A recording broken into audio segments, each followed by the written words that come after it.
Hey, hey, hey, I'm here. I'm just setting everything up still. I'm getting there though. I'm getting faster. Okay, let's see. That's right. That's right. I think everything's right. Now I just got to go in there.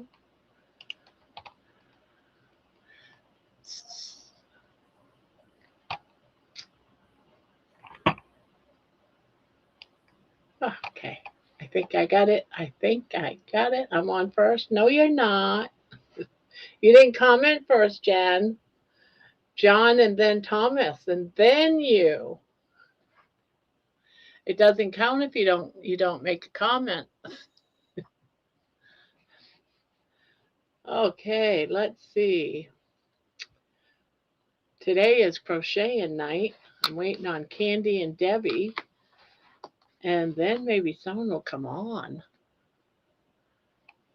We'll get those two up, and then we can take like another person if they come in. Darn, beaten by John. I gotta put my live on. Gotta put my live on. I swear I never can do it unless I see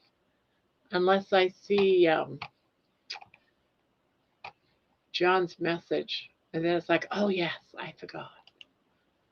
Yes, add a cat down. Let's see, got that. Link copied. Let's see. Come on. Get it in there. There we go. And I'll put that on top. Pin it so it is pinned. Okay. There, I think I finally got everything set. I think.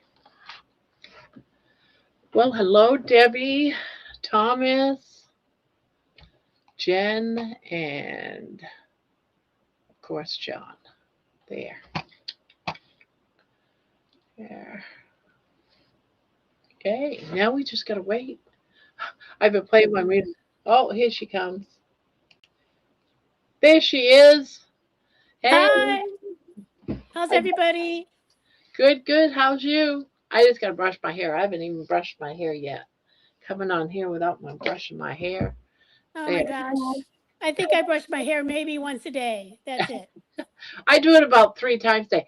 I hadn't brushed my hair since I've been out on my walk this afternoon, and that just blew it all over the place. So I just looked at it. It was like, yeah, it looks like it's a mess. I should go ahead and brush it. So how are It's you? I'm doing good, hanging in there. Still got a little bit of a cough, but You get anyway, better? getting better. So I'll try to mute whenever I go have like a coughing session. So anyway, but how oh your blanket's looking good. Yeah. So All I did was finish the row from when everyone left last week. I just finished the row and then I stopped. I stopped at the I finished the ridge row.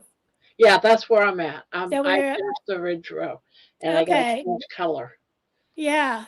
So So I I want. started a new blanket today. Oh, you did? Yep. So am I in the frame? This Oh, is that's pretty. this is the Nana June. So how you like the Nana June? I like it. So I tell you, it's very similar to the Timber Trails. Oh, okay. So slight differences. So when you start, the center, so you're doing 4 double crochets in each, you know, Oh, instead of okay. like the normal 3. And then the next row, you're doing 2 rows of crosses and then 2 rows of twins in the stitch. And then you're back to doing the 4s every other stitch. Oh, okay. It looks like you're doing going down to the next. Can you see it? Oh no, no, I see it. Never mind, I see it. So It I'm looks trying to like get in you're the. dipping down into the llast row, Yeah, you're not. like Not doing the one. not the row before. Yeah. Okay. So it's a 5-row repeat, but it's so the only thing difference is you don't have that ridge row really. Oh, So okay. if that makes any sense. Yeah, so it's close to doing this. So we have a difference too of, And not every row's exactly the same. There's some right. So because so I like you try know how we another do one. say that again? I said I planned on starting another one because I just finished one yesterday. Because this Yeah, one I'm saving to do on Saturdays, of course. So of I need course. another blanket. So that was the one that I was considering doing. So I'm glad you said heads up, or it's good to go. Yeah, it's good. So like I'd say, we do like a row of doubles and then we do like the two crosses and then the two twins. We do for timber trails, we do a row of doubles. Yeah. So instead of the row of doubles every stitch, it's 4 doubles every other stitch.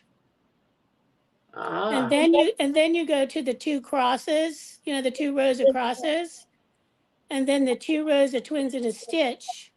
And then you start the 4 every other stitch again. And Okay. so that's kind of it. I'm gonna grab my my project here.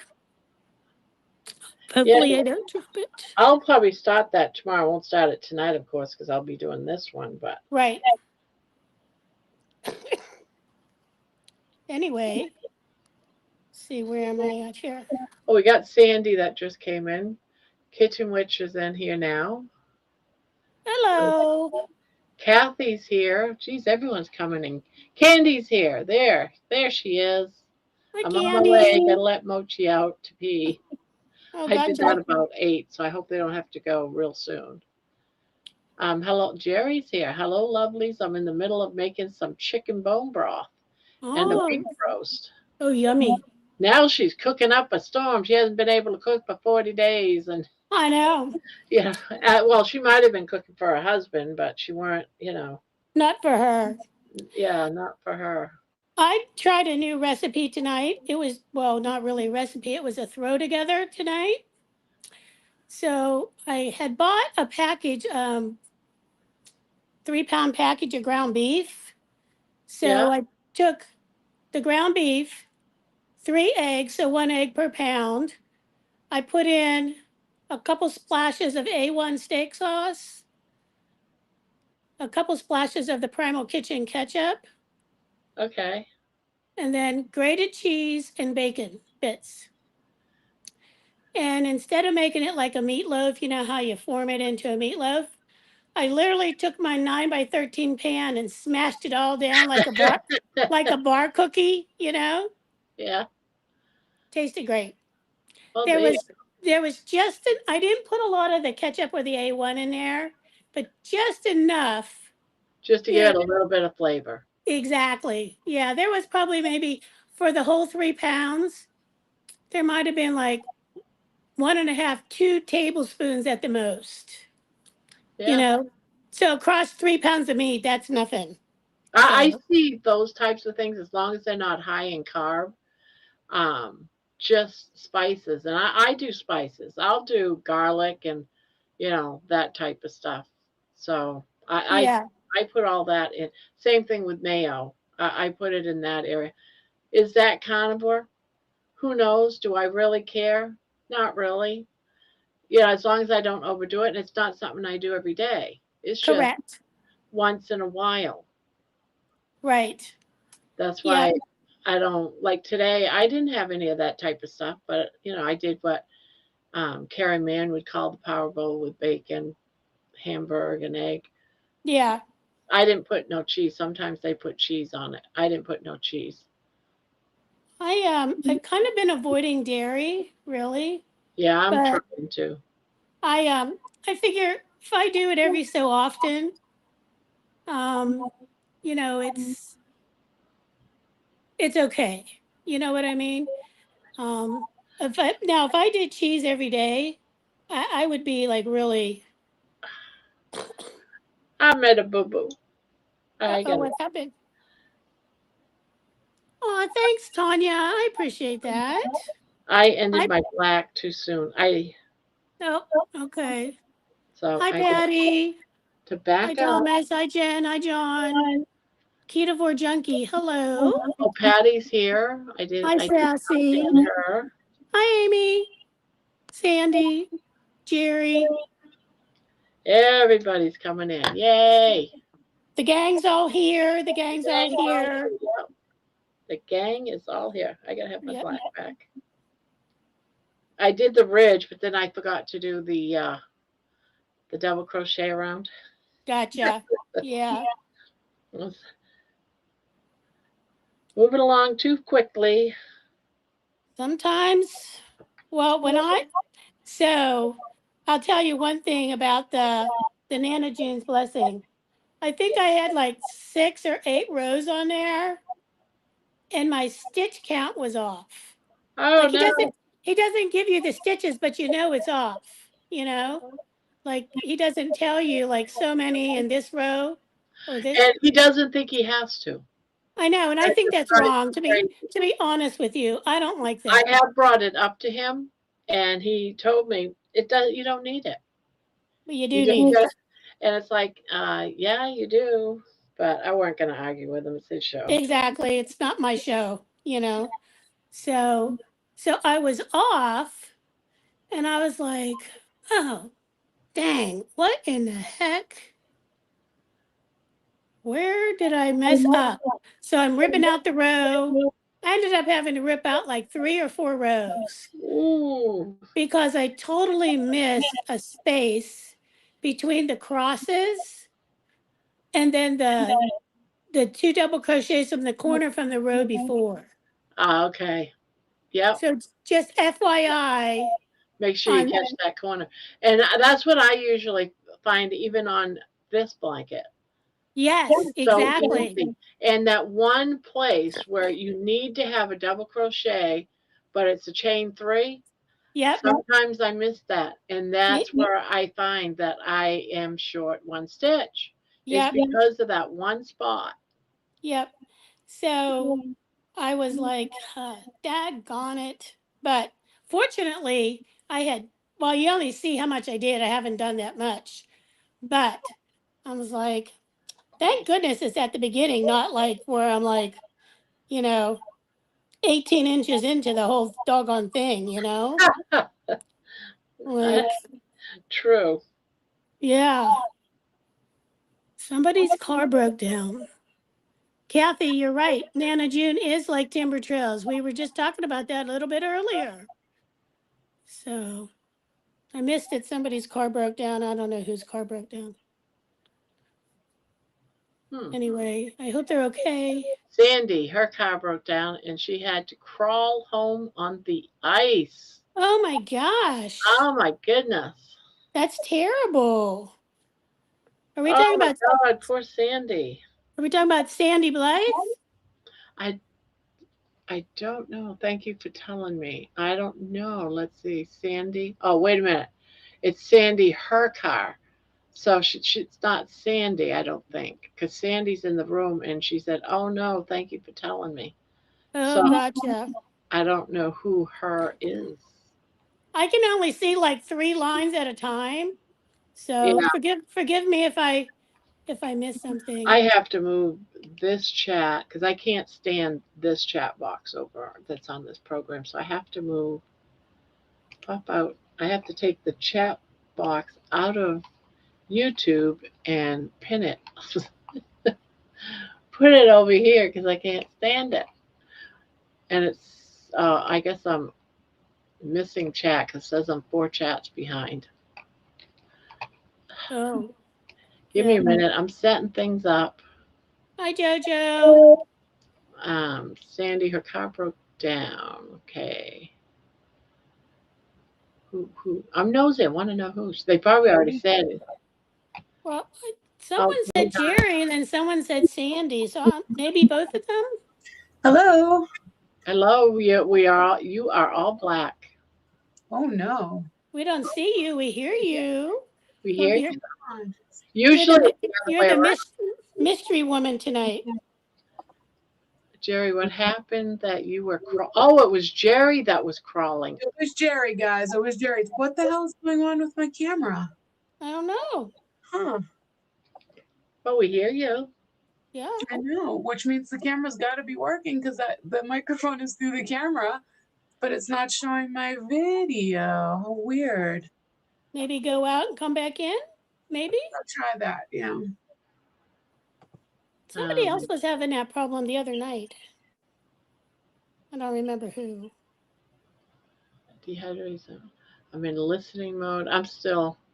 Jerry, what happened that you were crawling on the ice? Now I'm waiting for Jerry to come back and tell the story. I Her think she cover- said she was listening and cooking or something. Yeah. Oh, Sandy's in Florida. Oh, I can see her now. There she is. Oh, there you are, Candy. I'm an idiot. I figured it out. It was, before I come on, I test my camera by turning on the camera and like just the camera app. So it was playing, my camera was on already. And so it couldn't come on onto this thing. And so it actually said underneath, your camera's being used by something else. And if I had read that, I would have known what was happening. But why would I read things, guys? Why? Why follow directions?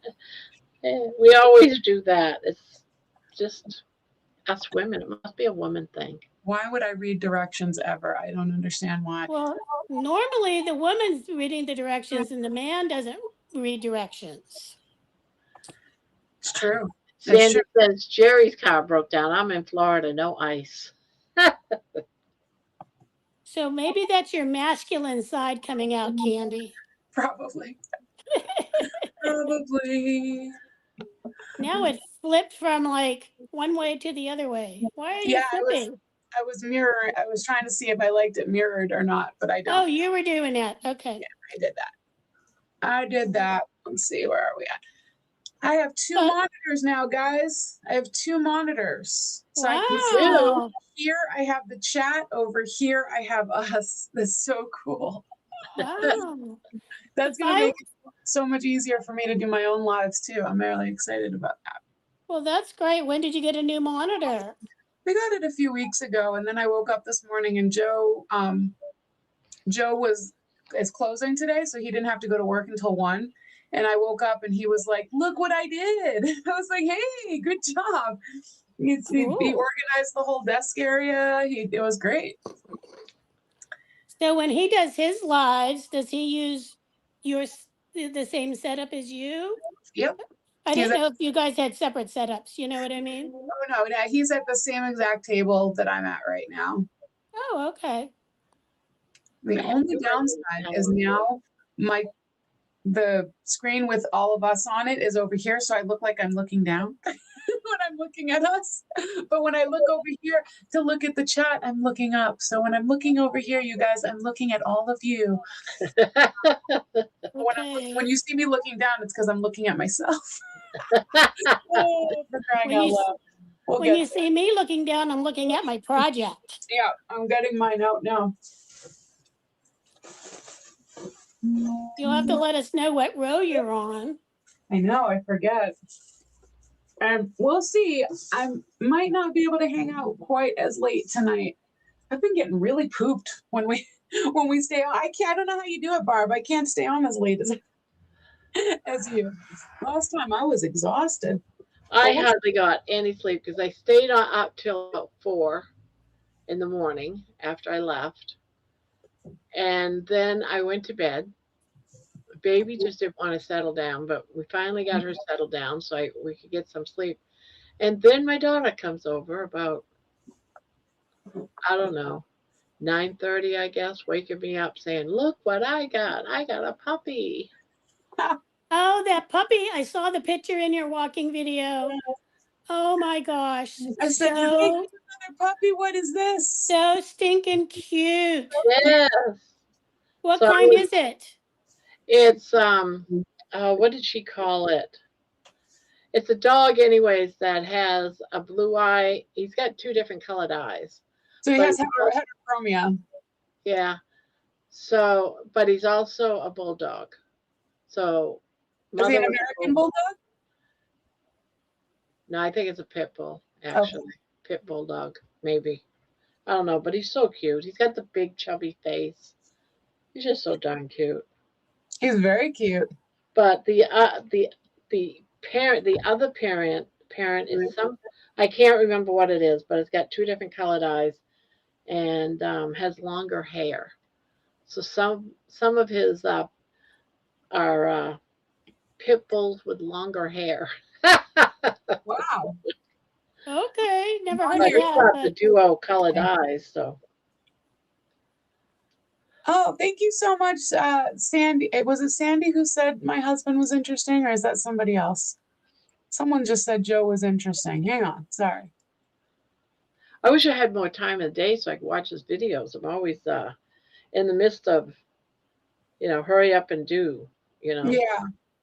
Sandy said, Candy, I saw your husband's channel. What an interesting guy. Thank you so much. I'll tell him you said so. He is an interesting guy, and he's very, very good. He's very good tarot reader. He's a very good husband. He's the best husband. I'm glad you like him. yeah, I watched his channel too. It was very interesting. I agree. Yes, thank you for coming. That was so great. He was so happy to read for you. Thanks for being there. Yeah, I subbed his channel. So Thank you. Tanya, you have to cook for 100 bingo ladies? Oh, Wow. geez. I love bingo. I know. I keep saying I want to go, but it's on I know. Friday night, and I wouldn't get back home till about 10. So I've been like, should I? Should I just go on later?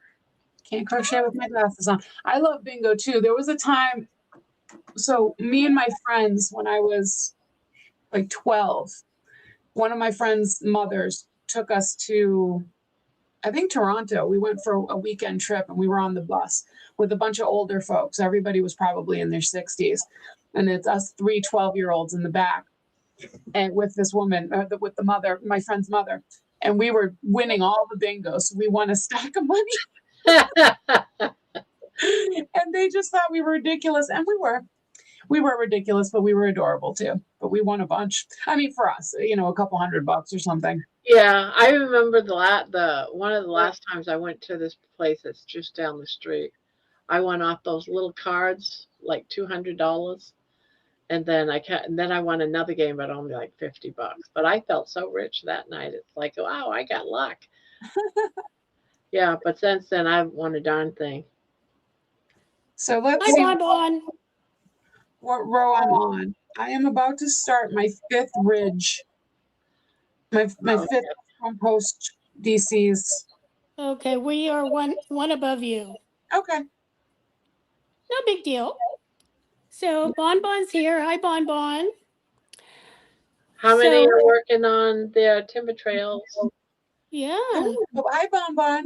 2, 4. So my very first job was working at a bingo parlor Oh, when I was 10 years old. wow. Wow. My grandma was an avid bingo goer. She went Monday, Wednesday, and Friday. And so I worked on Fridays because, of course, I was in school. And I would go with her because I spent every weekend down at Grandma's. So where Grandma went, I went. And of course, we went to the beer garden afterwards. But I would get bored, sitting there doing nothing, playing with my dolls or whatever I took that night. And one of the ladies said, "Hey, would you like to help pass out the cards?" That's whenever they had the hard cards, with Oh, the yeah. little Little wooden. plastic chippy things and all Yeah. that sort of stuff. Mm-hmm. And I'm like, "Yeah, sure." So I was paid. I would get, I don't know, like $1 or two, an hour. But then you got whatever tips the ladies gave you, from winning. And or if you went and got them like something to drink, or like I couldn't go get alcohol, but I could go get sodas, Sure. or like they actually served food, like burgers and hot dogs, stuff like that. So yeah, that was my very first job. So I loved it. It was I so bet fun. you, yeah, I bet you love getting all that extra money. I bet you Hey. got some good tips. You know, some nights I ended up with like $20. I thought I was rich as all get out. Let me tell you. Well, when this would have been when in 70s? This would have been in the 60s and 70s. Yeah. Yeah. So I mean, that was a lot more money back then too. Yeah. It was a lot of money. That's what I'm saying. Yeah. And definitely. Oh, Sassy said she called bingo at a few places. Very cool. Cool. You know, being a bingo caller is really, you know, you got to be like on it, and you got to have a good voice. You can't eat the microphone, you know, I mean, because they will call you out. So they will. Yep. The cat man is here. No kidding. He made it in here. Rick is here, guy. No, yes, it's Rick. Rick is here. I was gonna say, wait a minute, there's more than one cat guy. No, Lewis. Oh, Yeah, but no, Charge Rick Mopar too. is here too. Rick here. Everybody's here. What's Sorry. up with this? Everybody's here. Lewis is here too. Cat Daddy is here. Wow. Yeah. Hi, Lewis. Hi, Rick. Here. Jeez, the whole crew is here. Cat Gang's Man all is here. here. How is Milton doing? We need to know these things. Yeah, because last week, I think it was a week ago, he had the whole chop chop thing going on. Ooh. Thomas says, "Oh, but I love the taste of a good microphone." That's not carnivore. Amy says, Grandma, I'm excited for tomorrow night. I am too. I thought it was tonight and I thought I was late. I was like, oh shit, I got to be at Amy's. I was doing something and came running to the computer and realized this isn't Sunday. Are you doing what? Amy interview tomorrow? What's that? Is Amy interviewing you tomorrow? Yep. What time? Oh. 7 o'clock. 7 Same Eastern. game. 7 Eastern? Okay. 7 Eastern live with Barb, Amy. I'm excited that I'll be able to say I knew you when before you hit it big. Good Yeah, Right, Lord. Candy? unwind and crochet. Yeah, Yep. no, that's never going to happen. This is all going to calm down. You do realize that, right? This is just a phase. I'm the new kid on the block. Hey, so it's all good. You know, you worked really, really, really, really, really hard to achieve your some of your goals so far. So that's wonderful. Yeah. Yeah. But it's easy hanging out with you guys. That's the easy, fun part. Yeah. Everyone, you know, when they're interviewing, I can't believe you do lives every single night. And I'm thinking, that's the best part. Why isn't everyone doing this? I don't know, because I enjoy coming out here doing this. Well, you know what? It shows where some people like maybe it's not really an enjoyment, or who knows I what don't their have a motivating life, is factors what it are. is. I don't have Yeah. a life. Well, I don't think it's that. I'm 65 years old. I don't have a life yet. Maybe one day. Maybe one day. Well, I think if you're just coming on and doing a live where you're not trying to plan content and Oh no, I no, think no. that would be so stressful, Oh yeah. You know, I tried that at the beginning, you know, coming on with a new topic, you know, and doing it like before the live, and I came to the conclusion I didn't like doing that. Yeah. Yeah, I didn't like doing the interviews or John says you've gained 1,000 subs in 24 hours, but I don't see that you're 1,000. Did you mean 100, John? what was Wow. John said you Grandma, you gained 1,000. What? No way. because you're at 2.79. What is it? I did not. Maybe I he gotta look. mistyped. Maybe I think he's confused. I think he mistyped. Wishful thinking, maybe. I think you got 100. John, are you confused tonight? What's going on? All right, I'm looking. You know, you're the data guy. 2,800. I've gained 152 Yeah. new I think you subscribers. meant 100. Yeah. 152 new subscribers. That's pretty awesome. That's wild. G. Homestead.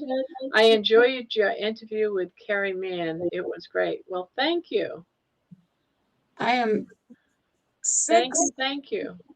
I'm 6 subs away from 300. You'll Oh, get them. You'll get them. very good. They've been coming faster. They've been coming a lot faster. That's great. Good for you. Thanks. Yeah, we do this 7 nights a week for all those that are new in here. For GFG. GFG. And I always Hi, forget. GFG. I always forget to fire hydrant. Hello, GFG Homestead. Fire hydrant. Nice. I gained like 12 today. Oh, that's great, Thomas. Good for you. Nice job, Thomas.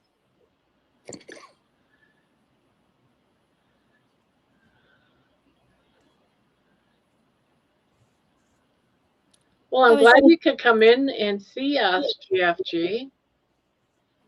Oh, Booby Goats is in here. Hi, Hi, Aaron. Aaron. Hey, Aaron. Fish. Jojo. You still eating fish, Aaron? Oh my gosh, I could not do that. I was watching her eat those sardines. I was like, no. And those Oh, what is oysters. she doing? She's I was still like, eating I sardines? was turning green just watching you eat that stuff, Aaron. Oh my gosh.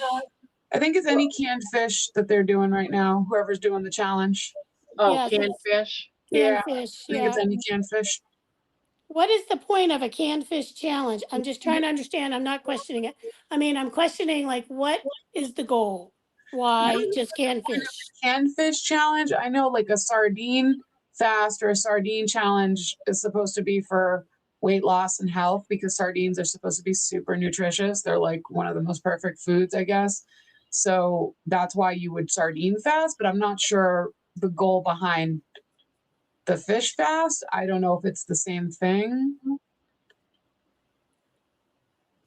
So, If and it's just for- Amy's saying she had a keto lasagna today. Oh, she said she was going to make that. What was that? What did you use for the noodles? I remember you were talking the other day of a couple of Yeah. different things. Was it the egg wraps she was using? Oh no, turkey or lunch meat. I've seen that. I've seen a video that shows One of the two, either egg wraps or lunch meat. I made a lasagna, but I just didn't use noodles. I just layered beef and the cheese and the sauce. It was really good. I made a meat bar cookie today. Ooh. What? It was just like a meatloaf that didn't want to make Oh, into like talking about that cookie. I just smashed it into a 9x13 pan instead of making it like, like a meatloaf looking thing. Instead of loafing. Yep. So, but it was a bacon cheeseburger one. So have you started your new medication, Amy? Inquiring minds want to know. yes, we want to know all the things. And I'm curious what we've heard. Someone had lasagna and someone had fish. What did everybody else have? And we know you had the cookie. What did you have? Me? Yeah.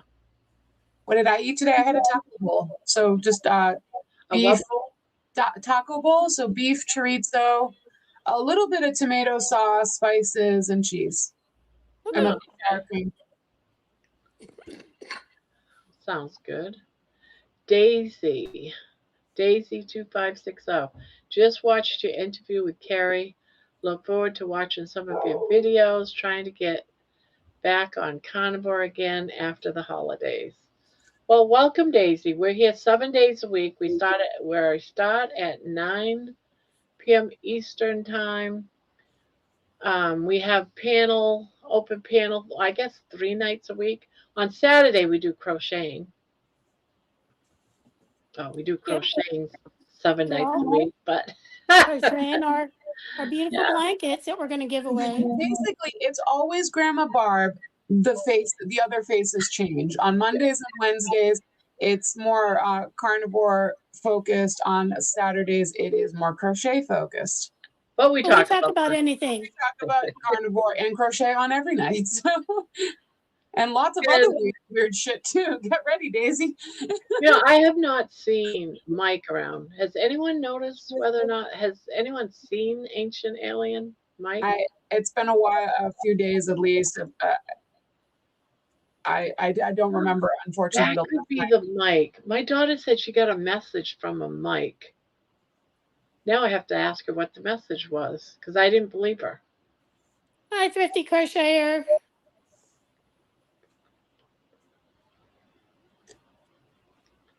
I am going to the hospital tomorrow morning, eating first and bringing some cold burgers, patty cookies, so I don't need to eat at the hospital food.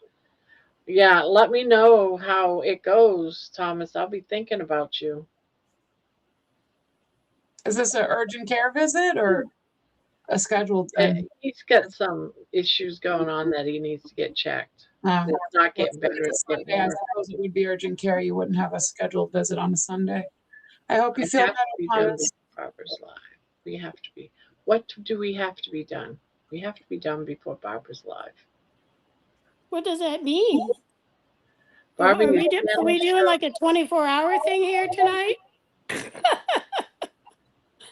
Oh, it's 2,800. Yes, 2,800. Yes, you're right. 2,800, Patricia. 150 subs since yesterday, I think. Yeah, yesterday. Ooh.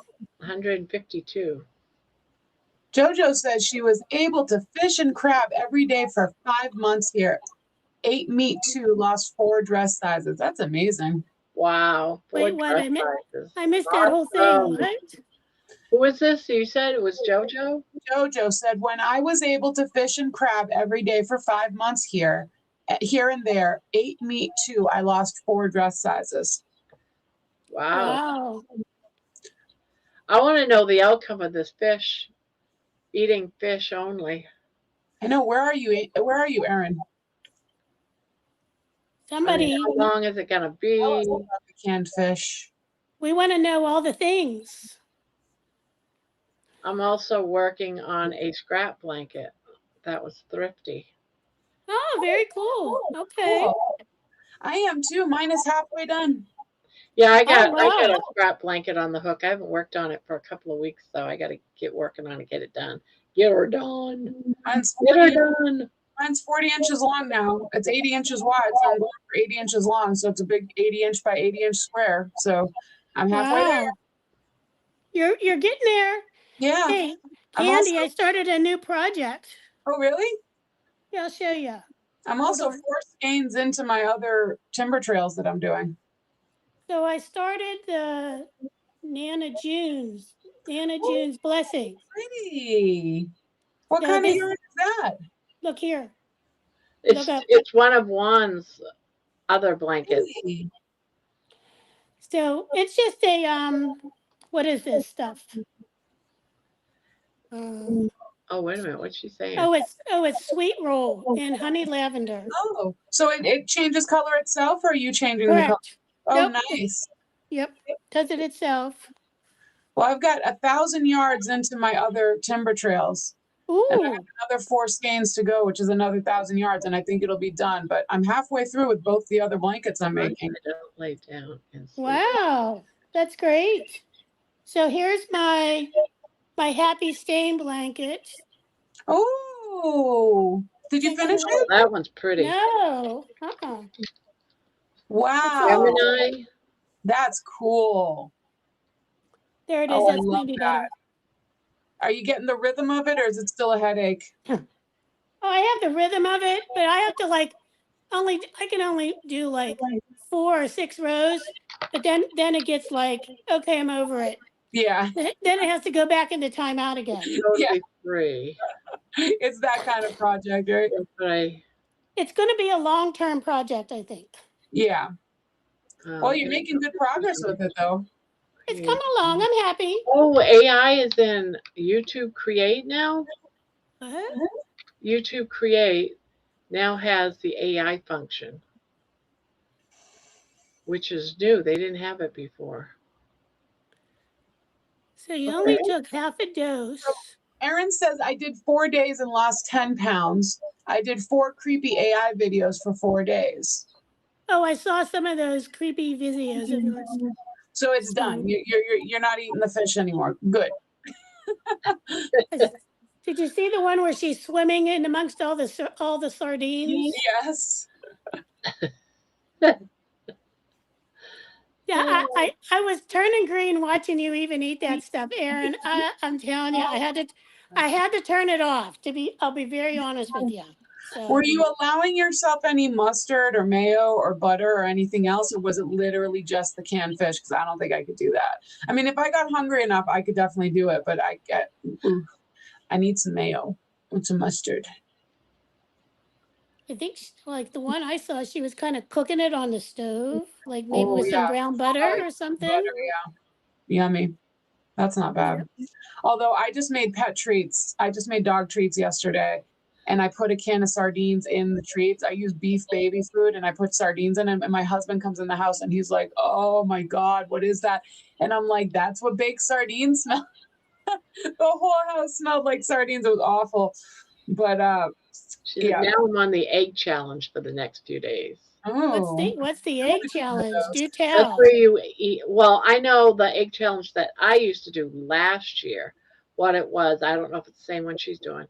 It was you can have anything you wanted. That was egg, water, of course, salt, pepper, cheese. You could have cheese and butter, and you could have things like mayo. You just couldn't go overboard with the mayo. So I used to do a lot of things like um, I would do like scrambled eggs one day. I would have omelet another time. I would have just boiled eggs and yeah, you just fried eggs, fried eggs, fried eggs. No. Yeah, and by the time I was striving to do 5 days, but on the third day, I was like, I can't do another egg. That's it. That's exactly what would And happen to me too. since it's like one of my main foods that I eat now, I don't want to have an aversion to eggs. So that's the only reason why Exactly. I can't do an egg diet because that I didn't get over that for about a month. I But understand. I lost weight. I did good. But I tell you, I had one time I'd gotten sick, and the last thing I ate was eggs. I couldn't eat eggs for years because of it. So, like you, I don't want to have like an aversion to it because Yeah. I eat a lot of them now. Not like solely, but at Yeah, least exactly. I don't do it solely. at least 5 days out of 7 I do. So One egg plus 1 tablespoon of butter, and you have to have at least 6 a day. So you have oh to have no, 6 eggs and 6 tablespoons of butter a day, but you can have more eggs than that, I guess. Maybe more butter too. I don't know. I'm drinking egg yolks in my coffee with butter. Mm. now I heard of people putting egg yolks in their beer and their drinks, but I wonder if the coffee cooks That the sounds egg. gross. Sorry, I don't mean to offend anybody who likes egg yolks and beer, but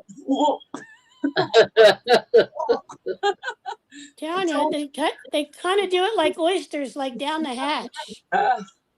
no, thank you. My Me husband either. does the raw oysters, or he used to. I don't like to yuck anybody else's yum, but if you were putting an egg yolk in your beer, there's something wrong with you. I'm just kidding. I'm joking. I think it was a hangover cure, is what I think. Yeah, it probably was. I've seen that You know, before. Some Tabasco sauce on it. correct, exactly. Yeah. Yep. Anything with a little bit of seasoning, hot sauce, makes it go down a little We easier. don't have. Do we have 32 people in here? I don't know. I can't see all the things, to be honest with you. Mine says 30, but I haven't restarted it in a while. So Oh, now it just dropped down to 30.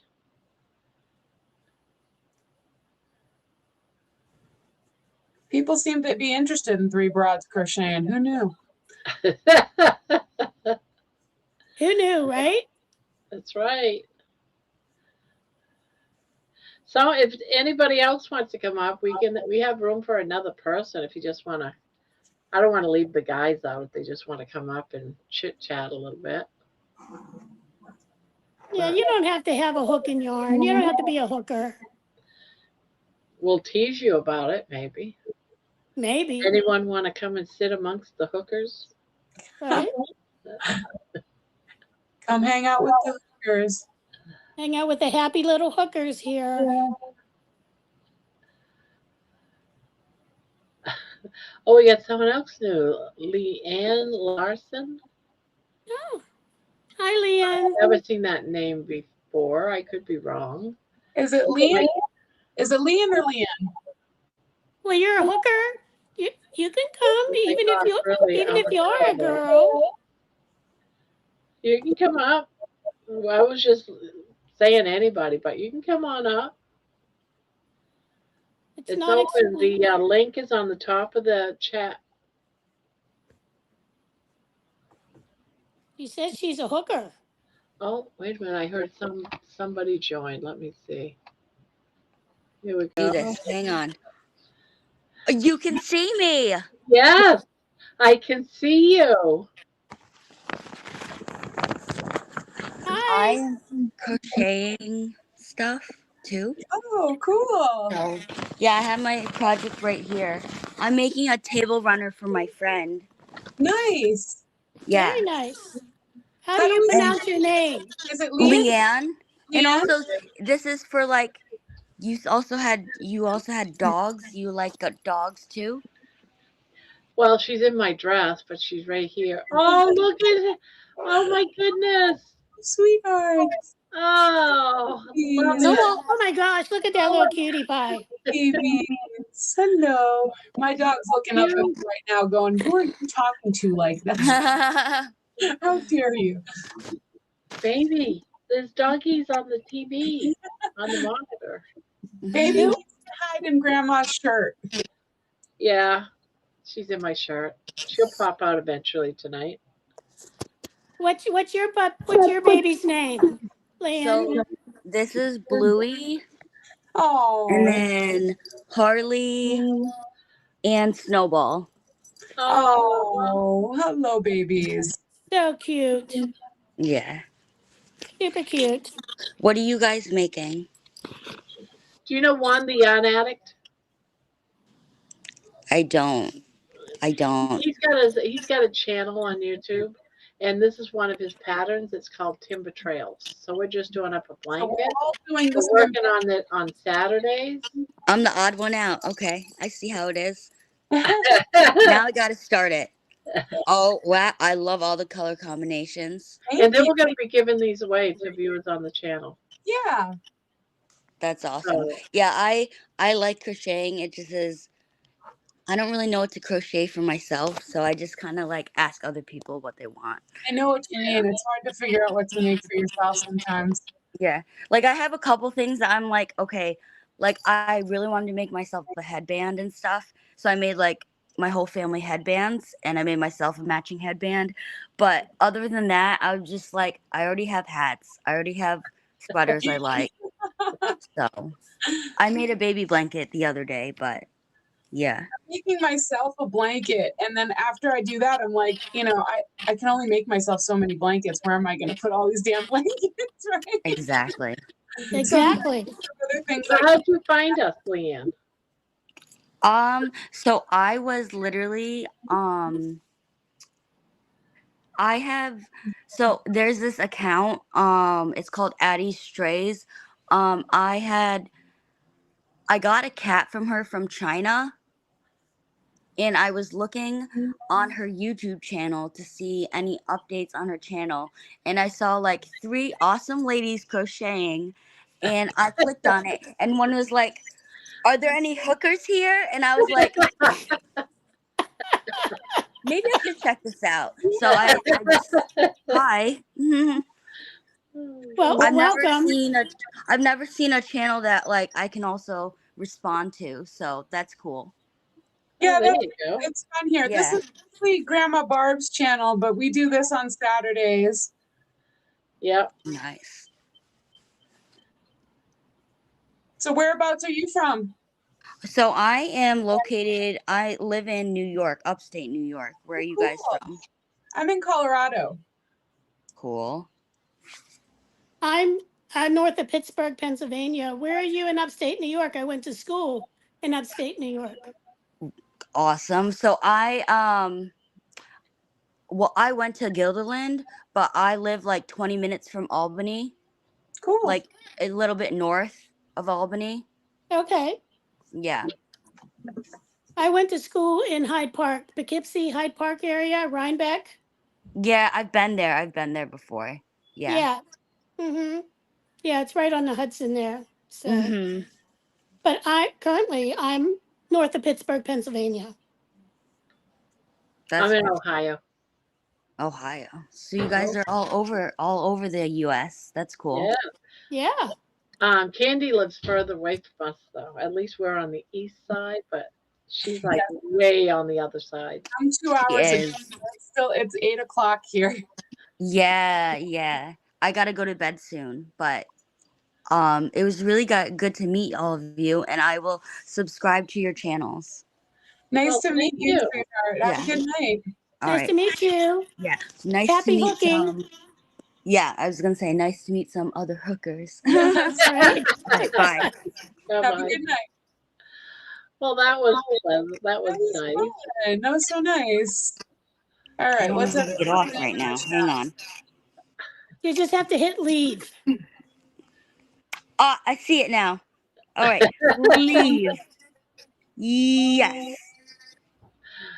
There you go. That was fun. All right, let's see. I What's love meeting new people, right? That's great. She was very sweet. Trying to fix my camera here. Sorry guys for my hand over the. Oh, Feral you're good. Grandma You're says, good. Feral Grandma says, I don't so much have an aversion to eggs, but if I have more than 4 or 5, I end up getting sick to the guts. Oh, that sucks. Yarn and tools give you the potential weapon, and you can take on a flight. Vero Grandma says. Kitchen Witch says, I try to explain to my cooks why I'm up till 2 a.m. and a little sleepy. Amy says, LOL, Tanya. Thomas says, wow, she is cute. So is Leanne. Amy was saying, hi, Leanne. Everybody's just saying, hi, John. Hi, Helix. Helix is here. Hi, Helix. Felix says, who is Leanne? Leanne just popped in and she's a crocheter, so she joined us for a minute. She's very sweet. Naku Rocks is here. Hello, Naku. Hello, Naku. What else is happening? Be back. Jojo says, be back later. Enjoy your day, night, all. We'll see you later. Naku Rock says, never know what to make. My problem is I have too many ideas and unfinished projects. That too. It's either or. Don't know what to make, too much to make. Got you there. Let's see. John is doing his moderating job, saying to hit the thumbs up button.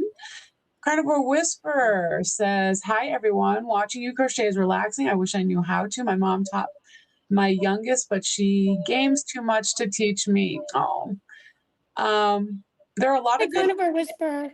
easy tutorials on YouTube.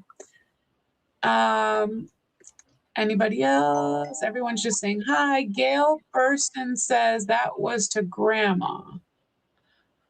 What was to Grandma? What was to Grandma? That was to Grandma. Gail Birth.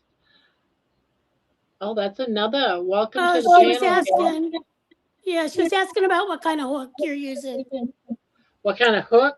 It's just a regular metal hook. A boy Just hook? aluminum hook. I have about 5 or 6 different sets, but this is a size 6, and I just like the feel of this particular hook. Is I've it just had this hook for name about or 10 boy? years. What's that? Is it a no name or is it a boy? Yeah, it's not a boil. It's just a no name. It's a no name. Just a no name. I've had it forever. Hi, Mason. Hi, Mason. But welcome to the channel. How did you find us, Gail? Gail bursts in life in stitches. Gail Burston. Yeah, I have many, many different sets, but I always, if I can, fall back to this one crochet hook.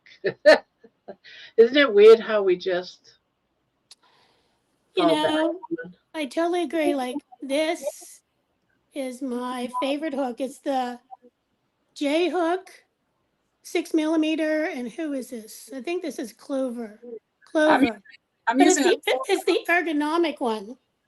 I'm using a Clover on my other timber trails, and oof, I love it. It's so nice. It like loves this. I love this yarn.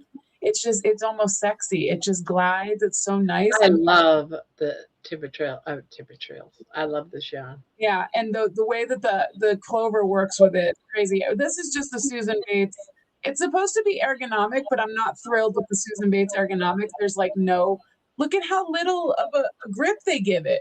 It's so thin. I want more grip than that. If you're gonna call it ergonomic, I want more of a grip. I have that set that you have. I also have a thicker grip set. I got like 4 or 5 different. The thing I like about this, has this place for your thumb. Yes, Why can I not find my camera? What the hell's wrong with me tonight? Holy hell. Holy hell. Whatever. What the Anyway, heck? what the hell? Target Prime Rib has shared his channel. Go support Thomas. The link is in there, right? Did it pop up? It did. It did. Nightbot just popped up Target Prime Rib's channel. Go support and subscribe. Sorry, I missed the word. Okay. Sometimes words are hard.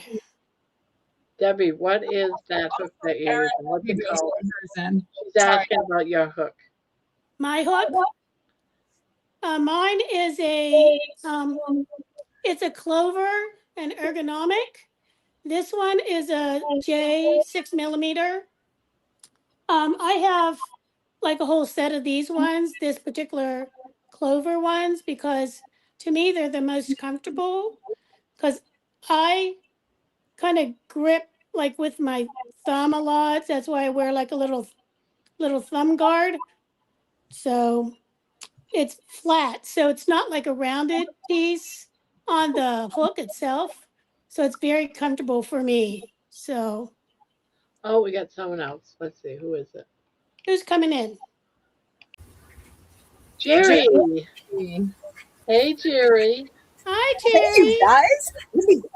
It almost feels like turn down this volume. Jerry. Yay. Are you done cooking? No, it's still going. I'm going to turn down this volume so that we don't hear echo. Do I sound echoey to you guys? You sound okay to me. Okay, Yeah. good. Well, I heard you guys talking about me and I'm laughing because my hand was in 3 different pots just cooking up a storm. Down here, I'm down. Obviously, I'm down. Here's the Christmas tree. I'm down in my basement, in the middle of the basement, not the forest. Upstairs, I finished the chicken bone broth, and I'm working on the beef roast in the pressure cooker. And down here, I am cooking 2 pounds of dehydrated bacon. So we're going crazy cooking today. Crazy. Jerry has turned into the very hungry caterpillar now that she's eating again. Have you ever seen that book? Jerry, for those that don't know Jerry, she just came off a fasting of 40 days. So there hasn't been a time that I haven't seen her since she stopped that fast that she hasn't been eating or talking about food. So it's quite obvious she has missed food. Because that's all you've done all week. And she drank broth, and she ate a chuck roast, and she ate an oopsie cake. She just kept going.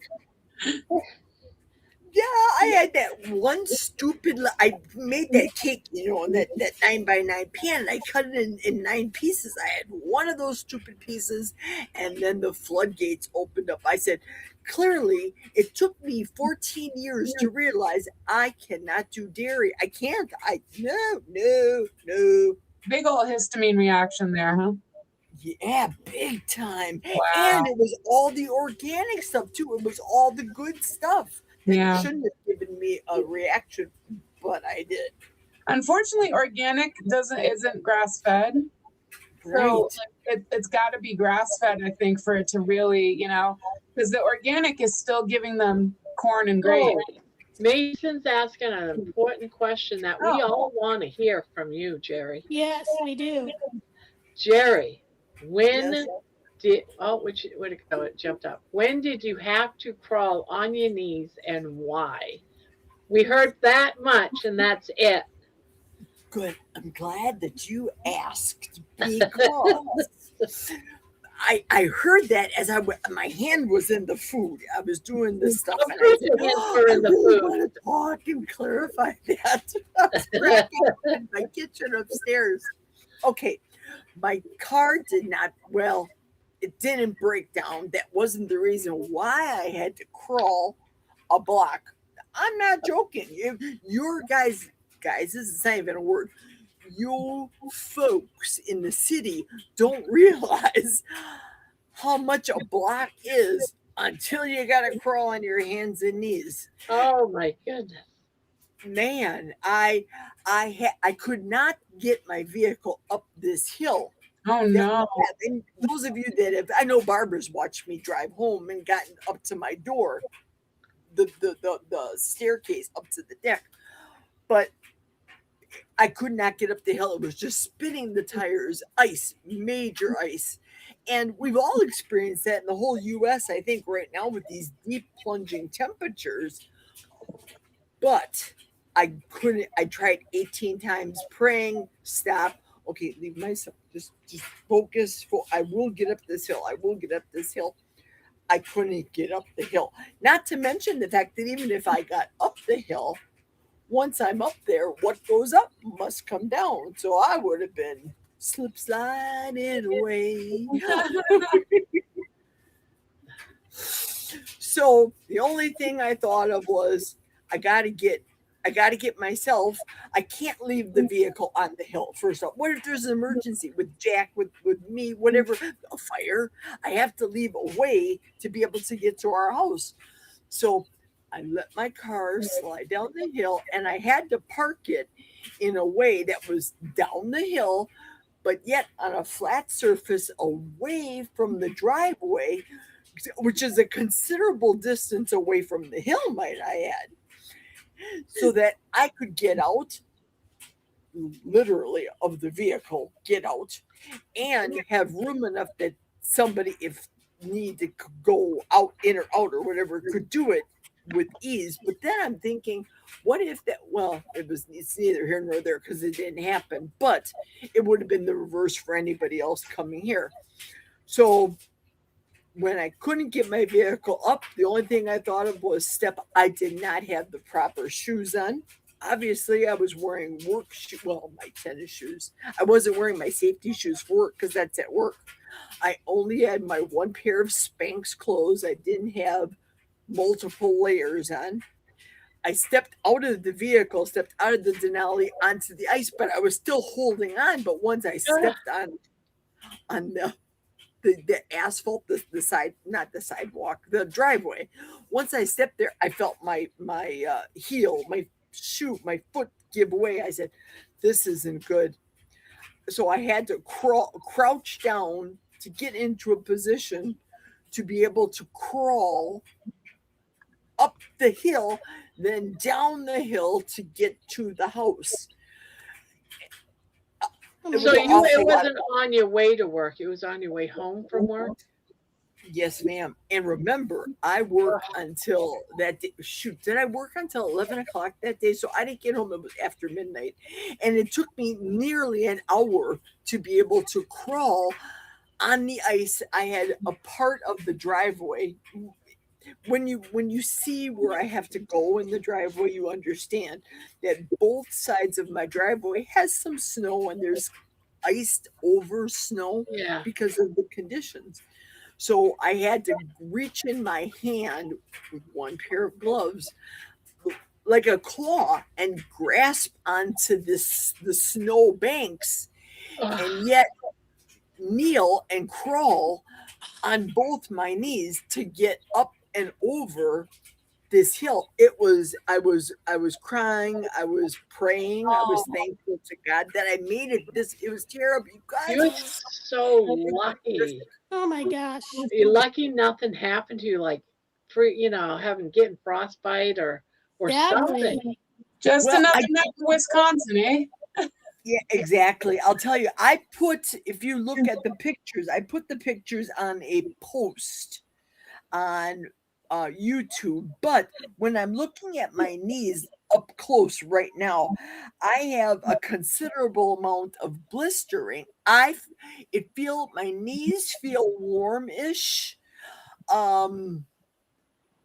Wendy had told me, and Sherry, Nevada pup, both told me to rub myself. Don't stick my hands in obviously hot water, but I have no feeling on the left side, the middle finger, very little So feeling. frostbite.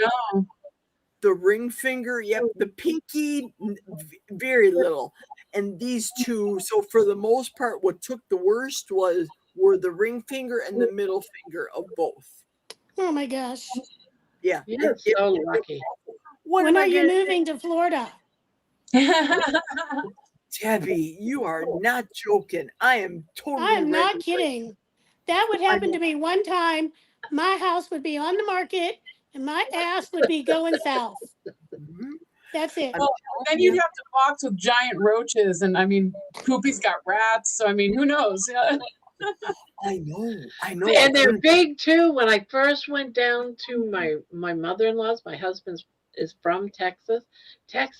They had roaches like this. She had them all through her house. The first night I spent the night there, I was like freaking out because they were climbing up the walls, up the doors, and I'm like, oh my God, I can't sleep here. I You can't had sleep here. those roaches going, at least it doesn't snow here. Yes, and that's what they would say. Yeah, but they're like I don't know what they call them, like tree Palmettos. roaches. Palmetto Palmetto bugs. bugs. And I'm like, I don't care what they are. They look like great big huge giant cockroaches. I don't That's what care they what you want are. to call them. It's still cockroaches. Exactly. Just horrific. And I'm thinking all this whole time, why even bother to dial up Jack at this point? What's he gonna do? He's gonna slip and fall again on some ice himself. Now we have two people down and two dogs. Who's gonna take care? I just said, God, you gotta get me from point A to point B. I made it this far. I've said it so many times. I don't know what's going to happen in my future. Whatever's going to happen is going to happen. Everything's predestined. I didn't know this was going to happen, but it happened. Life goes on. Well, praise the Lord, you were safe. You made it home. Yeah. Okay, you have a few little minor, considerably minor, Yes. but thank you, Lord, that He was there watching you. So Now I know. I'm gonna tell you something. When hearing this story reminds me of my mother's sister, my aunt. She lived in a little camp in the middle of the woods, long driveway. Well, in the middle of the winter, she lived alone because her husband passed away, my Uncle Bob. She was alone and she went out to check the mail or something. We think that it was mail because there was mail on the ground. She was stuck in the snow. She couldn't get up to get into the house and she died. Oh, Someone, Oh, I think it was the gosh. mail person, but she was stuck and she pretty much died of what do you call that? I was gonna say hibernation. It's not Hypothermia. hypothermia. Yeah, they couldn't get her body temperature back. She wasn't dead there, but it was just too late. So that could have been you if you didn't get home. it says there's 43 in here right now. 43. I just had to check that real quick. Not to downplay what's happened to Jerry, but just wanted to say that. Well, Well, and hello everybody. You, Jeez, Jerry. we really have that many in here? That's what it said. That's a lot of people. Holy That is crap. definitely a record. Hello, 43 people. I Remember know. Hello, 42 Hi. people. Hi. Hi, everybody. Hey, Helix, what are you asking me about? A lava lamp. I don't. That lamp over there, that is not a lava lamp. If that's the one you're asking about, that's just a regular little lamp.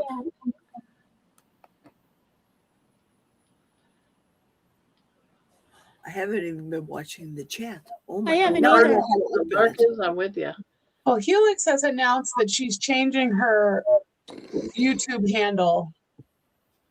When she gets to her 30 days of lion diet, she's going to change from Carnivore Helix to Lioness Robin. I just want Oh, to she's be going to me. use her real name? Yeah. Wow. I just want to be me, but you guys can call me either one. I'm going changing- to call you you. I'm going to call you whatever you make your name to be. I'm Right. changing my YT handle because it's time to be me and my own and own myself better than I have in the past. That's excellent, Helix. I might That's still call you great. That's really great. Good for you, girl. Robin. You go, girl. Absolutely. Good. I know that Mitch had got rid of his carnivore name. Well, for a couple months now, I got rid of the name. It used to be Carnivore Jerry in the middle of a forest. That just got to be too much. So I just took the Carnivore Jerry, but that's what my handle is right now. Yeah. My channel, I think, is named In the Middle of a Forest. Yeah, And it that's just what shows comes my up. name is Carnivore Jerry.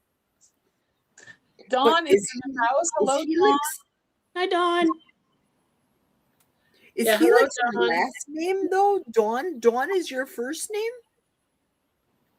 No, Carnivore Helix's name is Robin, but she goes by Helix, but she wants to start being called Robin again now, I think, is what she's saying. And her real name, even though I've known it for a little while now, she didn't want it to be public. So it's good that she's, I hate to put it this way, but coming out of the closet. So Right. kudos to Robin. Yeah, definitely. It tells I me always that thought she's her gaining a first lot name of was Helix. strength, and that's a very a cool thing. Yeah, and I always referred to her as Helix because I thought that was her first name. I thought kind of unusual. I kind of like it, but now I learned. Thomas says one time when I was working overnights at the mall, all the lights went out, and when I shined my flashlight in the hallway, about 1,000 cockroaches scattered back. Oh God. Oh God. Uh, At the jail that I worked at, they had the big cockroaches. I mean, they had people that came in and sprayed every month and stuff like that, but they still had them.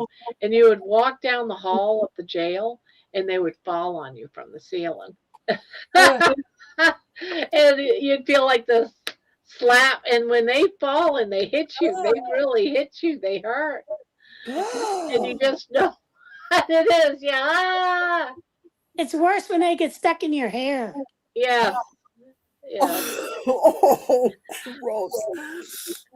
Listen, I Okay, saw a lot of stuff, and Debbie knows this, being a former realtor herself. I saw a lot of stuff as a realtor, and certain things, girl, no bugs. No, you go look in the house yourself. I'm staying outside. Exactly. You and I could share some stories, Jerry. I mean, Jeebies. Exactly. Yes. Yep. Oh my goodness. Who else It's do we have? amazing how gross people are. Maggots, food, rotten. I mean, oh my gosh. Yes. So Helix yes. says that Helix used to be her name as a nickname since she was 16. Oh, okay. Hey. So I don't have that issue, Debbie. You need hair to have it. I mean, who said that? Thomas. No, I guess not, right, Thomas? When I worked for security, this is from Pharaoh Gramma, I quickly found out I was the only one in 3 counties with a flashlight. Whoa. in 3 counties. What is Whoa. that? Huh? Am I saying that right? Yeah. Yeah. Yeah, I have a flashlight, no batteries. I have to update all my batteries. Apparently, when Wendy was work security, she was the only one that had a flashlight in 3 counties. That's Oh, yeah. Lisa. Carnivore says La Cucaracha. La Mm. Cucaracha. Naku says, my hair is about down to my thighs now. If there were roaches stuck in it, I'd die. I'd actually cry. There would be no coming back from that. Nope, there wouldn't. Ah, Absolutely. you know, Man, I if guess being carnivore doesn't help you when it comes to cockroaches. I'm sorry, I'm not going to eat them. I'm no, not going to eat cockroaches. But I bet you that wouldn't take much for a very good meal, right? Can you just imagine something crunchy like that? I wonder if there's any carbs in it. Uh, You could use it for noodles, like make you it. have to go sit on timeout now, Barb. You go sit in the corner and think about what you've done. wait, I'm an administrator. Can I block this? Can I block that sentence? Do you guys remember when they were saying ants for protein, and like they would make like make and sell chocolate covered ants and crickets? Yep. They use Yes. cricket powder. They sell cricket flour as like a keto alternative or I whatever. know. I'm all set. But I do watch a lot of YouTubers that are you know, they live in China or Azerbaijan, they live in other countries, and they do that. That's part of their culture. They'll collect grasshoppers and fry them. Yeah. And I mean, I would try one. They look at you know, they season them up and stuff, but I don't serve me a whole meal of those, please. I mean, I guess it's kind of like, you know, people eating crawfish, Yeah. you know, where they say that's sort of like what do they call them, mud bugs or something like that? Is that the other name for crawfish? Yeah. All right, So- guys, I got the lowdown on roaches. Oh, I got the gosh. lowdown on Here we roaches. go. Prepare ourselves. This is the macro breakdown of cockroaches. Here we go. They're very high in protein. It says essentially no carbs. There's no sugar, no starch, no fiber. So biologically, a roach is protein plus fat, no carbs. Eat away, guys. You're not going to starve to death down in Texas or Florida.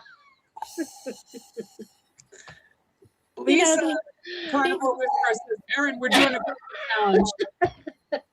You know, the entire time I lived in Texas, I only saw one roach, and it was my very first night in I was renting a townhome, moved in, I was taking a shower. I get in the tub, turn on the shower, and this big old palmetto bug comes up out of the drain. I like jumped out of that tub naked, and I turned on the hottest damn water.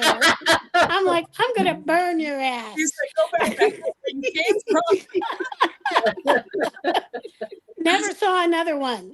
Thank goodness. They said that lady's the devil. Exactly. And don't come back either. So yeah. Now when I lived in an apartment in Northern Virginia, right outside of Washington, DC, oh my gosh. Oh, Like the my apartment was clean. I never really had a problem. But you could always tell when someone moved out and moved in, because then you would start to see them. You know?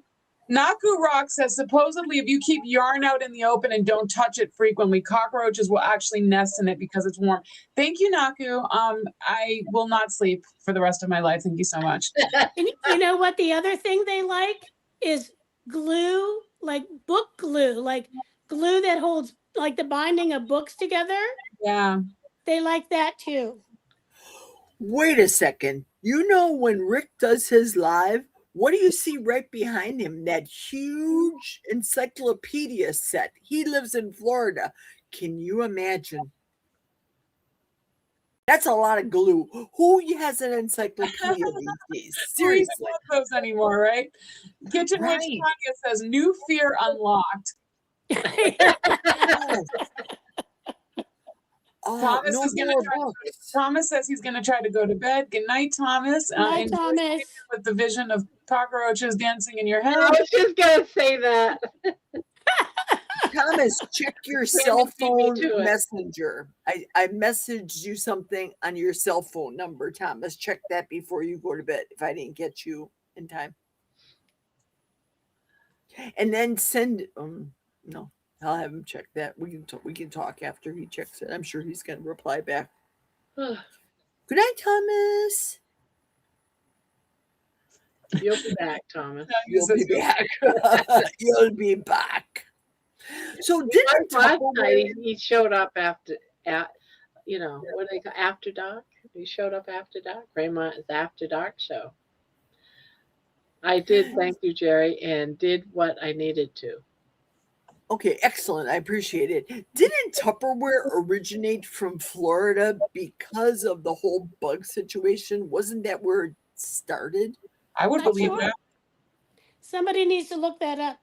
What is it? Yeah, What is it? Don't ask Siri. We heard about Siri Where yesterday.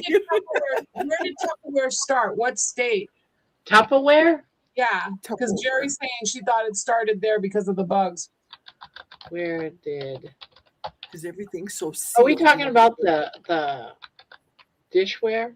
Yes. Yeah, same stuff. Did you know Tupperware is back at Costco? They actually sell the Tupperware. What? brand. Tupperware's back?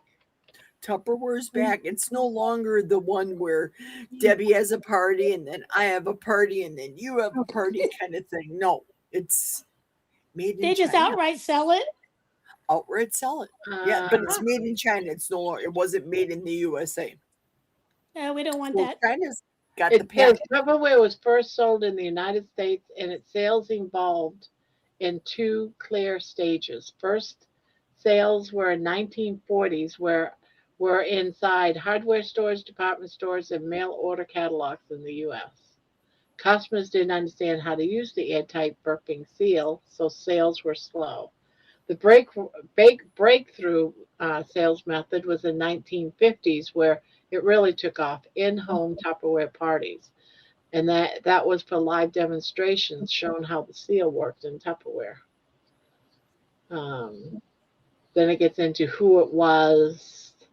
Doesn't say where though. All right. After U.S. success, Tupperware expanded internationally to Canada first, Europe, Asia, and eventually over 100 countries.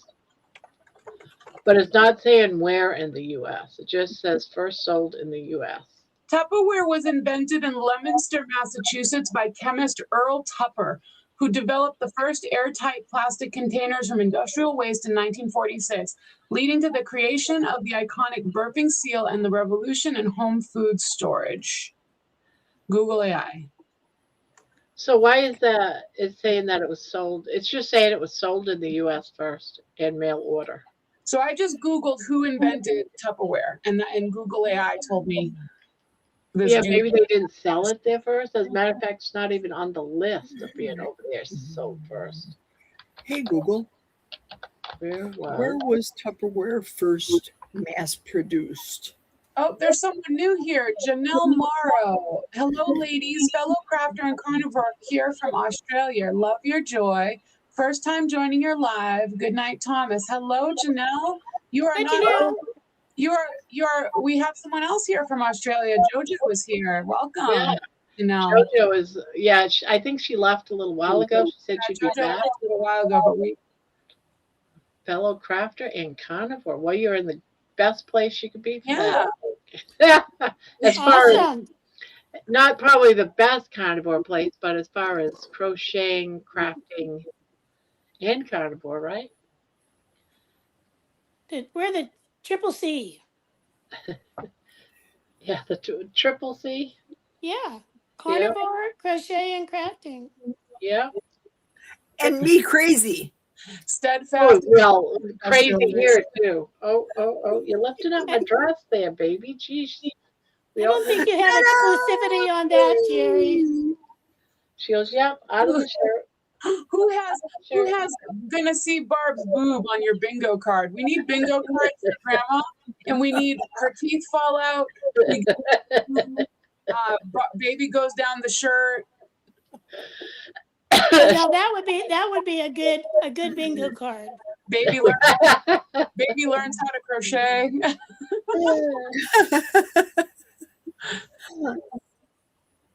Wouldn't that be funny? Wouldn't it be funny if Baby crawled out of her shirt one day and had a little sweater? She crocheted her. Here, I'll wear this one. I made it myself. I made it myself with little scraps of yarn that I found in your shirt. Wait, hold the phone, because Erin was in this room. Do not leave. Erin's still here. I see her. She just wrote hello to Janelle. Bet you $1 to a donut. As creative as Erin is, Erin will watch Baby go down the shirt, and then Erin will have Baby come up with a sweater on. Watch her. Do it. I bet like you. that. Erin, do it.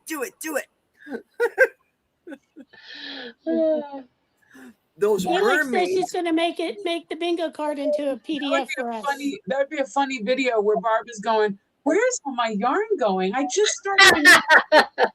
Baby's in the background going, I got to get the sweater done. I just got a visual. A sweater, you're like, where did Money get that sweater? She'll be like the little mice in Cinderella. Yes. Yeah. Somebody reaching into their yarn bucket, and then there'd be I know those what you meant. metal bugs. I'm sorry, Baby. No. Mama's all messing up. Yeah, Baby I'm hungry. finding good body language. Oh, Baby wants water. Yes. Money came in earlier and messed up all of her bowls. Money is the pit bull dog. And so I'm like, why is she over there looking? Now I know why she was over there looking. She said, Mommy, I want my water. Yes, you're thirsty. I'm so sorry. Mom's not paying attention. She was warm from being down your shirt. Yeah, It's it's hot down there. Look at that. You are really thirsty, Baby. Oh, Mama feels bad now. Mama feels so bad. Well, she couldn't have drank water while she was down your shirt. She came up and she told you she was thirsty. Yep. You got to Isn't get that one of weird those how little. our animals can communicate with us? Oh, yeah. Mhm. It's funny. One day we had a power outage and Mochi just looking at me and I'm like, what's wrong? And I forgot we have a fountain. So if the power's out, the fountain's not working. So he's looking at me like, hello? I had to pull the water for him because the water wasn't pumping up in the fountain anymore.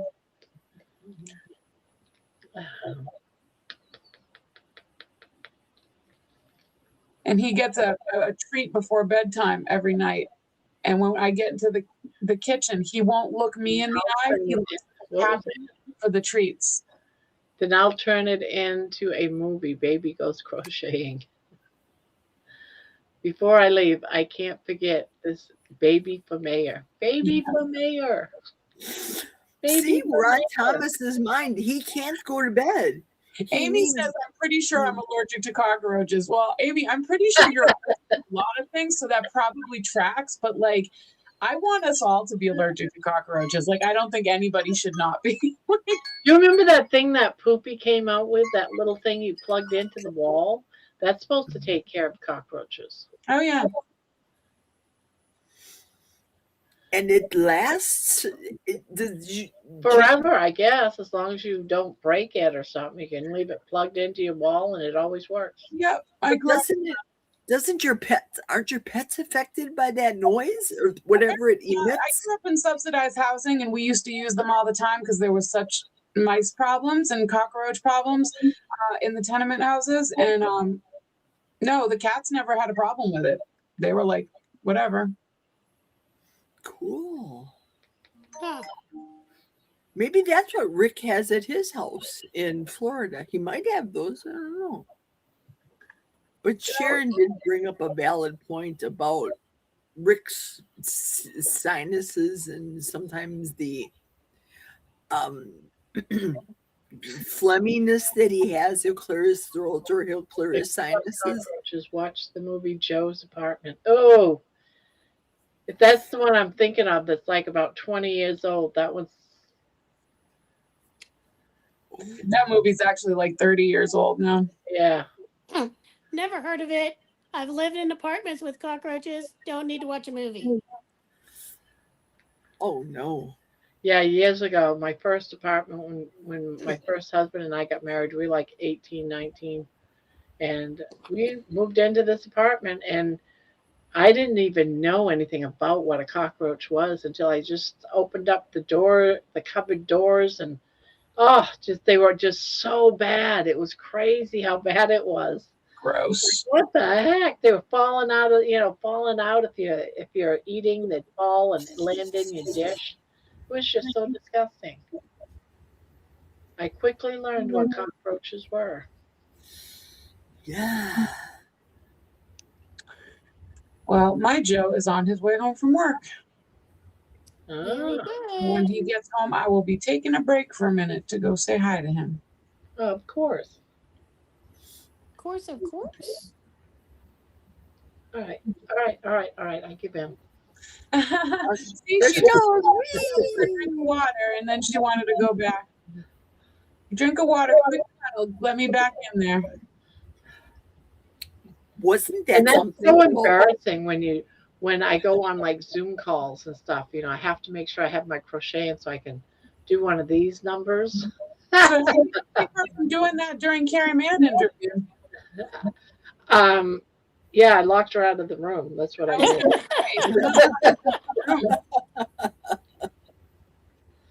No, I'm sure she was mad at you about that one, Barb. Ron kept her occupied by bringing her outside. She was all happy. Oh. Mochi, Daddy's coming soon. Daddy's coming. They are too spoiled, are they not?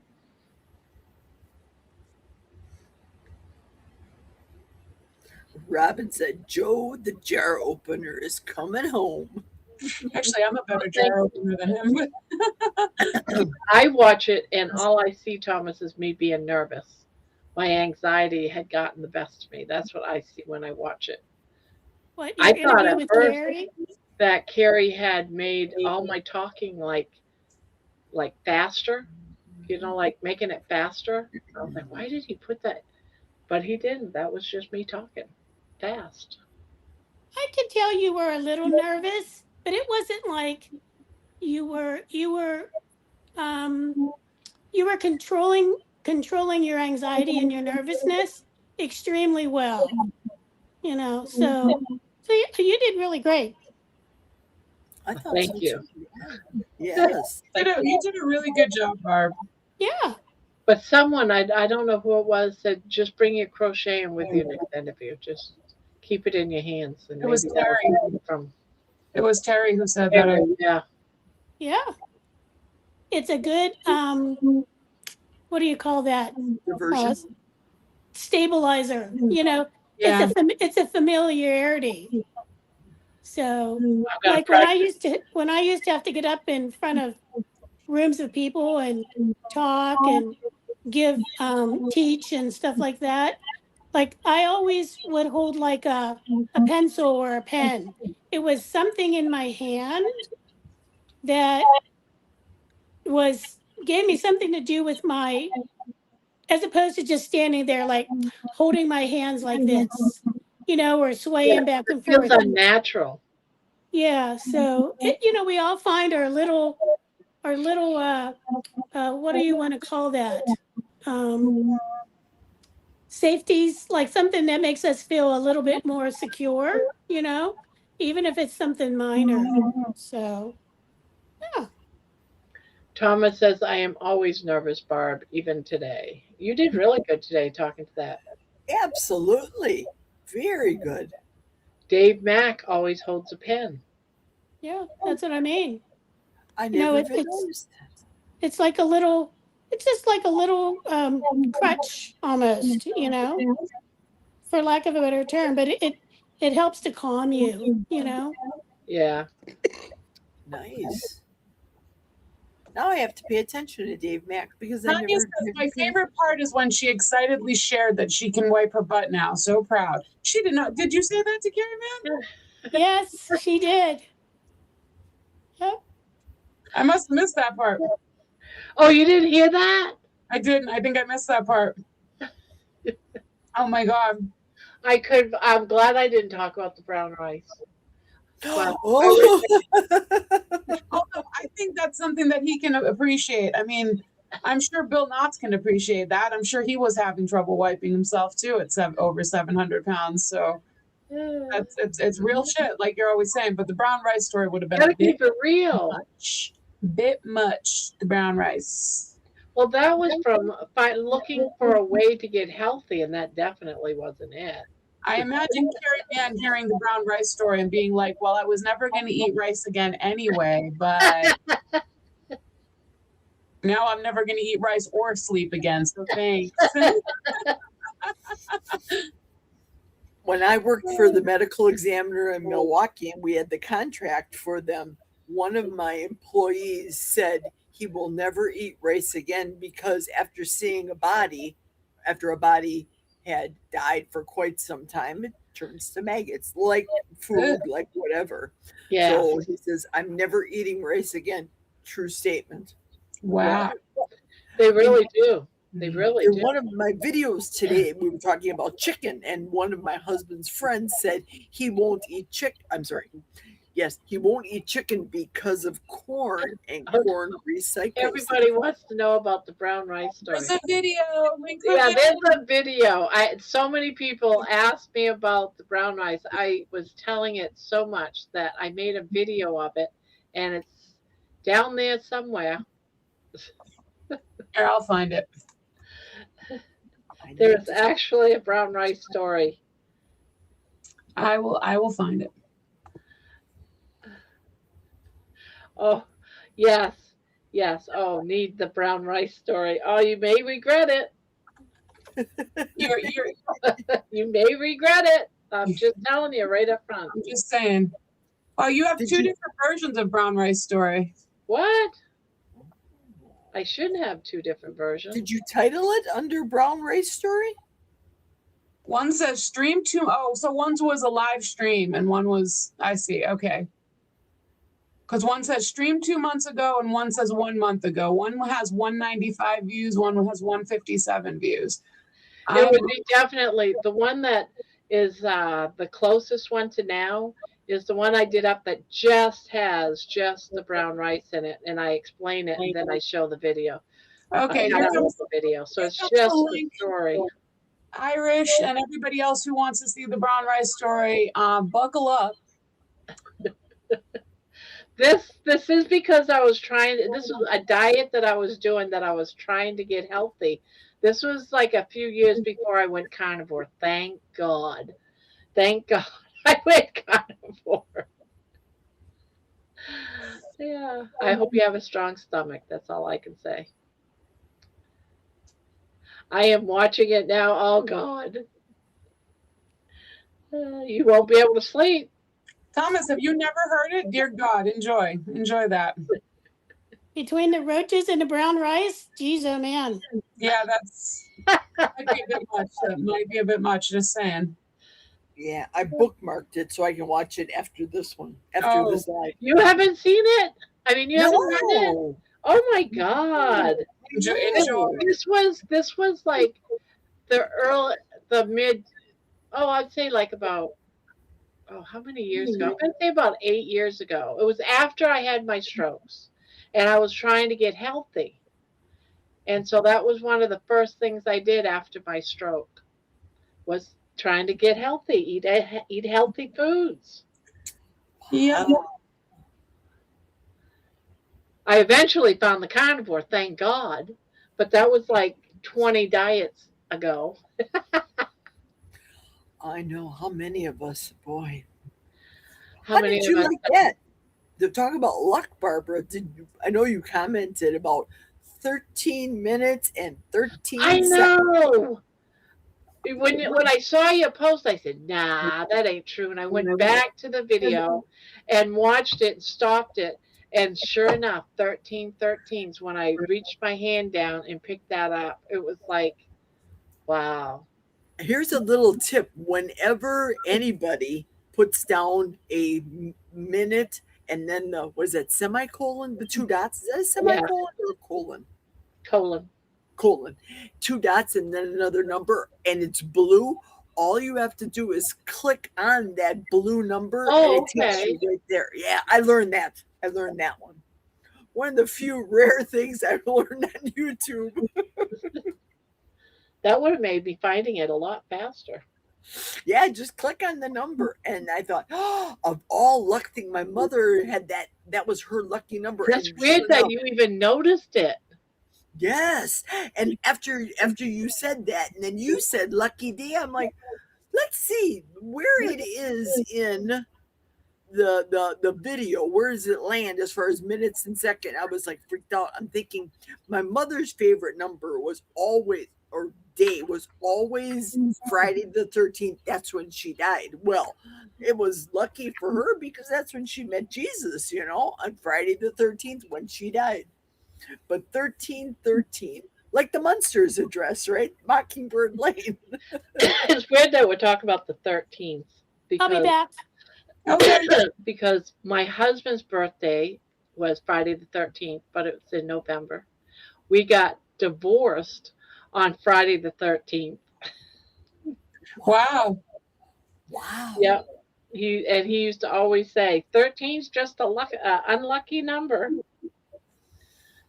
Wow. So he thinks it's an unlucky number. But yeah, his birthday, he was born on Friday the 13th. Oh, say what about the colon thing? She was asking what a semicolon or a colon is, like punctuation. Right, those two dots, dot, that you put in between time, like The minutes. two dots is a colon, a dot and a comma is a semicolon. Got it. Things that you don't remember from high school. Yeah. I know, right? And I know there was a few tests on those, right? Mm-hmm. But I always remember a semi being a colon and a dot. Comma and a dot. Yeah. Yeah, comma. What did I say? Colon. Oh, colon and a dot. A comma. Sandy says, you all have me crying about the brown rice story. I've heard it. She also says, my 52-year-old son was born on April Fool's Day. Wow. That's when I started the carnivore diet. April What Fool's happened last year. at 1313? Mhm. What happened at 1313 is I was doing my walking video today. I looked down and there was a quarter. When I bent down to pick up that quarter, it was 1313, and I picked it up and said something about it was my lucky day, and I put it in my pocket.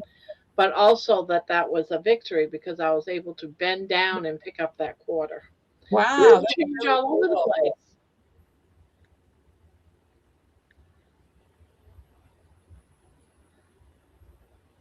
So that was pretty good. I love little synchronicities like that. That's great. Right. That's like randomly, for some reason, people have a tendency to look at the clock and they always say the clock is at 11:11, or mine is 1:11. That was my mother's birthday, January 11th. So whenever I see that, I think, okay, Mom, I know you're watching. I got a weird number thing. A weird number thing. You ready to hear this? Sure. I kid you not. This is I am not lying when I say this. So I always had this thing where I saw 316 everywhere I go. 316. If I look at the clock, it says 316. If I wake up in the middle of the night, it's 316. If I'm driving down the road and I look at my watch, it's 316. I used to say, wow, 316 really means a lot of something because it's always standing out. That's my number. They say everyone has a number. And then my mother-in-law, she passed away at 316 in the morning. And so during all that, I decided I'm just going to look up in the Bible to see a reference of 316. And I found it. That's right, Helix. Can you post that, Helix? What 316 John 316 is? Well, and do you Very- remember you told us the story before, and when I was live with you, and you actually started looking it up, and then we started looking up all kinds of Bible quotes and stuff, and we found all kinds of things that were like correlating with stuff, and we were just like, "Oh my God, this is amazing!" Yeah, I remember that, but I can't remember all the different things now. Yeah, but no, I it was really weird.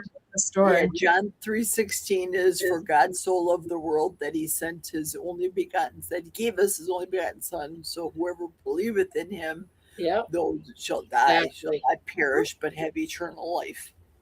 Isn't that weird to have that as your number? And it still happens all the time. Yes. Yes. I'll say, "Oh, I'm tired. I should go to bed," and I look at the time of the clock almost every night, and it's 3:16. It's like it's just that number's always there. Mhm. That's what they say about the number 1111, because I'm watching a little bit on the sidebar with Tanya. She said she sees that a lot, that's her number. Oh, and And what's that? Not what does that one mean?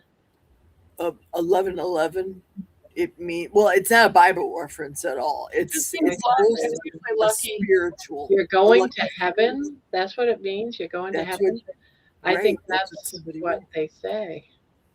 Mine is 12 and 15. Hey Google, what's the connotation of?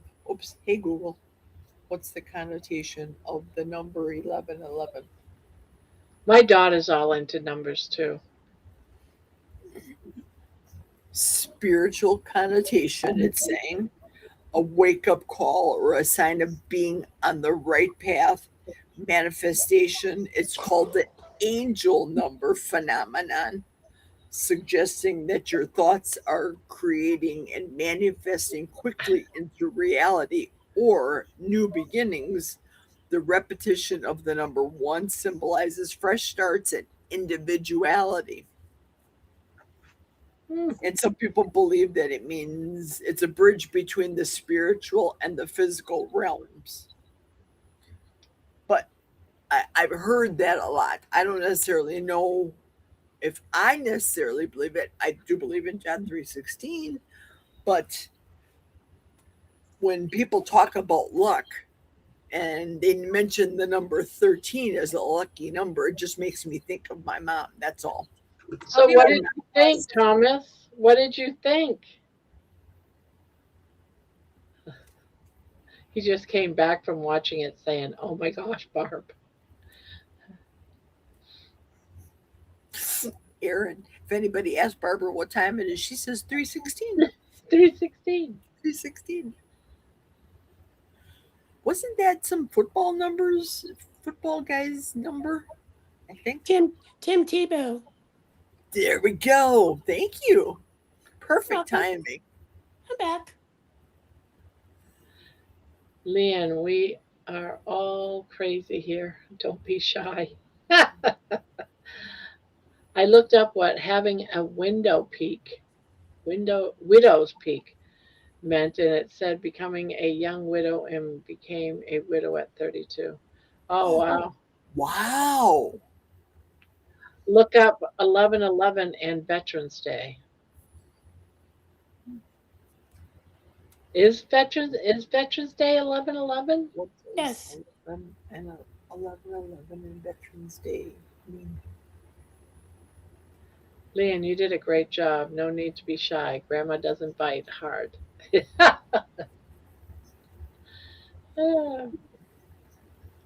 Yeah, we're very relaxed here. We're all easygoing. Barb sending you something on Discord. Okay.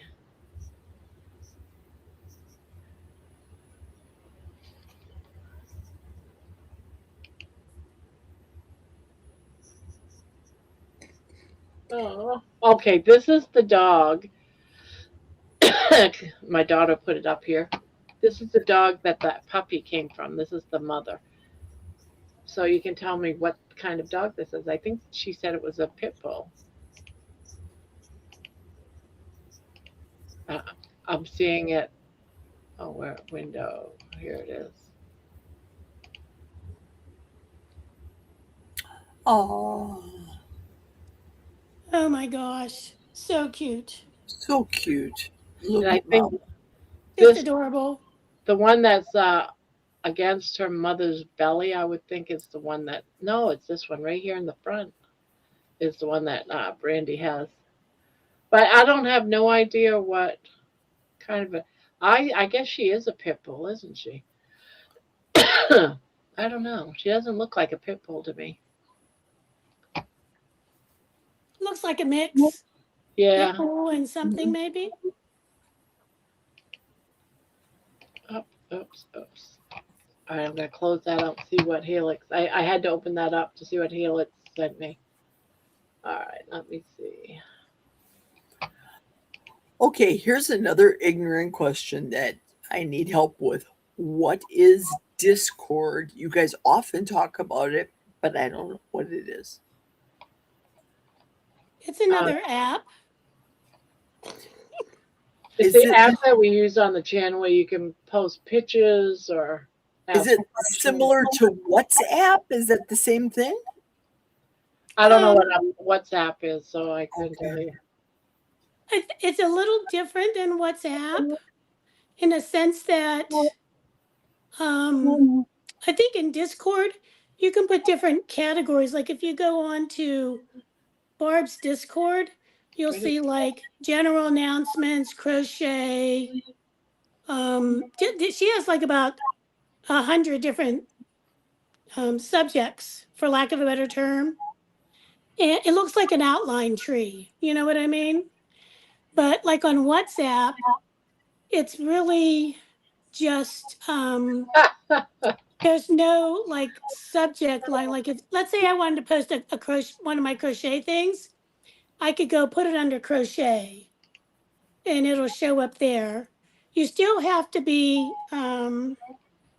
I think you still have to be like approved to be in it, but like WhatsApp is more like a I guess more like a texting feature, you know, like a text on your phone.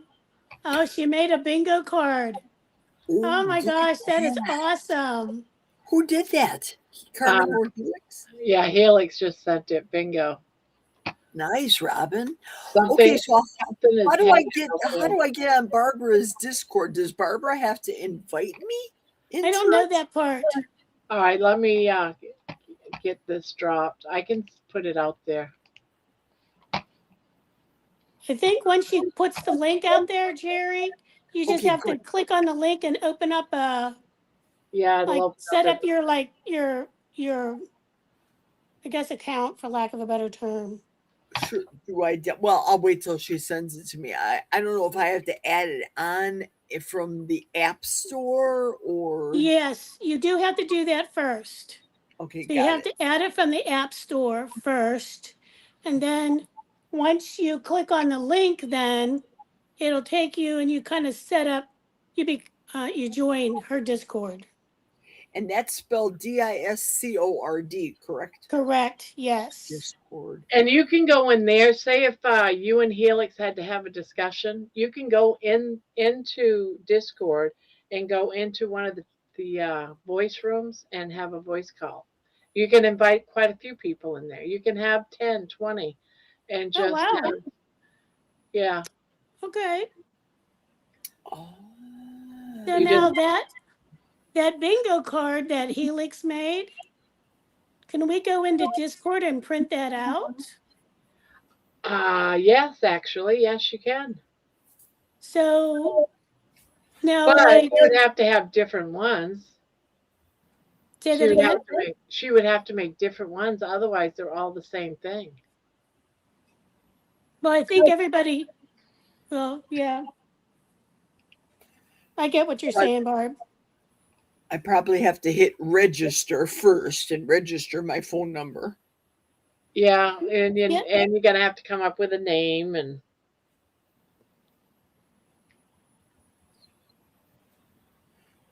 Okay. It says, wait, are you human?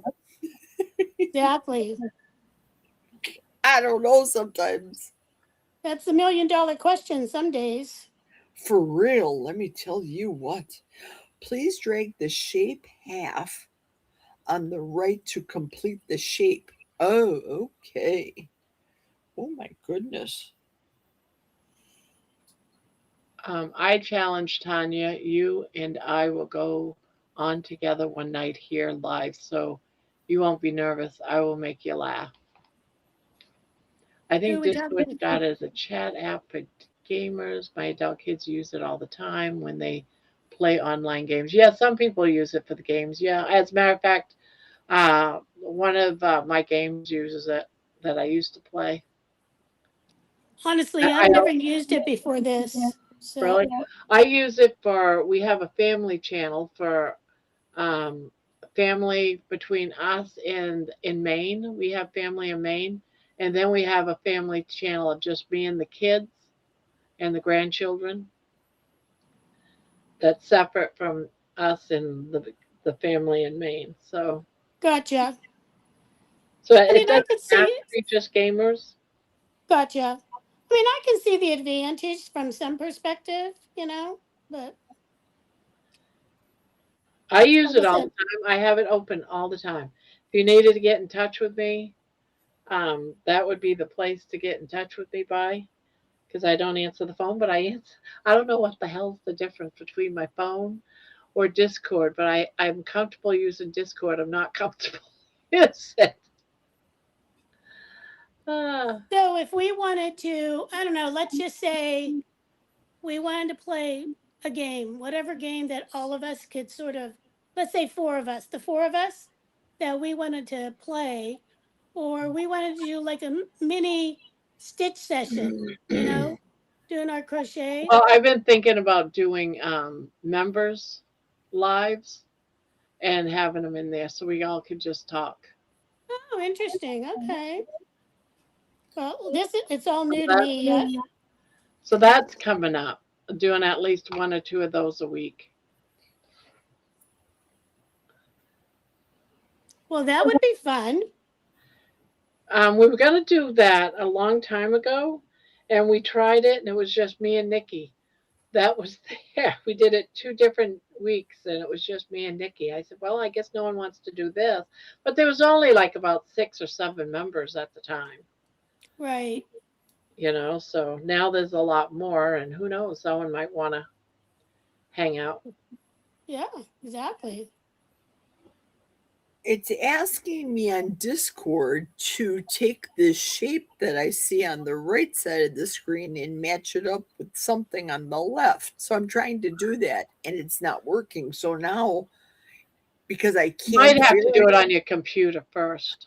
Oh, okay, Do it on your gotcha. computer first, because that's what I have to do when I had to do all that stuff. Okay. Hey, Cindy is here and Dustin is here. Hi, you guys. Hi, Cindy. Hi, Hello, Dustin. Cindy and Dustin. Yeah, I just did mine set up on my phone. I didn't know you could do it on the computer too. Yeah, Yeah, I didn't know either. Barbara, did you send the link on the chat for us to click on to Discord? yeah, but it's not on the top. It's in the channel. I could do another one.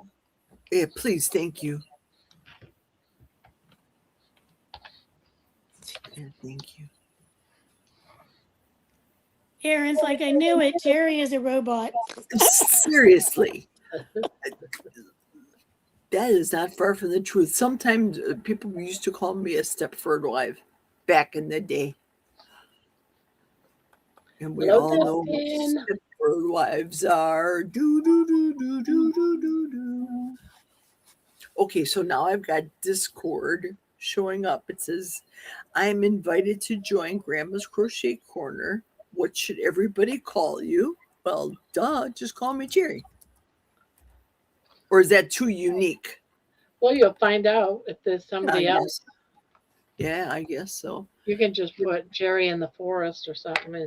But see, That's if you true. do Jerry in the forest, when you go into my channel, you can click on your name and then just give yourself another name. That's channel Okay. rules. So you can do that too.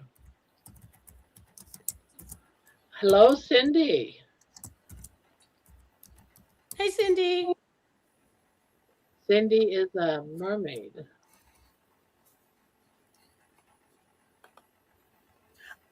my birthday. I'm gonna be 65 years old next month, Barbara.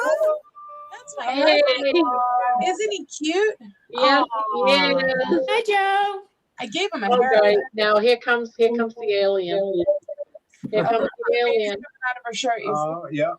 Aw, she's She so needs precious. a drink of water. Yeah, Oh, I gotta need to go go in now, my though. house now. It's too warm. We gotta go Yeah. home. Yeah, I love you. Love you. He's still in his little Hobby Lobby shirt. Y'all want some yarn? Can we get the discount too? Yeah, come on down. I'll send you my order. Yeah. You can like drop ship it to Pennsylvania. What did I miss? Sorry, guys. Oh, you were gone?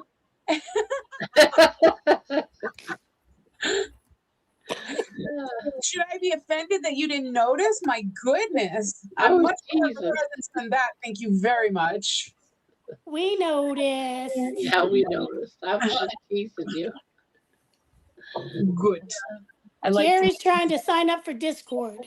Yep, that's what I'm doing. I don't know if you can see my face here, but now I have to get up close. Oh, at her face. It could be too scary what you guys are seeing on your end. Eek. Yeah, we're looking right up your nose. No. Yeah, it's not even. Yeah, yeah, it's not even in the right direction. So look up your nose. Electrolytes. Yummy. Okay, I think I have it right. I think I do. Claim account, and now it's thinking. It's asking me to save my password. Yes. Get the desktop app. I probably need to do that, right? Probably. Put it on my desktop. Now remember your password so you can put it on your phone. Yes, ma'am. Gotcha. For sure. Because I forgot to do that. Right now it's thinking. It's telling me I have 15 seconds left to set it up onto the laptop here. Oh, Cindy is here. Hello, Cindy. What is Discord? Discord is like a chat place where you can send pictures of your crochet work. I don't know. What do you think? You can go into a chat room and have a voice meeting with everybody. Doesn't have to be Zoom. You can just like anyone can go into that voice room and you just hang out with people. You can do that. Good night, Erin. Good night, Good night, Erin. Erin. This is late for Cindy. Yeah, this is late for her. I was Good in night, one of her lives Crochet. one night. She said she'd like to come into Barb's lives more, but it's too late for her. She's burning the midnight oil tonight, Cindy. Who said that? The weekend. Uh-oh. I have to go upstairs and unplug my pressure cooker. I'll be back, ladies. I'll be back. Okay. So this is what Google says. Discord is a free communication platform for voice, video, and text chat. Originally for gamers, but now used by all sorts of communities for shared interests, allowing users to join or create servers organized by topic with different text and voice channels, similar to customizable chat rooms with persistent messaging. It's available on desktop, mobile, web, offering private messaging, screen sharing, and integrations with other apps like Spotify, creating flexible online spaces for groups of any size. But That's what, I really oh, go on. no, go ahead. I said that's what Discord is. What I like about it is there was a time, well, a couple of times actually, that my daughters went somewhere and they could actually do a video call with me. I didn't have to be on the video, but she was showing me everything at the grocery store. Oh, that's Another one was at a parade, and another time my daughter was at the beach. You know, and they could share what they're seeing. So yeah, it's. I think it's great. It sounds like it. I just don't know anything about it. So once I don't kind know as much as my once kids. I kind of get up to speed on it, I think it could be really Right great. now, my granddaughter set it all up for me about 3-4 months ago. I guess it was now. About 4 months ago, I guess.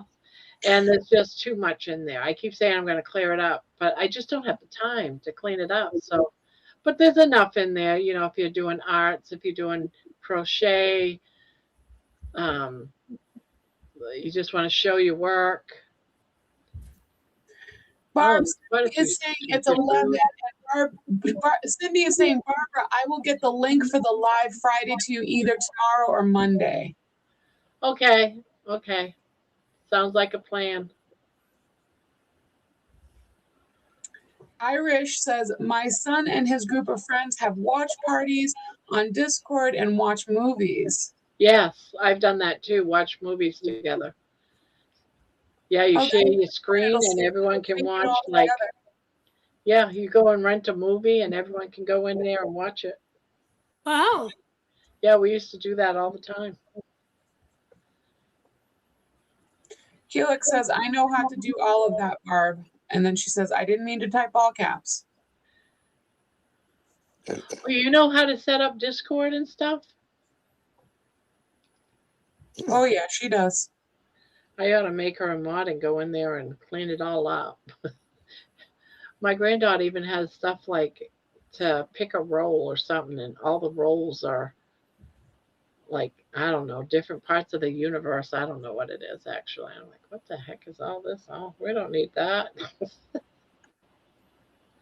We don't need that. I know how to do all of that, Barb. Didn't mean all caps. Yeah, maybe one day we can get it all figured out together. Helix. Connected to your Discord, Grandma. Oh, okay, cool.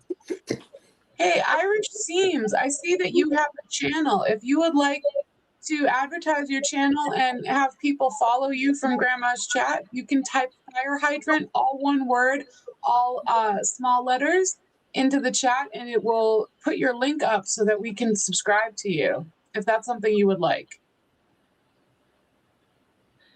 And another thing you guys can do too, if you're going to go live, if you're part of the Discord, because we're a community, you can go into Discord too and say, hey, at 11 o'clock, I'm going live.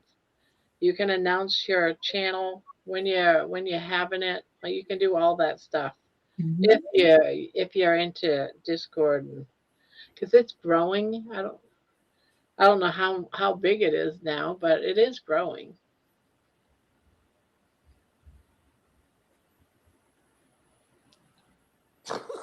Excuse me. It has taken me 2 hours to do 2 rounds. Oh, okay. The double crochet round and the first cross stitch round. Yeah, I'm still working on my cross stitch round. I just started the second one. I'm on DC round. Let's see. Helix has typed in fire hydrant. Keto Simple Dustin has typed in fire hydrant. So be sure to go and check out their pages and subscribe and show them some support. It says we have 33 watching. Oh, cool. Very nice. How many likes do we have? Mine hasn't updated, so it says 5, but I'm sure there's more than that. I'm gonna hit. I can't see anything. Oh, we got 40 likes. 40 Okay. likes.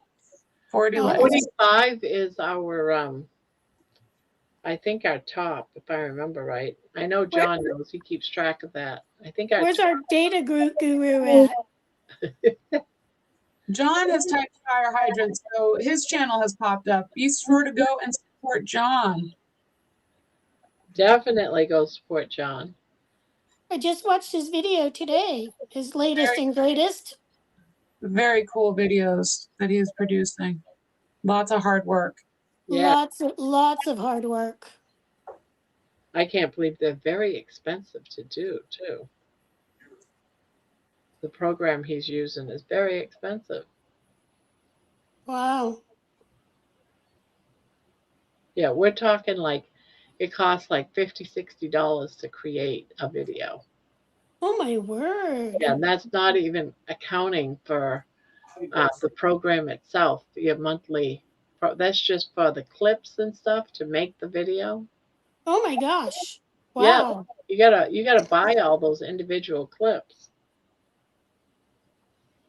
So people that make all this stuff, I mean, I'm sure there's some stuff out there that has to be free, right? Or But once you bought that particular clip, it's yours to always use it. oh, okay. So once you build up a good amount of clips, you're golden. But until then, you're not going to want the same exact.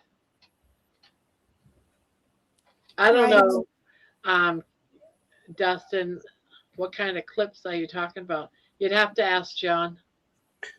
Dustin, we're talking about John's channel where he's been making videos that are costing him a lot of money. Yeah, you're not actually paying for the clip. You're paying for the copyright to use these clips, which, if you ask me, that's still the same thing.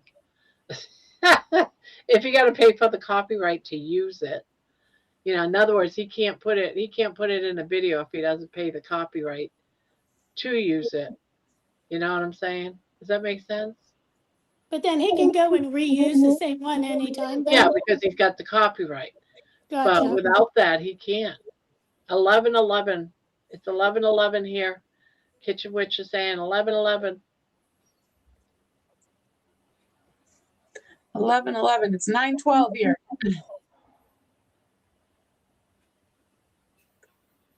Evado is not free either, Amy says. They're talking about the different ones.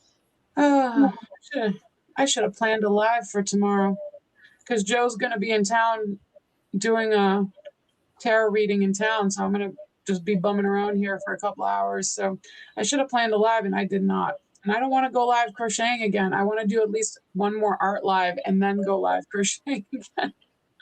Just do something quick and simple, like maybe your little lunch notes or something like that. Yeah, I could do some of those. That doesn't take much setup. The ones I love, because I'd love ideas of doing something like that. Yeah, I think they're great. I mean, I like all of them, but I just think that something simple where you don't have to do a lot of setup, Yeah.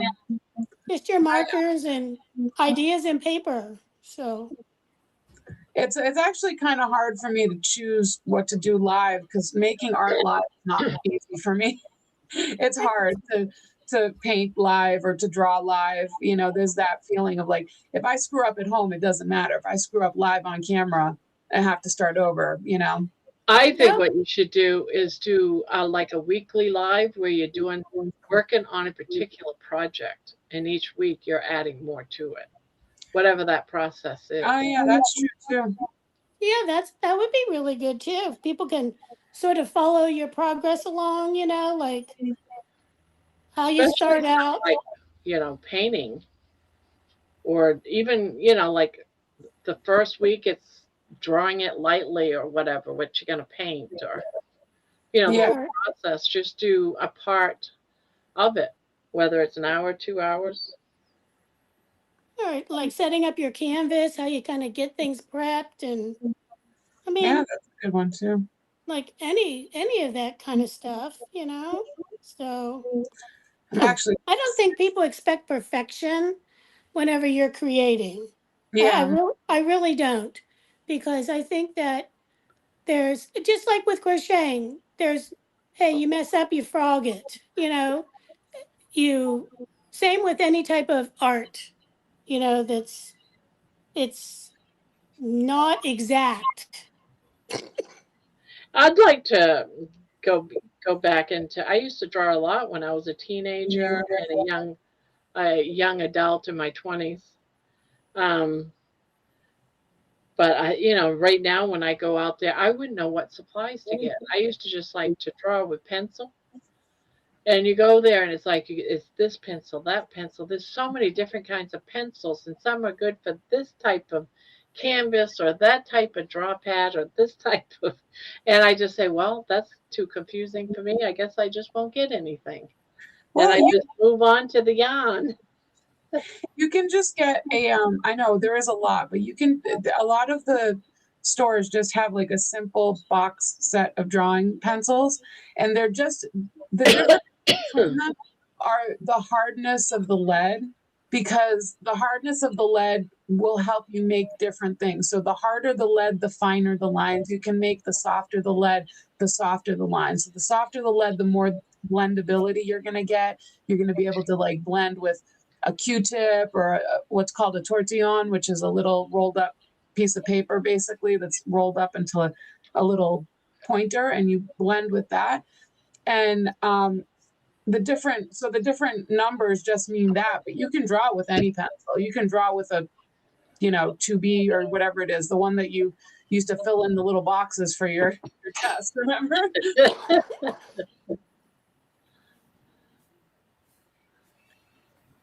I just use a plain old mechanical pencil, but I don't do a lot of sketching. Yeah. See, that information alone, Candy, would make a great video right there. That's Yeah. true. I have my next video, I think I'm working on a compilation of all of the lunch notes for my husband. And one thing too is you don't need the items to actually talk about them. I've seen a lot of YouTubers actually use things like Amazon, pictures from Amazon, actual items and just describe it. Oh, you'll be all right over there, Debbie? Poor Debbie.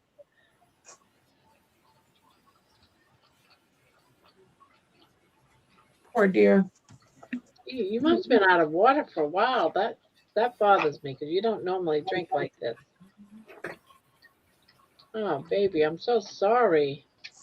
I didn't know when money knocked over your water bowl, so I'm sorry. Oh, I'm back. I'm back. You're back.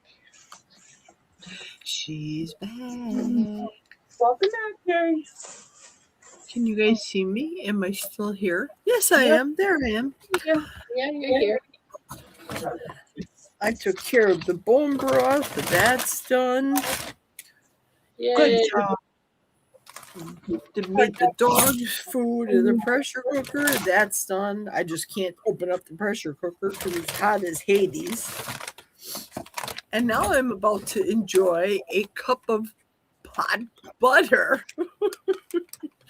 Hot butter water, like Erin does. Yes. Same thing. Yeah. It's delicious.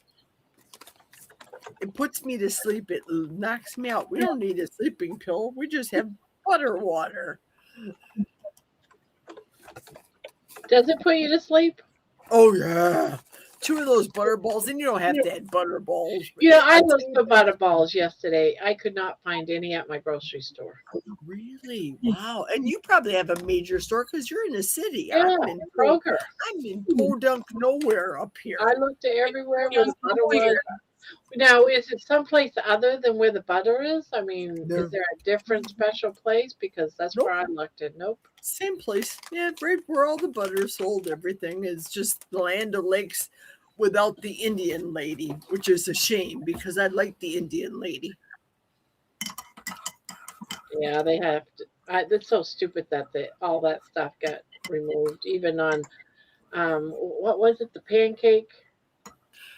Right, Aunt Jemima. Yeah. You're getting political. Huh? You're getting political. You're getting political. The Oh, pancakes, this is just symbolizes on food. the butter, I and the know. pancakes are political. Uncle Ben's, as long as Uncle Ben's doesn't make brown rice, we're good. Joe is laughing from the living room. Joe heard that, Jerry, and my husband is laughing from the living room. He knows the brown rice story. He didn't hear the whole thing, and he doesn't have the stomach for it, so I'm not making him sit through it. But Thomas, did you say how you like the brown? I don't think anyone came back saying anything about the brown rice story. he just said, "Oh my God, Barb," and then he went to bed. Yeah. He's gonna have I think nightmares. it's an appropriate reaction, really. Okay, I think I'm back. You think you're Okay, back? you're right. Everybody was concerned. Hang on. Oh, poor dear. Listen, I can choke on air easily myself. So easily. Dry throat. Oh yeah. She's getting over an upper respiratory illness. Ah. So you get one of those coughing fits and they don't stop. What's going on, Bobby? Where do you live, Candy? What state? Colorado, upstate Colorado, northern Colorado. Okay, because I know it's affecting. I'm sorry. About an hour north of Denver. Got it. I know it's they call this super flu. It's affecting both the coasts. That I know. Prayers for you, Debbie. Dawn says prayers for you, Debbie. Oh, thank Felix you. says she is a carnivore, right? She won't die. She's fine. She's just you get these coughing fits sometimes when you get respiratory things. I know I used to get bronchitis all the time and I'd get a coughing fit and it felt like I was never going to stop coughing. It's the worst. My gosh. Yes. Mm-hmm. But it's all of that's just working out of her. She's okay. I think, right? You're okay, right, Debbie? I'm good. Good. I haven't waved the white flag yet. There we go. She's the white Kleenex. You got to do this. Exactly. I'm going to try not to talk for a minute or two. It's going to be more than a little cough that takes this tough broad out. Let me tell you. Honestly. Yeah, I can relate. I can choke on air easily, very easily. I am very grateful. Joe and I have not been sick for over 3 years now. We have not had colds. We have not had flu, no stomach bugs. Knock on wood. That first one. Knock on wood. Well, you pretty much are at home, and Joe, he works, but isn't he working like away from people for the most part? No, I mean, he's at the store. He works with people. He sees customers all day. He has to frame, so he has to take orders from customers. He's in the store. So this is really, I really attribute it to our lifestyle changes. When we started intermittent fasting, we stopped getting sick as much. And then we went to low carb, and now we're doing carnivore, and we get a lot of vitamin D. We supplement vitamin D, and we get 300 days of sun here, and we get out for walks every day. So vitamin D makes a difference, guys. If you can get out in the sun, get it. Supplement your vitamin D, get it. It makes a difference. Yeah, I do take it, but I think my big mistake was before Christmas. I went and met my cousins, and some of my cousins' family came in from Texas. And, they're giving you hugs. And I'm like, after that, I'm like, I should have never done that. Kids are curious for everything. Yeah, they are. Yeah, exactly. Everything. Yeah, kids. They're spreading it all the time. They don't wash their hands. Fingers go in mouths. They pass on toys. I call them little petri dishes. Yes. Dustin is going to bed. He says he's going live in the morning, Sunday morning coffee live. What time? Not sure. It didn't say. I think it's 10:30, but I always get it confused. No, his is 6:30 my time. In the morning? Yeah. Oh, goodness gracious. No, so I won't be there. And Helix, I have not heard of Pagosa, Colorado, but this is a huge state, and I have not heard of many parts of Colorado, so that is not abnormal.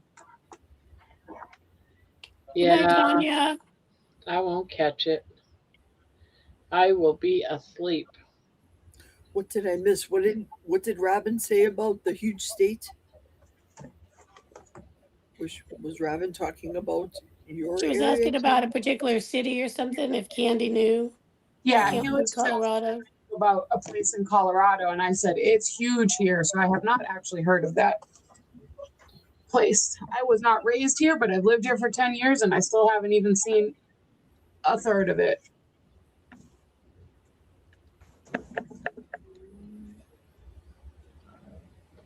Oh, excuse me.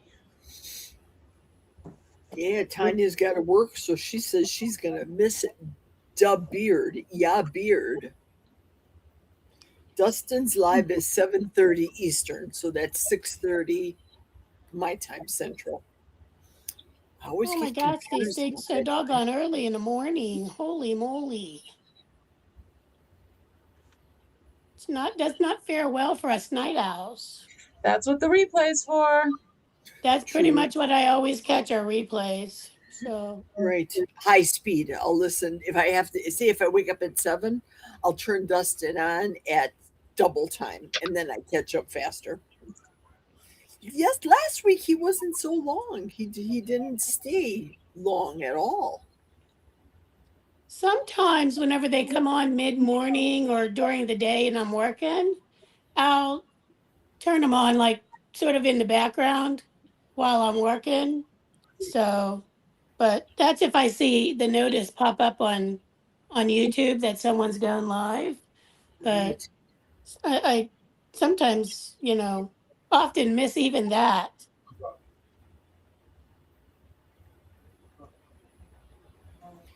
Have you guys recently seen the creators doing these carnivore biscuits, or I don't know, let's call it pastry, but it's not. It's pie crust is what I'm saying.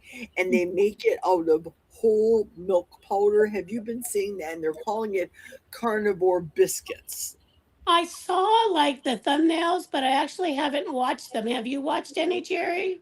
Yes, ma'am, I have, but I'm having a hard time wrapping my head around the use of the word carnivore as far as biscuits are concerned. It's like, wait a minute, is it really carnivore? And knowing how I felt after eating my mother's birthday cake last week, I don't know if I could do it because it's technically dairy, whole milk powder. Yeah, you probably wouldn't do well with that. I haven't seen carnivore biscuits per se, but I've seen carnivore buns, which might be the same thing, where it's like you use whole milk powder, you can just use whole milk powder, or you can use cream powder as well as whole milk powder, but it is all dairy. So if you're having issues with dairy, it would probably wreck you. It probably wouldn't be good for you. The floodgates would open again. Also, there's baking powder in it, which is the only non-carnivore thing. But I've tried them. They're good.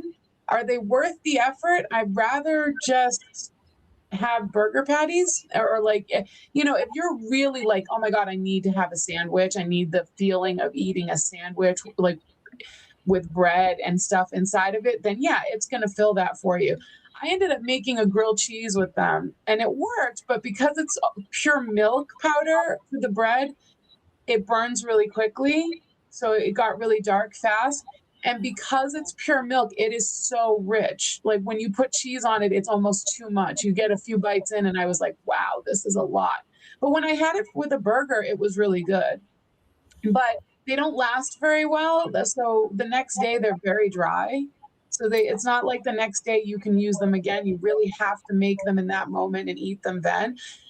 They're pretty easy to make. It's milk powder, cream powder, baking soda. You have to wet your hands to form them because it's a very sticky dough.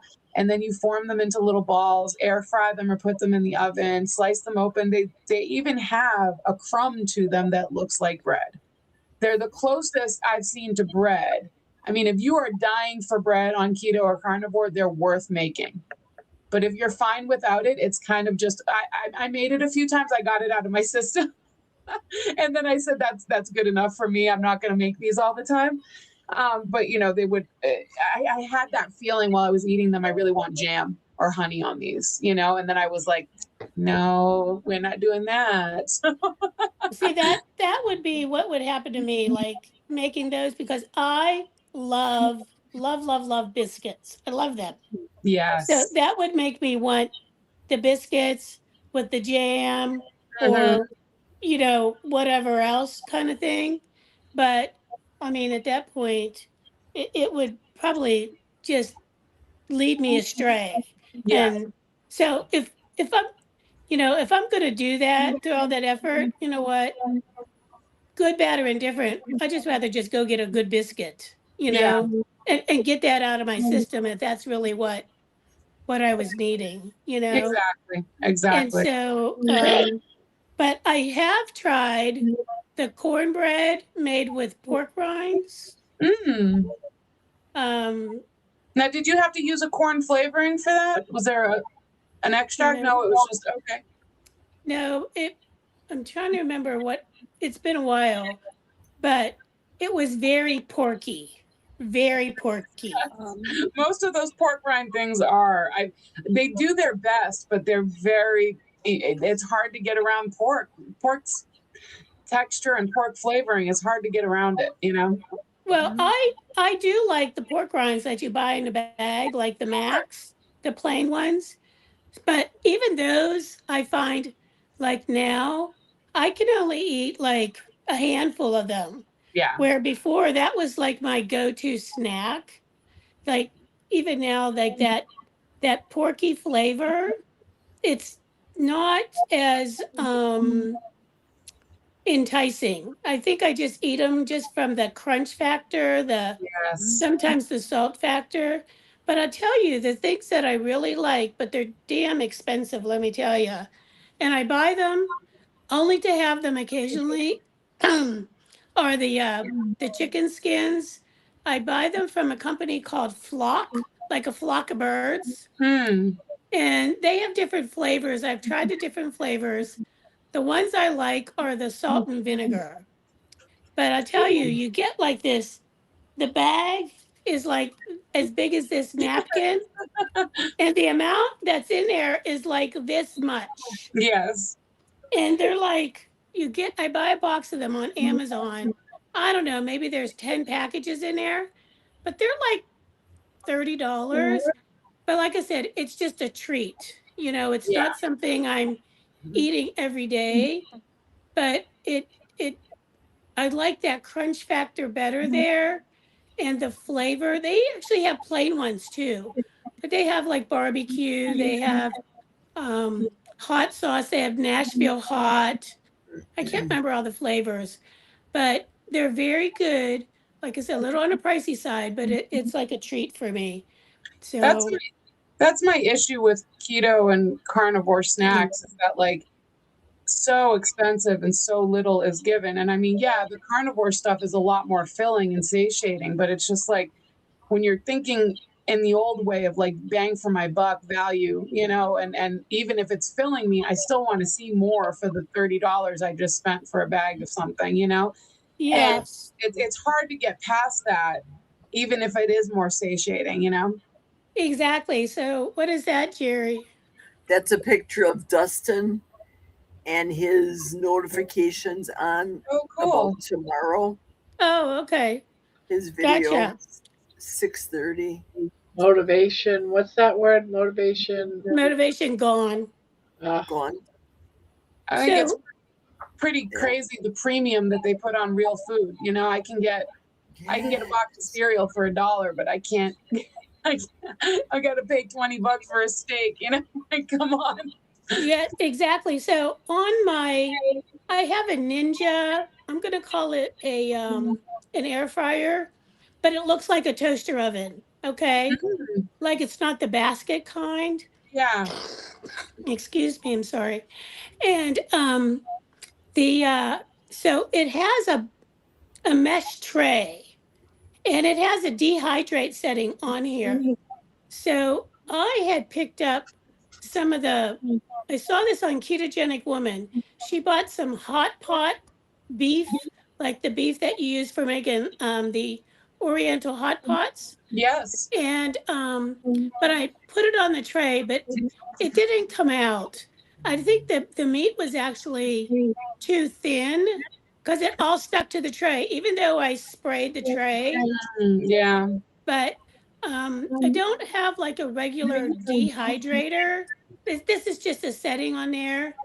But I was, so I don't know much about dehydration, making dehydrated like beef or chicken skin or anything like that. Jerry, do you do that? I'm doing it right now, Debbie. I have 2 pounds of bacon in the dehydrator in the laundry room cooking right now.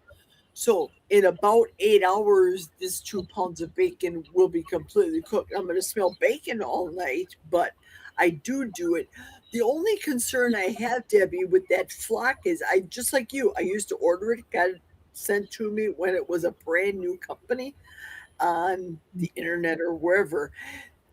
once I got it and I saw the small amount, I said, you know what? I could do this myself. What the problem I have with flock is it's skins that are cooked in canola oil. Oh no. Oh, I didn't notice that. I Yes. thought it was dehydrated. You know what? I'm going to have to look at that. Well, I only have one bag left, so. But anywho, so with dehydration, obviously you have a dehydrator that has multiple trays. Yes, ma'am. So- 8 trays. I did a live on it. Shoot, was it last week? Here's the. Oh, I should probably get close. Hang on 1 second. Good night, Irish Seams. Good night, Irish. Mm, I Good can't night. look yet. Right. Mhm. I'll have to look on the bag. I'll Carnivore. look on the bag, Jerry. I didn't notice Papa was in here. Papa Carnivore is here. So Papa Carnivore is Peter, and then there's someone else who's Peter, right? I Yes. can't believe the Oh, world I see. is still- Safflower oil and Oh, sunflower well- oil. Oh, gotcha. Okay. We'll still be here in 3 hours, Papa. We got another All right. 3 hours to go. I got you, Jerry. Yep. Okay, got it. Yep, read on the back. I can leave that light off. You guys can see me in the semi-dark. Amy, I had some mini pretzels yesterday at work and got so sick. Oh, Gas, gosh. bloating, diarrhea. What a mistake. Yeah, he mentioned that at Old Guy Carnivore's live today too. Yes. Today I was strict carnivore, had 5 eggs with bacon, then a big ribeye steak for dinner, and back to normal. So, Jerry, when you're doing your dehydrated bacon, why do you dehydrate it? Just for shelf life? No, I actually take my chicken skins, which I get free from the butcher in Bloomer. They just throw it away. So I ask them to bag it up for me, like say a week before I give them a heads up. I actually put them in my air fryer, Debbie. So good. And then I flavor it with anything I want, whether I want the not Lowry's, but a seasoned salt on Yeah. it, Redmond seasoned salt, or Yeah. anything without sugar or any certain Right. additives. It's beautiful in the air fryer, so good. But I have been known to deep fry them also, like Rick's heart attack chicken. I have deep fried the skins in the beef tallow too, which kind of sounds weird. Chicken skins and beef, you're commingling oils, but it tastes so good. Oh, beef tallow is so good. But what about the bacon? So why do you dehydrate bacon? Oh, I dehydrate because I love the taste of hot dehydrated bacon. So Oh, before I go to bed, before I go to bed, I'm going to set it again for another 8 hours. It may be a little crispier, but it's so good, fresh, hot out of the dehydrator. So fatty goodness. so when you get up tomorrow, it'll be ready to eat. Like you'll have a bit tomorrow. Yes, ma'am. So Yep. does it come out like the perfectly crisp bacon? I love It's crispy fatty. bacon. Yeah, it's definitely fattier. Now, some of the recipes that I read about dehydrating bacon, they say to do it in your microwave first to get rid of the grease, as much of the grease as possible, which I understand it, but it's more cleanup for me. It'll go into the dehydrator bottom, which is silicone anyway, regardless. But I'll go periodically and go and dab the grease off of the bacon, and like you would when you're putting a roast into Sure. anything. Yeah. Does it render as much fat, just as much fat, or does some of the fat stay on the actual bacon itself more? A lot of it stays on the That's the bacon appeal, itself. is that it'll stay fattier. I see. Oh, gotcha. Okay. The Yeah, problem with that is if you're going to keep it, it's not shelf stable because Ah, the rancidity factor. So you can have it, but put it in the refrigerator. But shoot, mine will be gone in days. It'll literally days. did the doggies get some? Well, of course, yeah. But this isn't for me though, because I'm on the lion diet. That's the thing. I am making this for a new client I have at work. So, number one, my dogs are completely out of snacks. So I can smell it. I can be tempted all I want, but I can't. Oh, but eat you don't this get to have any. Oh no. because I'm still doing the lion. But the dogs are completely out of their snacks. So I have so much bacon in my freezer. I can Oh, afford 2 pounds for the dogs. Sorry to And interrupt you, Jerry, but Terry just said, got my mom on hospice today. A guy just Aw. delivered morphine and other comfort drugs along with suppositories. I'm supposed to put her in her starfish if she gets constipated. It's been a day. I'm so very sorry, Terry. Sending you Terry, lots of love. sending you lots of love and prayers. Oof.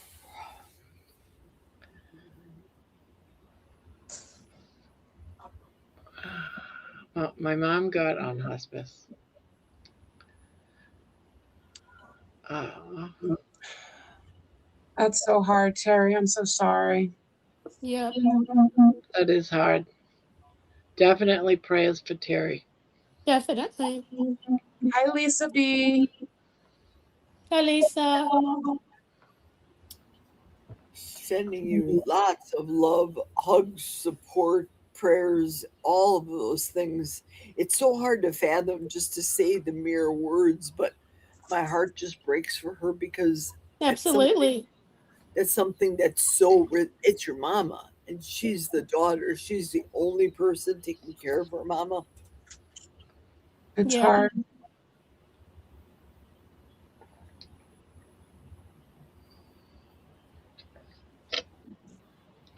A nurse comes tomorrow to explain things. All right.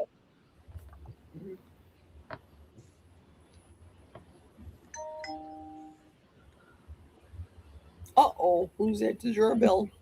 Ding dong. Avon That's calling. phone. That's my text messages and Facebook messages.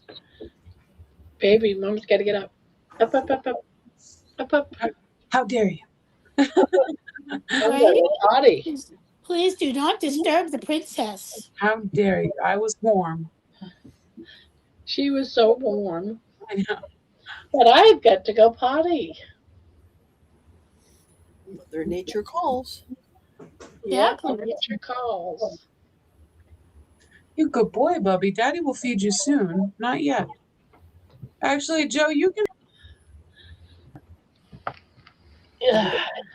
Candy, do you feed your dogs a proper canine diet, as they say? So I can't afford to feed my dog, my dog and my cat beef, but I feed them chicken. So I do all chicken, and then we get supplements from Balance It. That's what the website is called. So it's a powdered supplement that we mix in with the chicken, and then we add tallow or duck fat, and I put a little water in there just because it's usually kind of dry, and a little bit of iodized salt because I guess they need the iodine too. And that's it. They eat chicken and they love it. They never walk away from their food. They lick the bowl clean every time, both of them, the catty and the dog. So they're very happy. Every time I take them to the vet says they look amazing. So I used to feed them. Well, when I just had cats before I had the dog, I fed them conventional food. And this is actually a tale, which I'll tell briefly. One of my cats got horribly sick and she lost 5 pounds, and we thought we were going to lose her. And we couldn't really afford to do a lot of the extensive testing to find out what was actually going on. And they said, well, she's probably got cancer. You probably got a year left. And I said, she's 5. How did she get so sick? So they ended up putting her on a vegan food. They put an obligate carnivore on vegan food, and she got sicker. And so then I started doing research about raw feeding, and I couldn't manage that. We were living in an RV at the time, and I couldn't manage it. I can't manage it now. It's a lot of grinding and a lot of work. So I switched her to a high protein wet food, and I had 3. So there's no switching one and not the others when you live in a tight space, especially. As soon as I did, she flipped right back around. She lived another 9-10 years. But they stayed on a conventional but high protein wet food for a while. Then I got my dog. Then one of my cats passed away, and I said, well, I'm down to 3. And we were in COVID, and we were having a hard time because everything was having, production issues. So I couldn't find the food that I could afford that was the quality that I wanted. They weren't making it as frequently, and I couldn't find it. So I said, I'm just going to bite the bullet and start making their food. I said, I still can't do raw feeding, but I can do this. So that was what I could do was the chicken. So I process 40 pounds of chicken a month. And I cook it in over 2 days in 2 large crock pots. And then I mix it all up in a big bin, and then I freeze it separately. So I have like little containers that say C on them for cat, D for dog. The supplement mixture is the same. It's the Carnivore blend on this website, but they also make blends that are specifically for cats or specifically for dogs. But this is for both. But the amount that you put in differs a little bit for the cat or the dog. But in a pinch, they can eat each other's food. If I run out of one or the other, they can eat each other's food for a few days and it won't hurt them really. So that's what I do. It takes a lot of time. I just got through pet Get food him up here. and Get him up here. Come on. it's a lot, but it's No? worth it. I think it keeps them from having to Think go to about bed too much, you know? What type of breed do you have? See, I have the 2 German Shepherd, the German Shepherd Corgi, and then the full German. Right, you got the big uns. I have a Japanese chin, so he's 12 pounds. He's a little guy. And then I have a Siamese mix for a cat. But at one point, I had 3 cats and the little dog. I'm down to 1 cat and 1 dog. Well, for the German Shepherd, for the I feed them both the same amount, but Mhm. the Corgi or Squeaky, that's the one that makes that squeak noise. She could be a bottomless pit. That dog could eat from morning until night constantly until she would throw up. Mine too. Obviously, we would feed her, but I'll limit the dogs to a pound a day, whether Mhm. it's the Costco chicken or the ground beef. It just depends, really, like you said, whatever's on sale. Yeah. So I was so bummed last week when I got that cruddy meat from Costco because I brought it for the dogs just to open it up, and it was brown and smelly, disgusting. Very bummed. Yeah, And that sucks. I can get a lot of food from those $5 Costco chickens. You're getting rid of course, the skin and all that funkiness Yeah. on there. But I don't supplement them as you do with that special powder. That I don't do. Mm. They like eggs and egg yolks. That goes good. But the full-blooded German Shepherd, she can be a little princess. I call her my condo dog. She just, if she feels like she wants to eat, she'll eat. If she feels like she wants you to feed her, then Oh, maybe she'll allow you. Oh yeah, she's a princess, all right. princess. Yeah. Victor is here. Who's here? Victor. Oh, hi, Victor. Hello, Victor. I worked out of an RV as well, security work.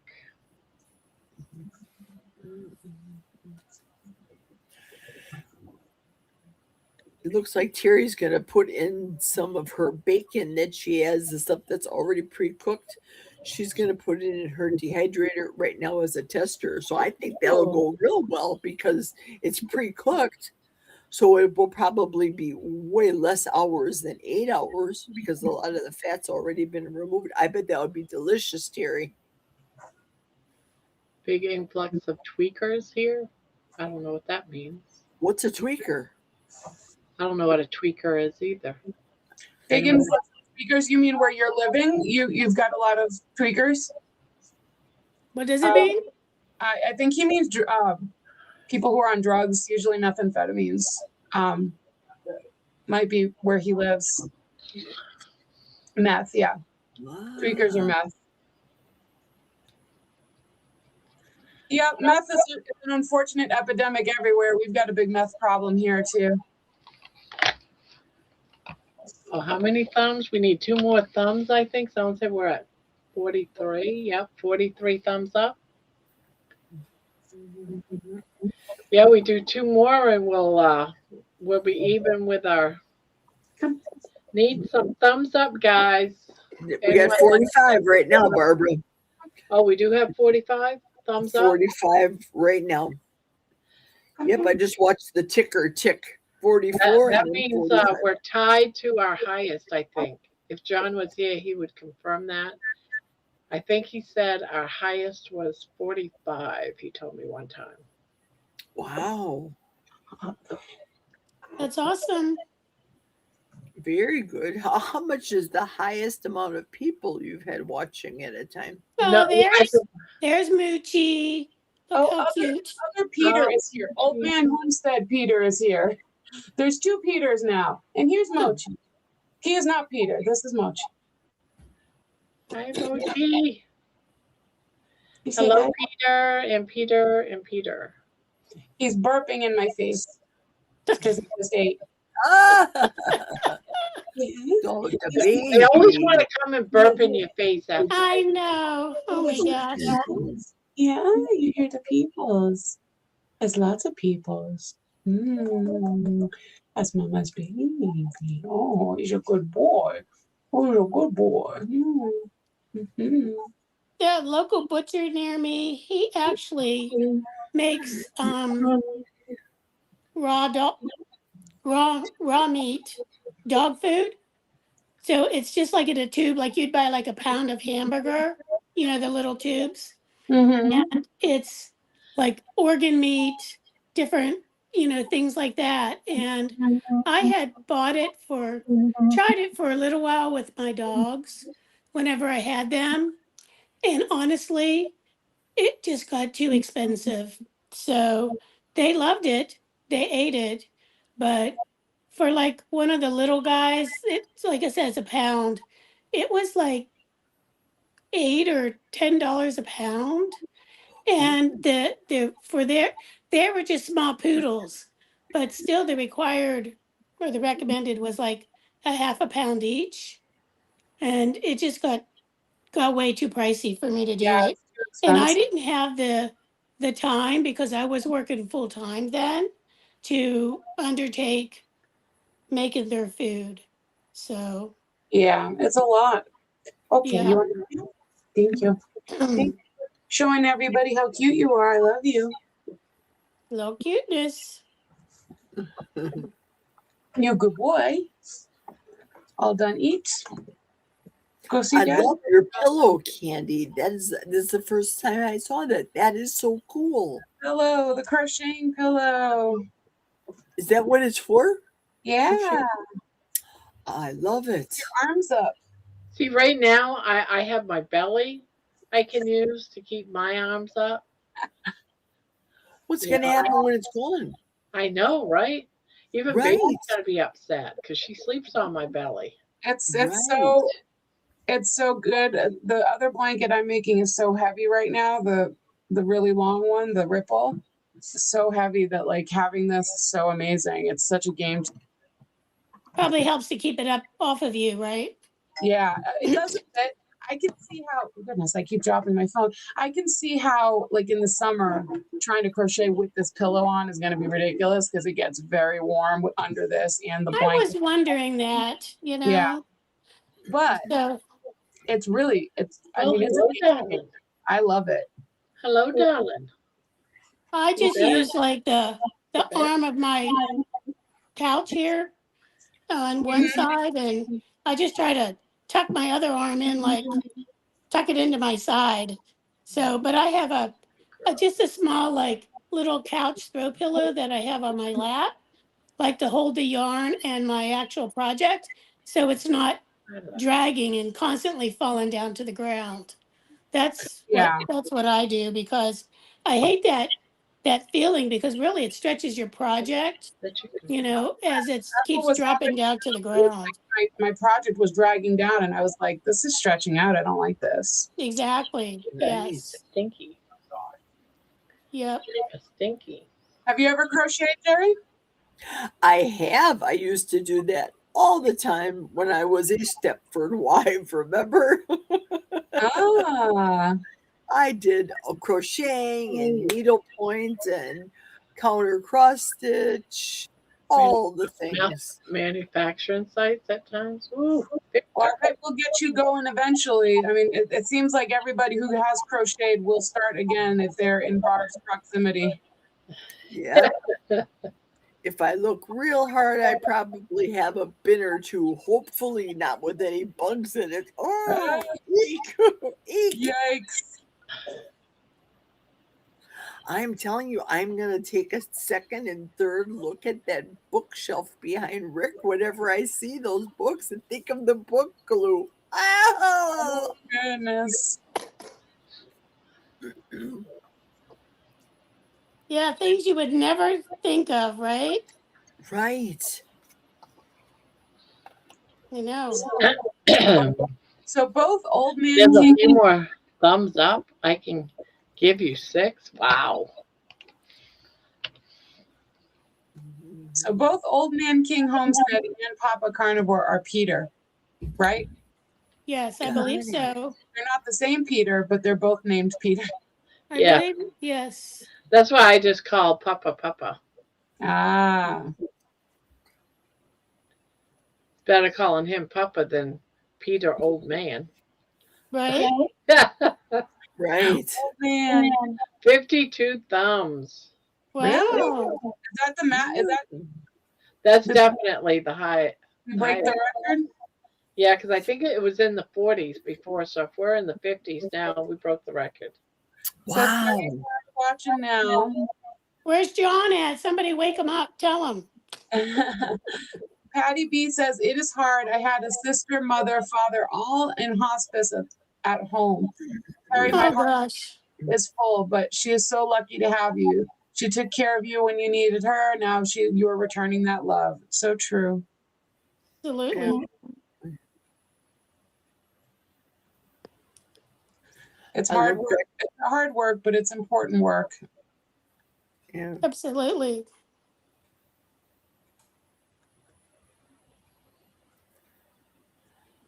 So how old is she, I wonder? Wasn't she like in her 80s or something? Yeah, I thought she said 84, but I could be wrong.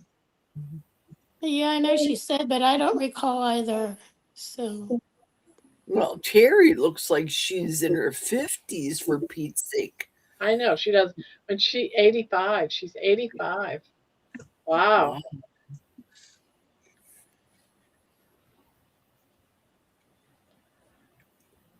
I think people that have fairer hair, like the blondes, they just look so much younger, the lighter haired individuals. Hmm. now your hair, Jerry, is that your natural Natural. color or did it turn or did you dye Well, it? I used to be like your color, similar to your color, Debbie, and then I would have it woven and frosted with the blonde in there. So it would be frosted. It would be very expensive to frost my hair now because then they have to dye your roots, which are mine are white. So for a period of time when I was still doing real estate, I was trying to grow out the roots, of course, until it got to be too crazy. I said, take off everything. I let my hair grow long with the roots. Then I buzzed it. You remember that exercise guru Susan Powder, who had that very Yeah. Yeah. short hair, but I think hers was blonde. Mine's gray. Yes. Yeah. Kind of Jennifer. like stood up kind of thing. Yeah, yes. I Yes. buzzed mine that much just to completely get rid of the frost and start fresh. Wow. Wow. Yes. So I think I grayed early. I believe I was in my late 40s, early 50s, but I always wanted to be like my mother in law, beautiful white hair. Well, God's given me the beautiful white hair. Yes. Yes, you do. I love the hair. I just wish curly hair girls want straight, straight hair girls want curly. Yep. But I'm Well, grateful for it. I like doing different things with my hair, but it's getting time to start to donate the hair. It's time. is that what your goal is to donate it? Yes, yep. Yeah, they donated to give it to kids for making them cancer wigs. Yes, yes. Well, that takes, well, for some people, it takes a long time to get to the correct length, and then to manage it all during that. So Yeah, I that's, donated my hair when I got it cut after years and years and years. It was all I could sit on it. My butt Yeah. could sit on my hair. That's how long it was. wow. I went to a place said, "Can I donate my hair?" And they, "Oh yes," and told them what I wanted. I went real short. I couldn't even put it in a ponytail. Ah. Yeah, I went real short. I'll do it short where it'll be a short page boy because I have it all one length. It's just Yeah. curly. That's all. Victor says, as a forest ranger, now retired, seen a few things, ran across meth manufacturing sites a few times on the Oregon coast. Is that where you live, Victor, in Oregon, or is that just where you were located at the time? That sucks so much. What else? Lisa B says, back in 1995, my dad was in hospice at home. He died at home. Victor says, seeing meth sites hurts me. Terry Girl says, that's what my mom wants too, Lisa. No hospitals hooked to IVs. Amy says, I love and embrace my curly hair. I used to have super curly hair. It got straight. And Terry says, I think donating hair is so cool. Helix says, I love Amy's curly hair, so cute. And Nightbot is reminding us that we are not doctors. My hair used to be like Amy's when I was younger, but as I got older, it got straighter now. There's still some natural wave to it, but since I noticed that since I've been sick, just different things going on, like my hair has gotten straight, but once I kind of get through this, it'll get some natural wave and everything to it again. But the my hair is my natural color. I don't color my hair. My sister, she went gray in her 40s, and she colors her hair now because she's like, I don't want to be a 40-year-old grandma, meaning like looking like a grandma because of her gray hair. Right. So, but um, but my hair used to be sort of like a lighter shade of what Amy's is, in the sense of like that strawberry blonde esque kind of color. But it kind of goes through phases of being like, I call it mousy looking, but I like this color. This is like my natural color, but I'm happy with it. Not that I'm going to do anything about it if I Yeah. wasn't happy about it. Now, when I was in management and stuff like that, I would color my hair or get highlights, something like that, just because you're trying to look. I didn't want mousy looking hair. Like you wanted to look a little bit professional, you know, Right. which I know is kind of a challenge sometimes for me. But anyway, but it got too expensive, and B, since I work from home, it doesn't matter. So Mm-hmm. Now, what do you do, Debbie? What's your job? I work part time. I do data processing for Nice. a local tax collection company. So they just collect local taxes. It's not like not the IRS or anything like that. So Mm-hmm. yeah, but I just do data processing for them. So I work from home, and I just work 6 hours a day. So Ah, yeah, I used to have thick curly hair, and then I was on a lot of meds for, well, almost 2 decades, and I think it ravaged my hair. I'm trying to get it back. I'm off most of them now. I was on a statin for over 15 years, so, but I'm off of them now, and all of my labs are normal except my cholesterol is high, which I'm fine with. I'm okay with that, you know.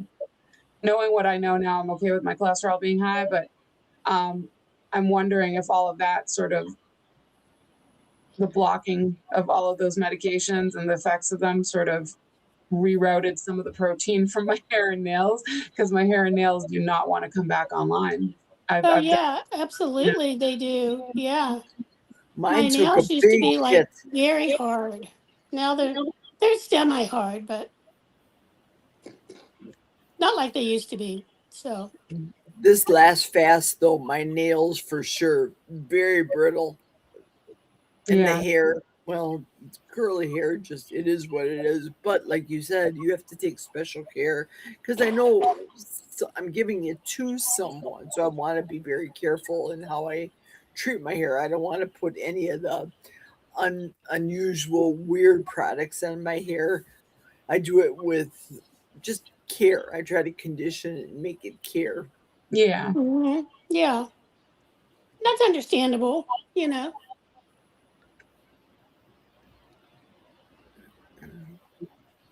Terry says, LOL, Page Boy. I haven't heard that in a while. Victor says, still live in Oregon. Amy says, I've donated my hair before. I bet they love that, Amy. Curly hair. I bet they love a good Yeah. curly hair donation. I wonder, does it? I mean, it must still curl after it's cut off your head. Yeah, it does. I mean, I remember I had curly hair. It was still curly on the floor when you at the salon. Carnivore says, I still live in Kansas. Victor says, good Kansas person. Amy says, I started going gray at 19. I've been coloring since about 25. Victor says, Kansas is a good place to be from. Helix says, hey guys, I'll be on my phone when I get back on Barb's Live. My phone doesn't let me use my @ symbol for some reason, which irritates the crap out of me. Yeah, me too, Helix. Mine doesn't either. Terry says, mine is getting mousy. I throw blonde rinse on it a couple of times a year. It's due now. My hair is very fine, now getting thin. It sucks. Victor says, losing my hair. Terry says, oxtail bone broth is very collagen generous. Yeah, I have to make more. I actually have some right now, and I should actually drink it. I've been using it in recipes, in stews and stuff. I'm not just sipping it as is, and I should. Yum, oxtail soup. Oh, I bet that's delicious. You know, I did not like the taste of the oxtails.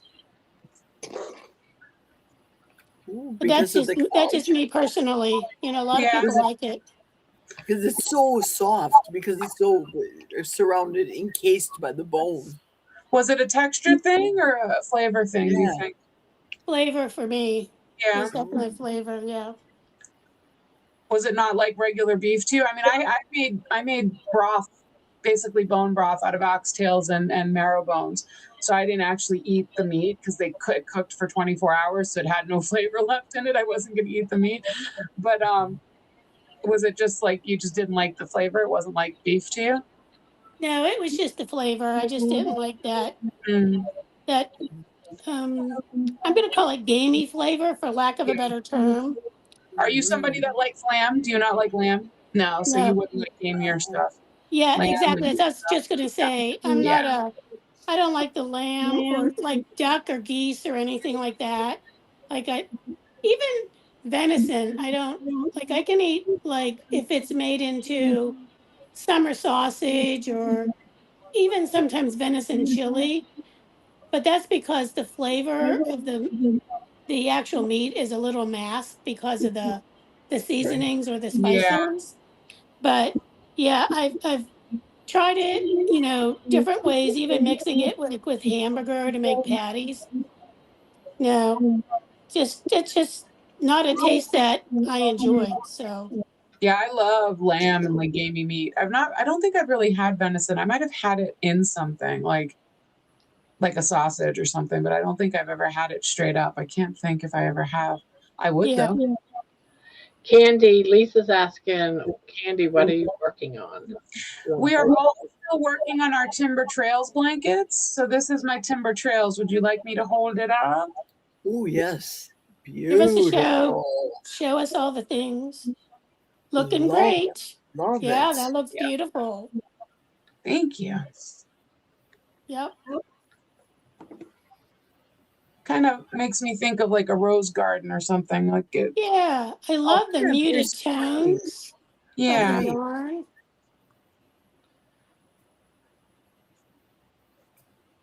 Definitely. How's yours coming, Barb? It's coming. I'm on my second row of X's. Oh, Ooh, beautiful too. I'm on my first row of twins. Oh, that Are looks you also great. doing the timber, Debbie?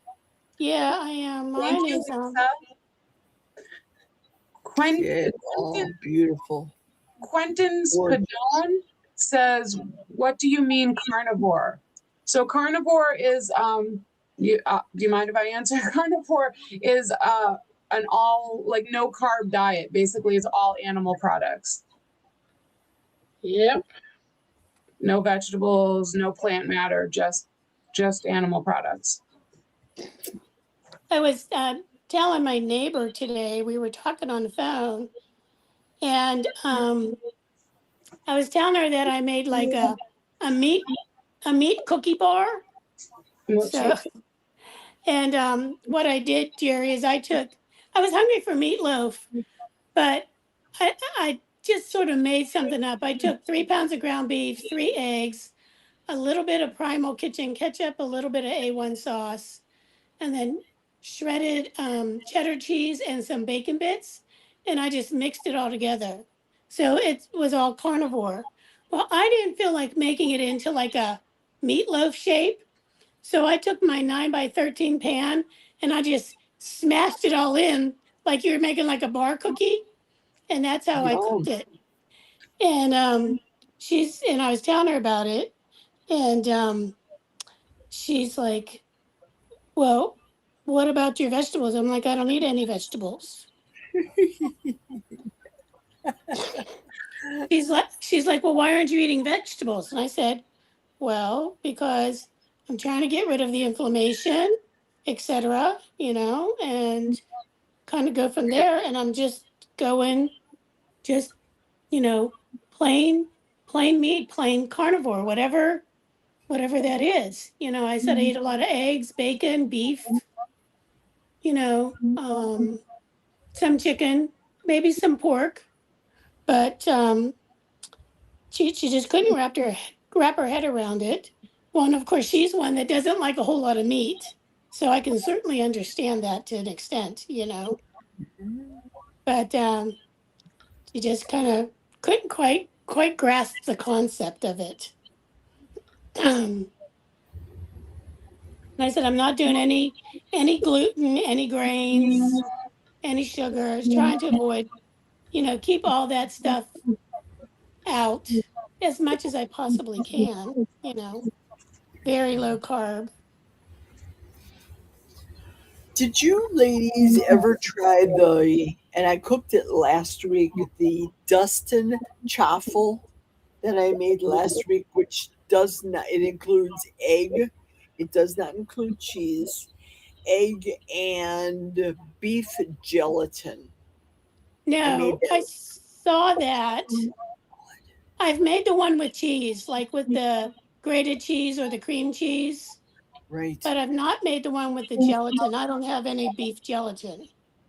And I made it with the beef gelatin because sometimes, well, before I fasted, I just bought a new big container from Amazon of the beef gelatin, so I had plenty of that.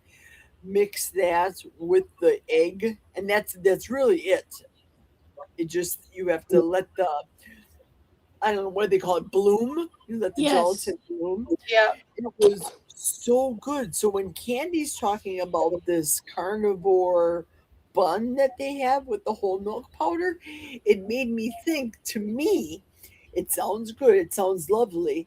I would want to save it. Like Candy said, you can't save it for the next day. It loses its... Yeah, mine dried out. Yeah. Yeah. So I would think that it's simpler making just the chaffle, the Dustin chaffle. Sounds simpler, and it sounds really good. I haven't made one, but I want to try it. I want to just Quentin in the chat said, what do you mean carnivore? Then said, sounds pretty bad. Says eggs and some beef is good, but no veggies. That's what scares me. So Quentin, I think you're new here. I've never seen you here before. A lot of people in this chat, not everybody, but a lot, including Grandma Barb, who is the owner of the channel, practice a carnivore diet.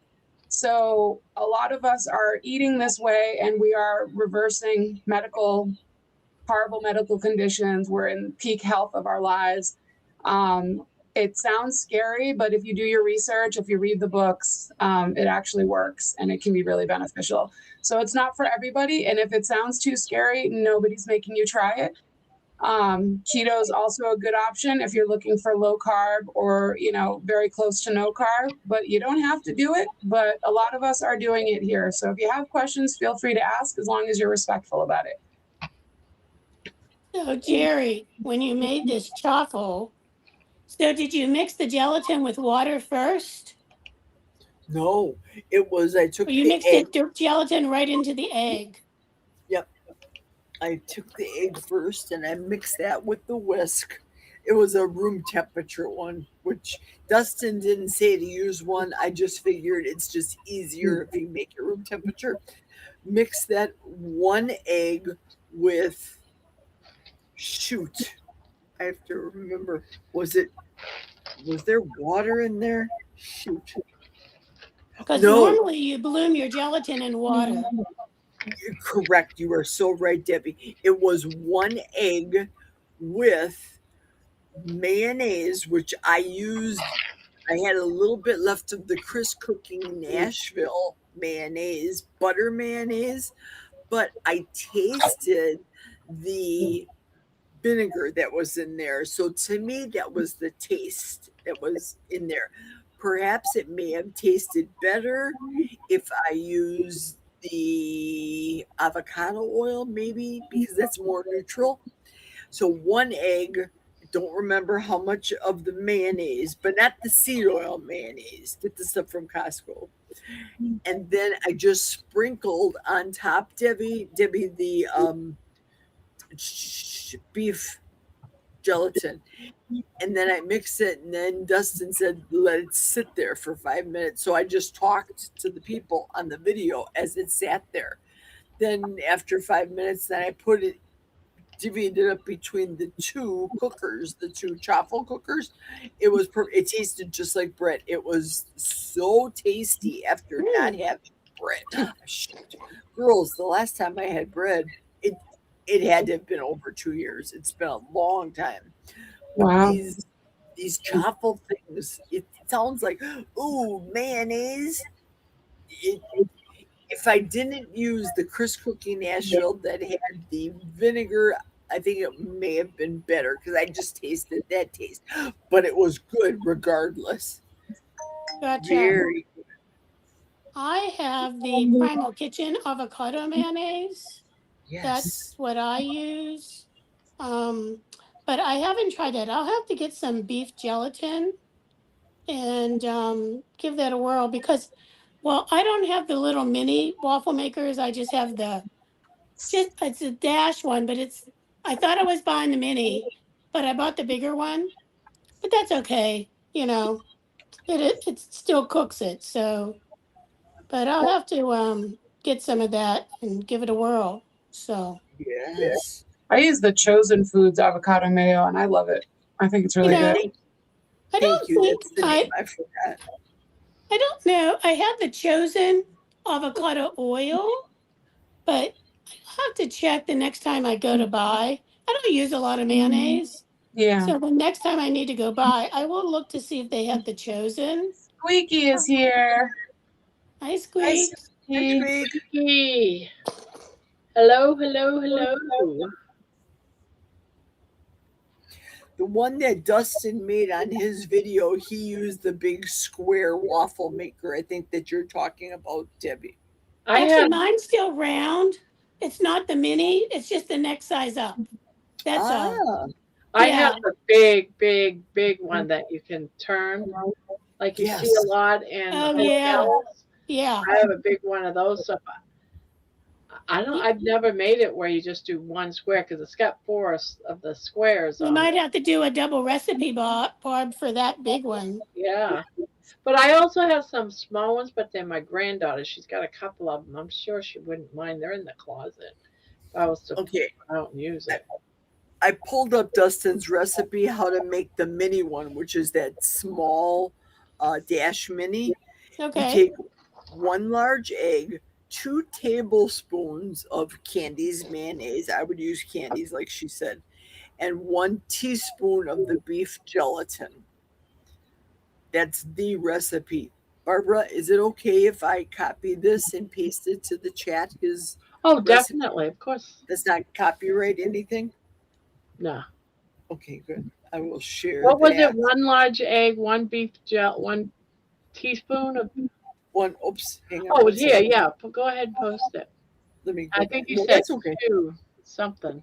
2 Yeah, mayo. he's got a couple of recipes, as a matter of fact, how to make a big batch of them.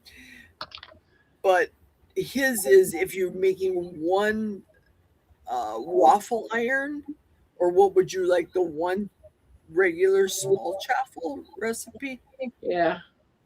Okay, the regular small one is 1 large egg, 2 tablespoons of mayo, Okay, that's and what 1 teaspoon of beef gelatin. But in his comment down below, it'll have the breakdown of all the however you want to make your particular chaffle waffle. What's the name of the video? Because I'm not able to tap Oh on yeah, it since I'm on the gotcha. live stream. Just tell me the name of the video and I'll go find it afterwards. Certainly, I'm going to post it, but the name of the video is called Carnivore Waffles. That's Okay. what the name of the Thanks. video is. Thank you, Jerry. You're welcome. Let me go back to be able to paste. Oops, a daisy. Too Yeah, far. I believe you're a mod, aren't you? I think Yes, ma'am. Jerry's a mod. Yeah, you can post. So here comes the recipe. It's there right now. And Dustin does the talk over, I think, voiceover. I think that's the proper name of it. So as he's making it, you hear the music and him talking over the recipe. Okay. Very tasty, very crispy, good. He says it's what his granddaughter requests for sandwiches, for breakfast sandwiches. Okay. Ooh, that would be good. I wonder That how would they be come out. delicious. How do they come out tasting? So like bread to me, it tasted bready. And I ate it here last week Sunday, and I buttered it. It's so delicious, still crispy like a Eggo, but I know it's a whole lot better. And with only what 3 ingredients, and how many ingredients is in a Lego or Eggo? Ugh, Who knows? We don't want to know all that information. right? That's like talking about palmetto bugs again. No. Exactly. Yes. Definitely. I'm going to have to check with my local butcher to see if I can get some chicken skins like you were talking about earlier, Jerry, and try and deep fry them or dehydrate them or something. Or put them in your just generic air fryer that you have. Yeah. For in a pinch, if you just want a couple. But I bet you, if you fill up your air fryer, give it a little bit of room between pieces, I bet you will not go back to that other brand Flock. Well, I would prefer not to because, like I said, they're so expensive. But now, since we found out they have the other crazy oils in there, I don't want to have that, you know. So, John but is back. John, you're here. John says, wow, 54. That beats the record by 20. Really? No, Mickey Monkey says Barb said the record. I thought what was in the 40s was the record. Yeah, it was like 45, I thought. John noticed the thumbs. Wow, 54. That beat the record by John's funny. 20. Was it Take 34? Yeah. I thought it was 40 something for thummies. I did too, Barb. Maybe it was. Maybe I'm thinking it was. I thought it was 46. Yeah, I thought it was like 45, something like that. Or was that how many people was in the chat? That might have been how many people was in the chat. I think 30 something in the chat was right, but the thummies were like 40 something. Yeah. 42. I mean, what do I know? I'm 66 years old. I am 65 years old. Candy's the kid in here. I'm 44 years old. I love that. She gets a little. She I gets thought a you were little going to say twinkle. I'm 87. 87. Okay, now what does 87 mean? I've heard you guys giggle about that Absolutely too. nothing. Absolutely nothing. One night I kept saying 87 because whenever I say something is a lot, I'll say, oh, that's 87 different things. That was 87 million things. Sometimes it's 37. It's something with a 7, but that night happened to be 87. And then people in the chat, I forget who, started catching on and started saying 87. Barb started saying 87, talking about how her grandkids say 6-7 all the time. And so she adopted it. And then everybody started saying 87. So it means nothing. It's just what a random number that pops into my head when I'm like, that's too much. That's But the 87 kids do 6-7 all the time, you know, and it drives me nuts. So when they do 6-7, I do 8-7, but I do it like I'm a crazy 65-year-old lady saying 87, and they look at me like, I say, hey, if you can say 6-7, I can do 8-7, right? Exactly. You know what's funny is that like every live stream has their things. I went into another live stream where the woman paints mandalas, and everybody started doing angels and poop in the chat, and I was like, what is that? And they told the story of like one day somebody was trying to say bless you because somebody was sneezing, so they were trying to put angels, but they kept putting poop instead. So they were just like, so now they were like, may the poop blessings be upon you. And I was like, oh, it's like Barbershop. We have inside jokes here too. That's great. Yeah. Well, you know, in the kitchen, if like when you're working in the kitchen, when you run out of something, you say, this is 86th. Yes. Like, you know, soup is 86th or burgers or Yeah. whatever it is. Joe used to work in kitchens, so he always says that all the time. It's 86 this, got 86 that. Yep, exactly. Terry says it's interesting that our great grandmothers Oh, used okay, flour 45 and was now somebody we was in the can't. chat. Okay. Well, then we definitely beat that tonight, Joan. What? We had more than that. He said 45 wasn't the likes, it was how many were in the chat. Oh, okay. Terry I'm 70 continues years on. old. Lisa says, I'm 70 years old. Terry was writing more. She said vegans tried to make things be like meat, and carnivores tried to make things be like bread. Yeah. Have you ever seen the And recipe? keto does the same thing.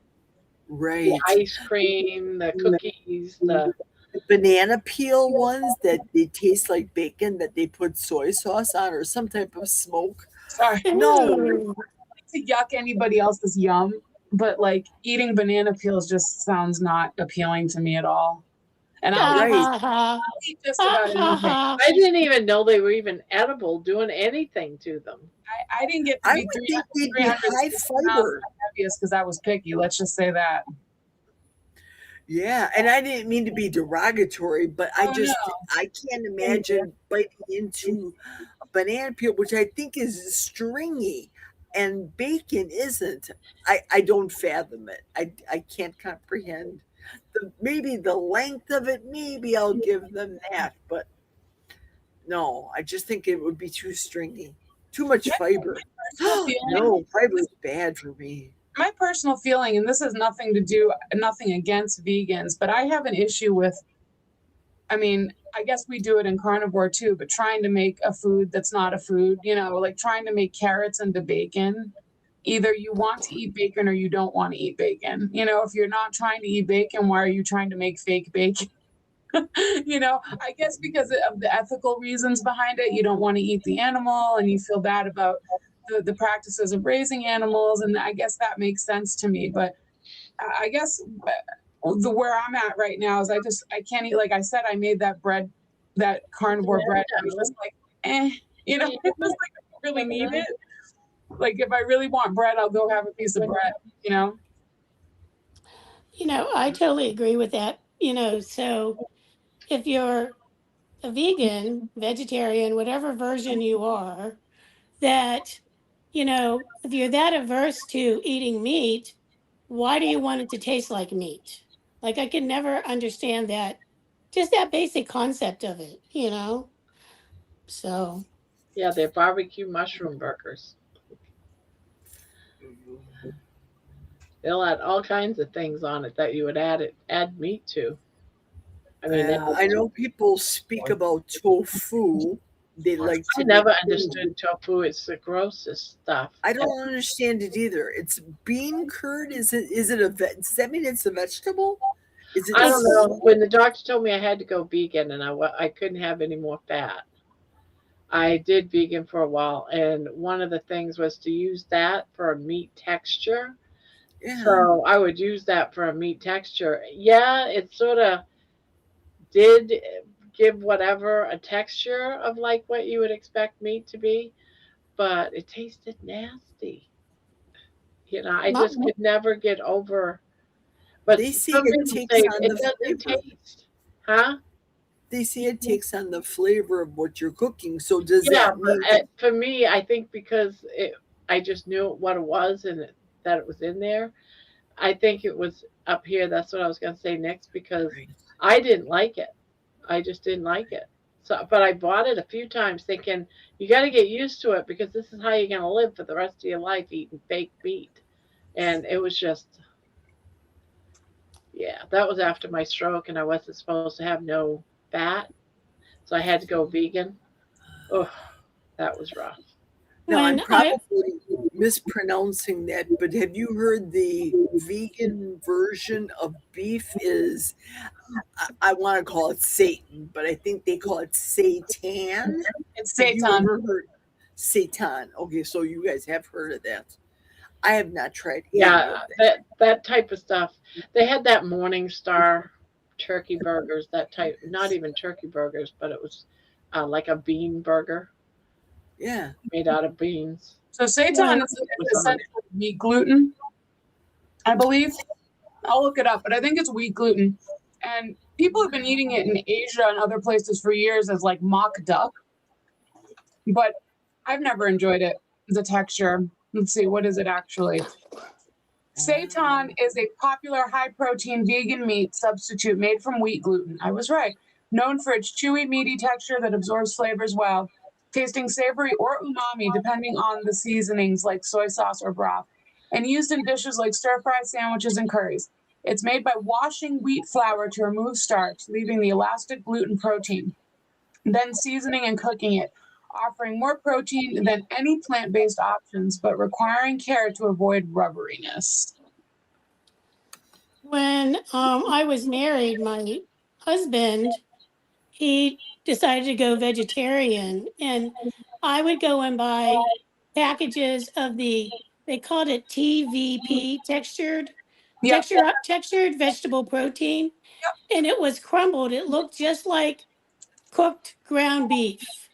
I don't know what all it was in there because it was a long time ago. But it was I would use it to make chilies, shepherd's pie, really meat sauce, anything that I would have normally used ground beef for. And but I never ate it. I'm like, nope, I'm just gonna eat my regular old ground beef. So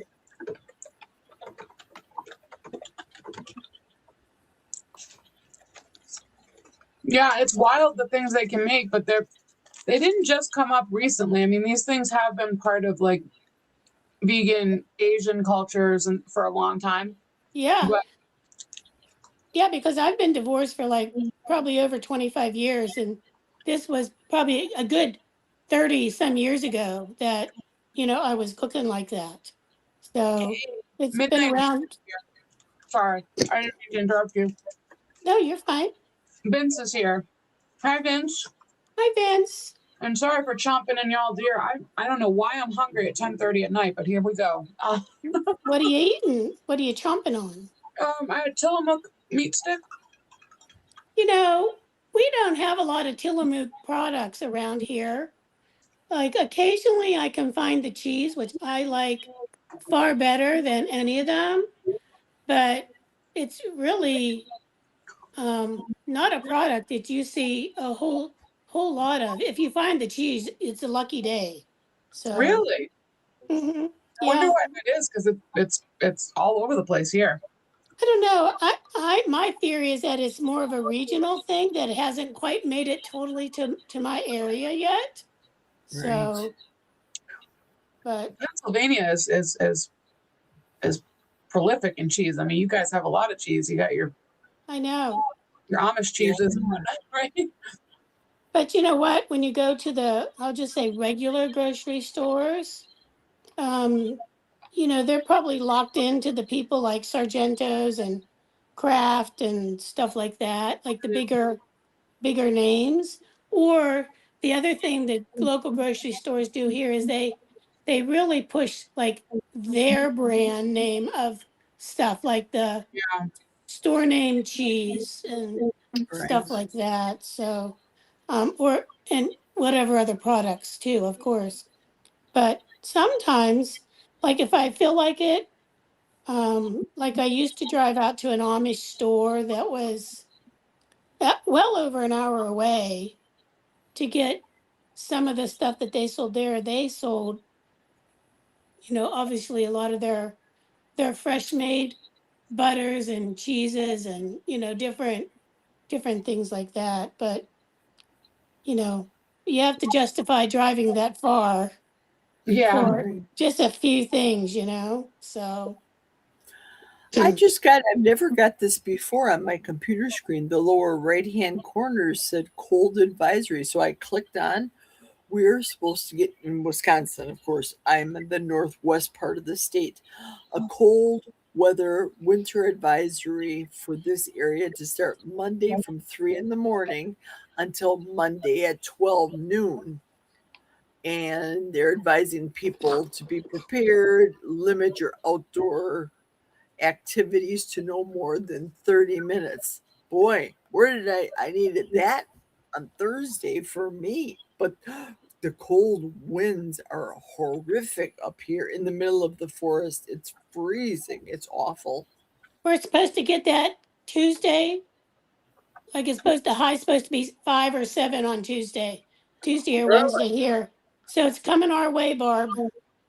Yeah, Yeah. it's already hitting us because we haven't been under 20 ever. And right now, well, this winter, and it just dropped at 19. Yeah, we already went down below into the single digits already. We haven't gone into the negative yet, but we've definitely been And in the it's single supposed to go digits there. lower, it said tomorrow. Low Yeah, temperatures to drop tomorrow, even lower than 19.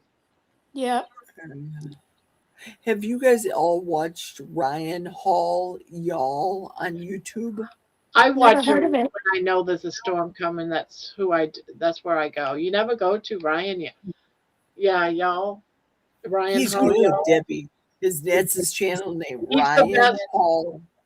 What does he do? He's a meteorologist, and he has the best YouTube channel there is for You know doing what? I occasionally find someone like that. Maybe that is him, and I just didn't know a very nice looking man, who it was. probably in his late 30s, early 40s, maybe. Okay.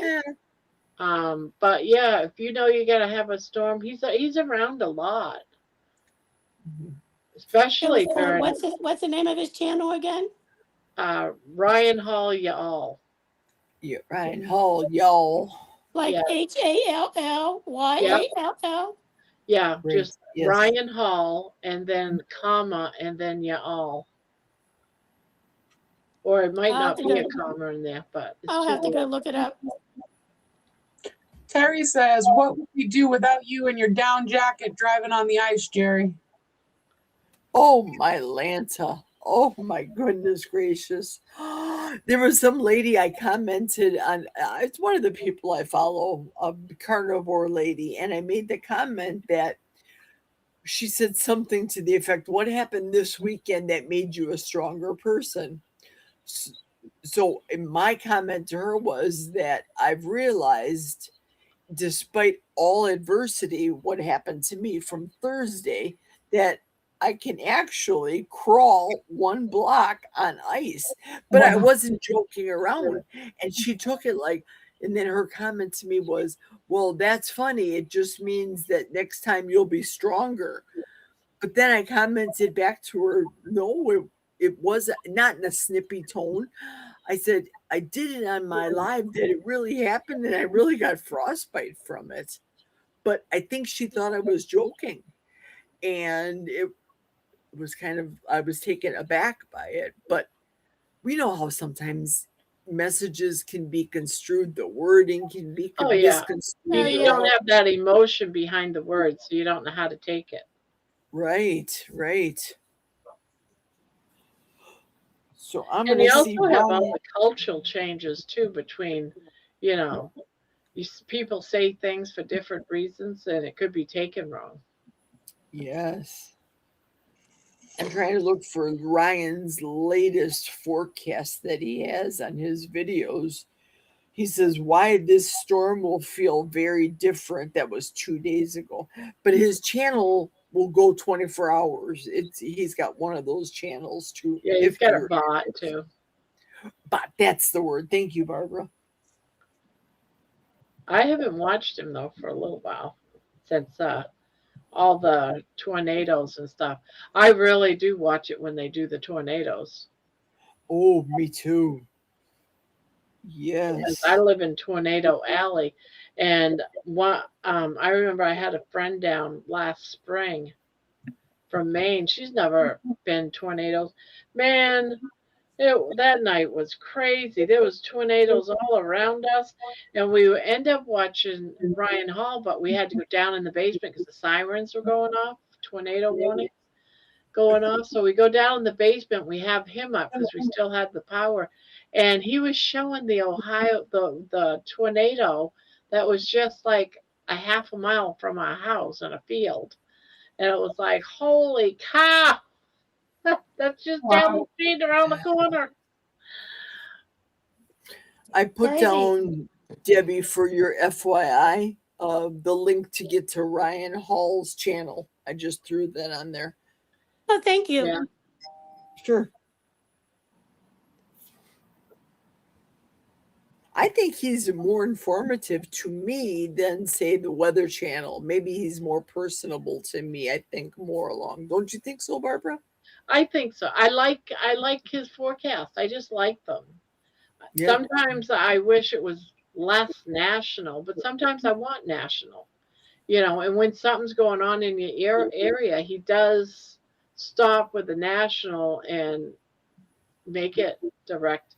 But if you're going there to see if it's gonna rain in your area and what it's gonna be like tomorrow, that isn't that kind of place.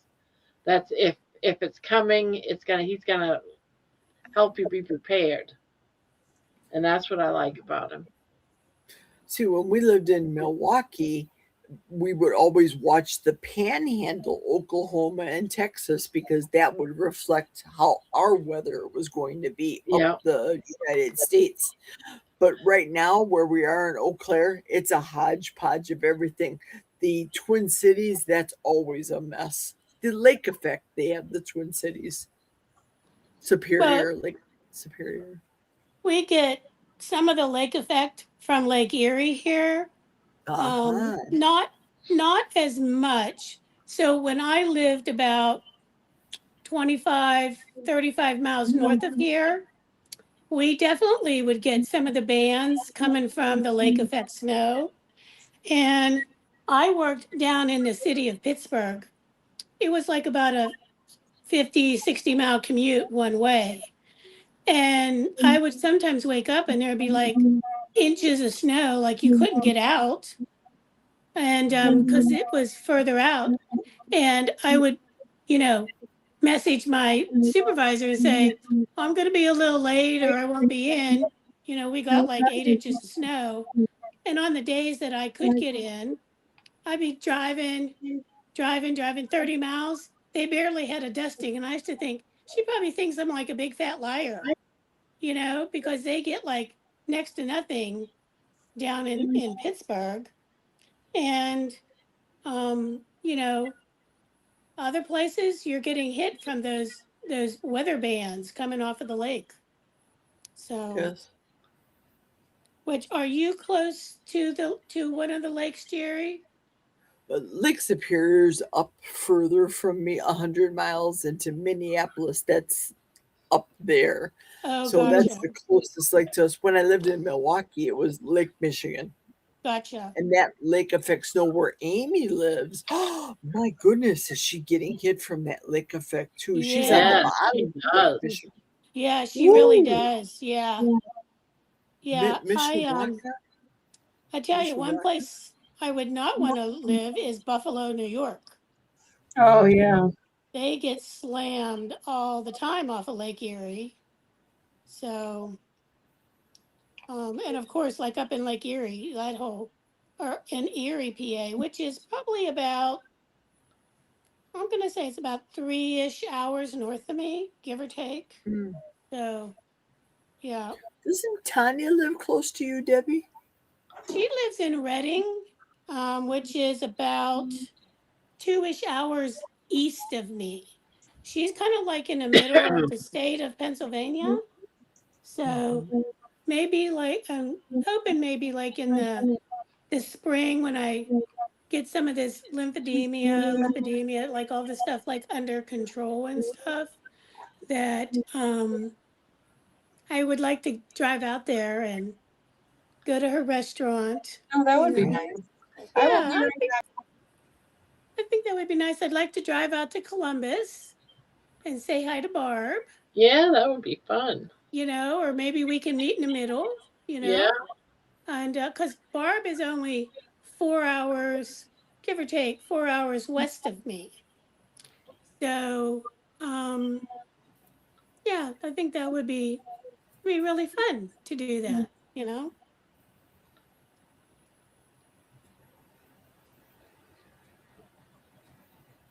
Yeah, but the only time I've been up through, I don't even know if I was through Wisconsin. I've been through Milwaukee for sure.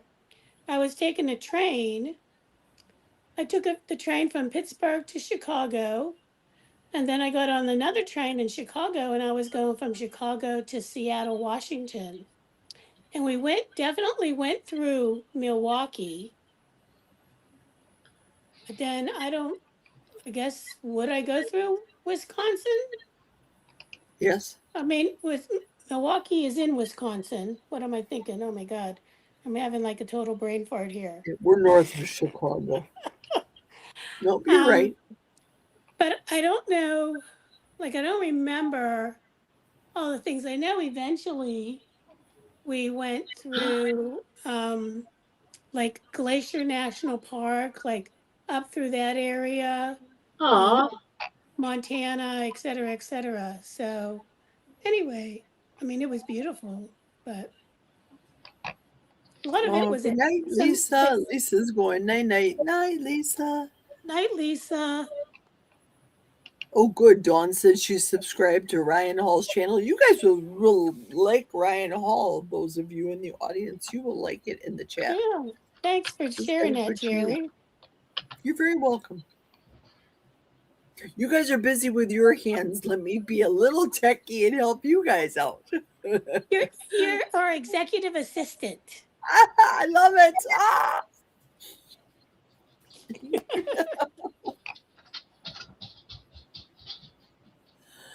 Well, I guess I should go and hang it up. It's 10 minutes to 11 Central Time, of course. I think my pressure is definitely done with the dog food now. I made them a chuck roast for breakfast in the morning. Well, breakfast I and need to then be one of your probably dinner. dogs. Yeah, they're spoiled little stinkers, aren't they? And my condo princess, if she feels like having chuck roast, she might not now. She just might decide to be a princess, and I don't know what she'll want. But sometimes she holds out for the snacks. Well, little does she know, Jack feeds them snacks. I had a 3-month subscription delivered every 3 months. Since we have 2 dogs, they wolf that down in half the time. 2 dogs, of course. Yep.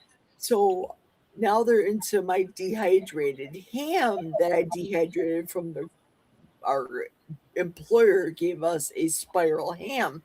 I turned it into dog snacks. They'll eat it, They're into that now. They've gone through their Christmas stockings, and it's just the middle of January. They're like My literally dogs, eating you out of house and home.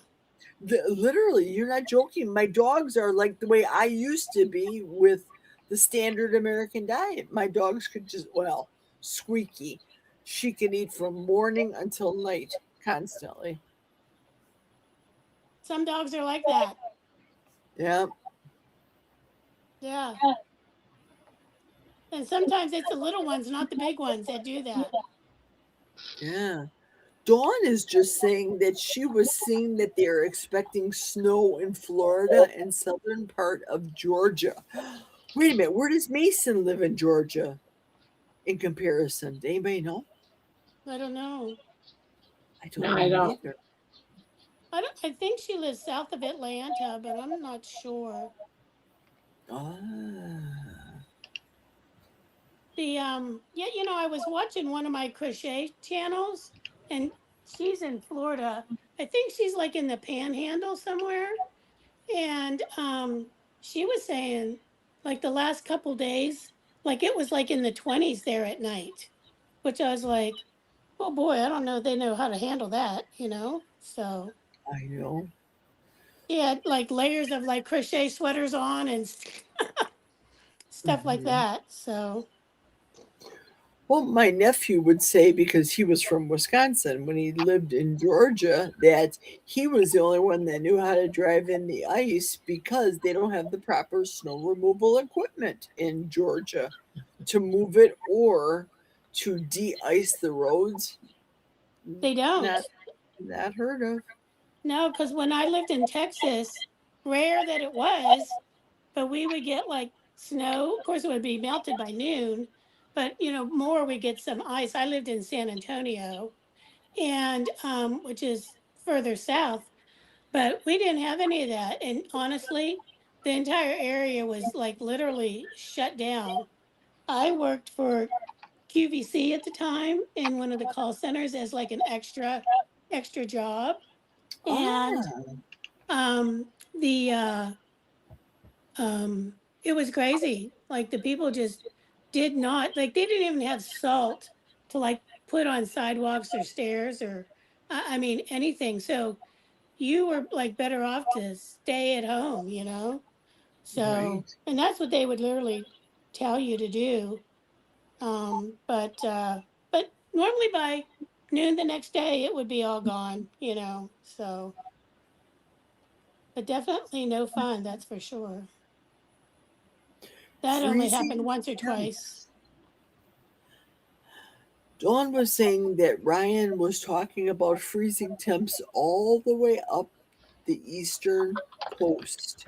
And then Midnight Vince just asked Debbie, is your cold almost gone? Said Vince. It's almost gone. I still have a little bit of my cough, but I'm doing much, much better. Thank you, Vince, for asking. Although shy of having a coughing fit earlier tonight. I mean, Uh-huh. but thank you for your kindness. I appreciate that. Sorry, guys, the meat stick didn't cut it. I had to go eat something. I'm never hungry It's this all late. Weird. good. You It's know, all good. And I you're was just talking that I wanted to get done, but I didn't want to leave when you were gone. I said, no, I'll wait till Candy comes back. Well, I appreciate you waiting for me. I had to go stuff my face a bit, I guess. That's Weird. all good. I tell you, that's one of the things that I'm like trying to keep some stuff made up. Like I made up some deviled eggs and stuff several years ago, whenever I was first diagnosed with type 2, that I was trying to do very low carb. And I'm telling you what, I would get up 3, 4 o'clock in the morning and make a pot of chili, like meat chili. And it would just be like, I'd be eating that stuff at 3, 4 o'clock in the morning Yeah. because I was just like famished. I couldn't even like imagine, you know, waiting any Right. longer. I just had some ham and cheese and some salt and butter flavored pork rinds. Really good. What kind of Now, pork rinds? Salted butter flavor? Oh, I is never that heard of the those. Porking Good ones, Candy? Yes, Jerry. Yes. That's from my hometown, you guys. Porking Good is from Oh, Cutting really? A, Wisconsin, where I was born. Wow, that's so cool. Now, I have had their stuff, but I've ordered it from QVC, Yes. but I can't find it anywhere around here. That's another one of those things, you know? I get them on Amazon. I can't find them in the store. I get the variety pack on Amazon, and they're expensive, but they're good. I'll have Mhm. to look into that. I buy the Max. Those are good too. Now, it's funny that you say that, Candy, is because if you've ever looked at the small bag of the Porking Good, it says the serving size for this bag is 3. And I look at it, I constantly laugh because the party bag is a one size serving for me. I wolf the whole thing down. Candy, have you ever had any of the Porking Good with, I'm going to say milk, but I don't mean milk, with cream and use it as a cereal and eat it? Never tried that, but I've seen carnivores doing that, and I haven't gotten to that point yet where I was missing cereal enough to try it. Because before doing carnivore, pretty much gave up all of that stuff. So I haven't been like, I need cereal, you know? But I can see why. And I know they make some that have like other flavors, like sweet flavors, but they might put actual sugar on them. So I wouldn't want to try them, but I'm not sure. I know they have birthday cake flavored pork rinds, which sounds weird to me, but here we go. We'll try Yes. it. There was a girl today, and her name too also is Candy. And Oh, she has a YouTube channel. I want to say it's Candy Unwrapped, I think. With a play on the word candy, yeah. wrapping, chocolate wrapping. Well, she made a recipe which looked like cheesecake to me, individual, with I believe it was Greek yogurt, and she used, instead of allulose, glycine, because glycine has that sweetening effect to it. And Yeah. she tried it and she thought it was good. So I thought, I have some glycine. Oh, it's got dairy. Oh no, I Oh, can't. I don't no. dare do it. But if it tastes good, I'd make it for the husband. We'll give it to him. And Yeah. they say glycine's good if you want to go to sleep.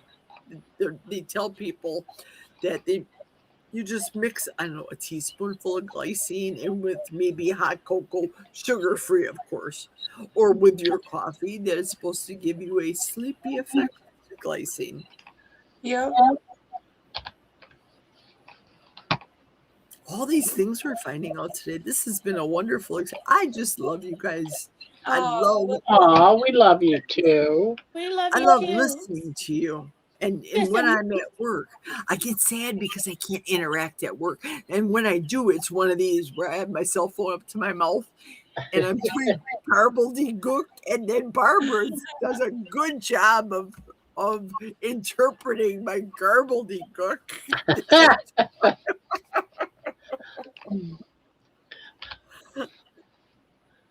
you never know what topics are going to come up here. That's for darn sure. it's true. Right. We never know what we're going to talk about. And that's what makes it so great because it's so spontaneous. Exactly. You know, we don't come on with, Barb, Dr. wait a minute, Dr. Kilt is here? What? Am I just dreaming that or what? It says Hi, Dr. Dr. Kiltz. Hi, all. Kiltz. No Pretty sure that's way. Dr. Kiltz. Dr. Kiltz, what are you doing? Hello, Dr. Kiltz. Hello, Aren't you Dr. supposed to be Kiltz? sleeping? Hi, Dr. Kiltz. You should be sleeping. That's a pleasant surprise. He said Yeah. yes and the thumbs up. Hey, Hey. I love it. He must have gotten up to do a potty. Good Lord. The man that never sleeps. He joins the Right. chat room that never sleeps.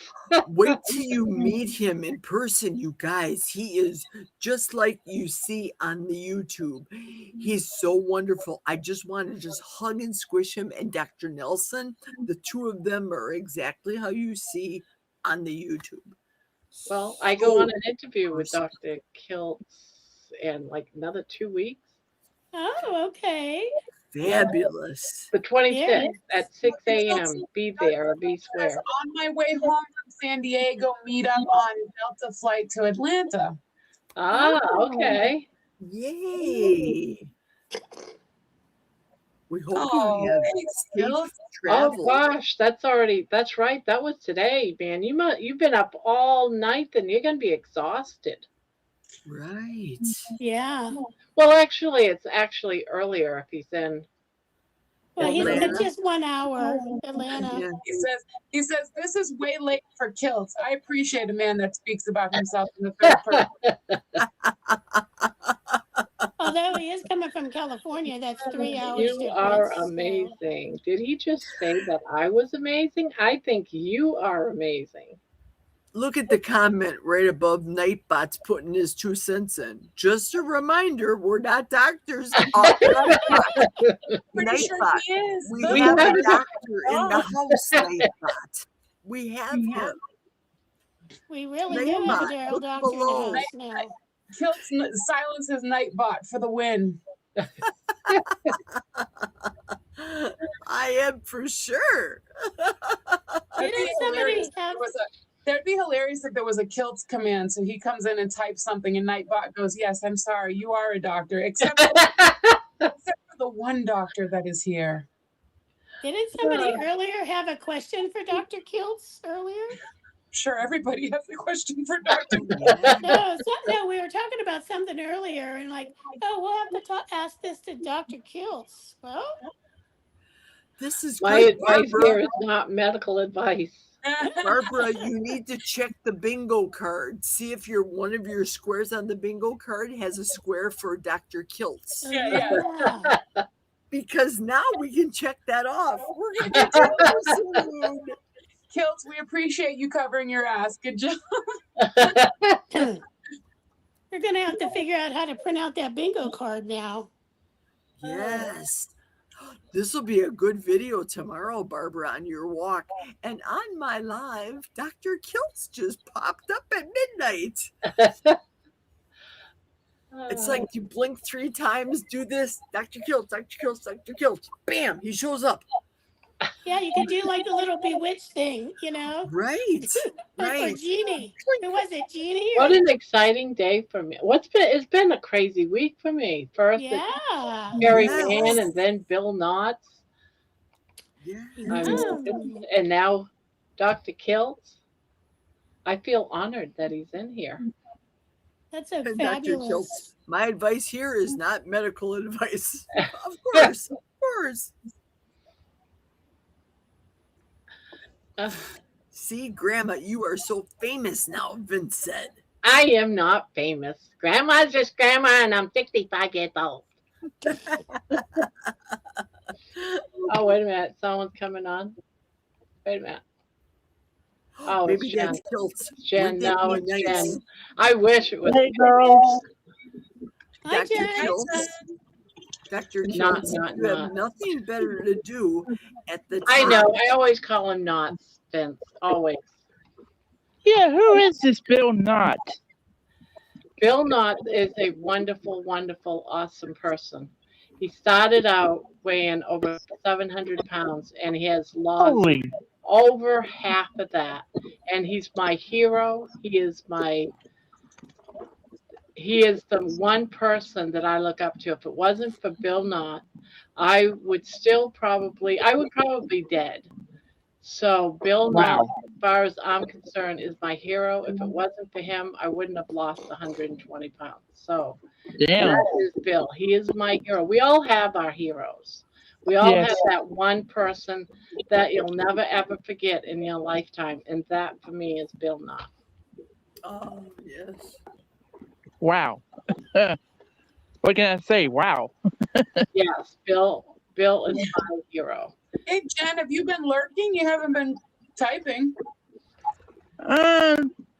No, I've been here. I just have been busy and trying to help Mama all I can. And last night I don't think I even came on, but for a minute. I haven't been feeling too good, honestly. Oh, I'm Oh, sorry. Yeah, what's going on? Oh, girls. No, it's nothing drastic. I just haven't felt up to par. Know what I mean? Well, yeah, there's bad there's day. crud going around, that's for sure. The super flu, they call it. yeah. Super, yeah. But I haven't felt sick. I just felt down. You know what I mean? Yeah, Oh. sometimes you just need Yes. time to Remember, regroup, SAD. you know? is I'm hearing a good major echo, Jen, since you come on. I can't hear anybody because everybody's coming through her phone. I'm sorry. Well, I'm outside. I don't know what I don't know what it. it is. Jen, when you come into the chat, you have to mute YouTube. Yeah, I did that. You did that?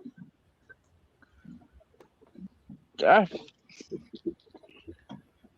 But sorry that you're not feeling good. Yeah, I hope you cheer up. Thanks. Seasonal affective disorder that's a real thing with people this time Yeah. of the year without the sun. And Yeah.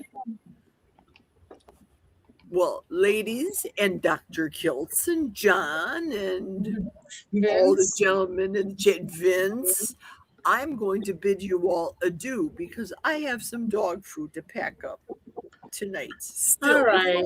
Well, thank Okay. you, Jerry. Thank you, Jerry, for popping Night, in. Jerry. Yeah, love see you and later, hugs girl. to all of you. See you tomorrow. Mwah. Night, night. Good night. Bye. Good night, Jerry. Jen, drink lots of fluids and, make sure you have your electrolytes and all that good kind of stuff to try to All right. battle Thank through you. it, All right. Did he just say, oh, night all? Are you leaving us? Good night, Dr. Kiltz. Good night.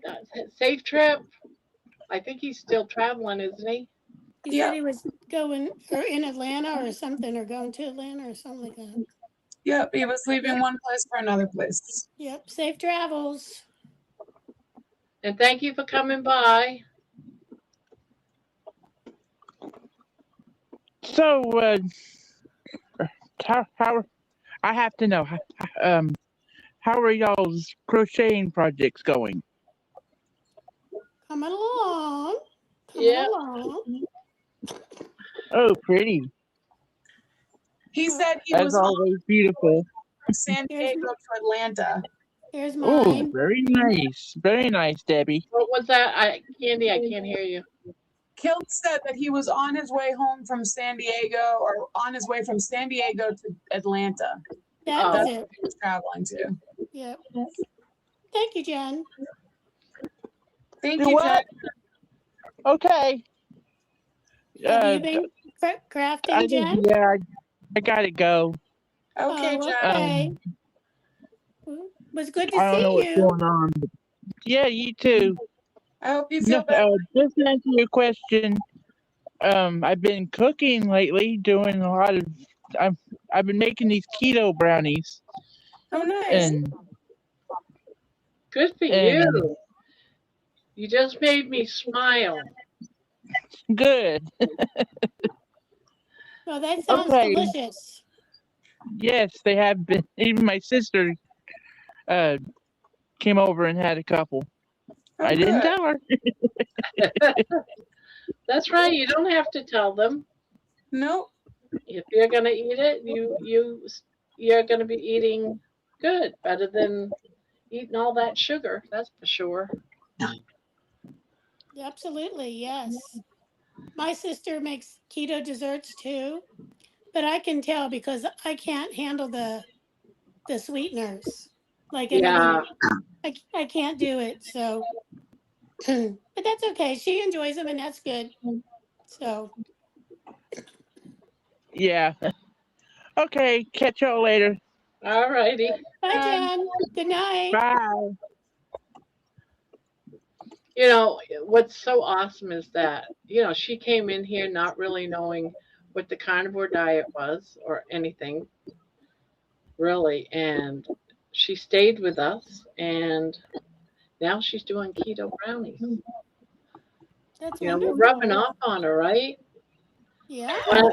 One step closer. Hey, whatever version of it works. Yes. Jen, you forgot to hit leave. Oh, there she goes. So I think that's awesome. Yeah.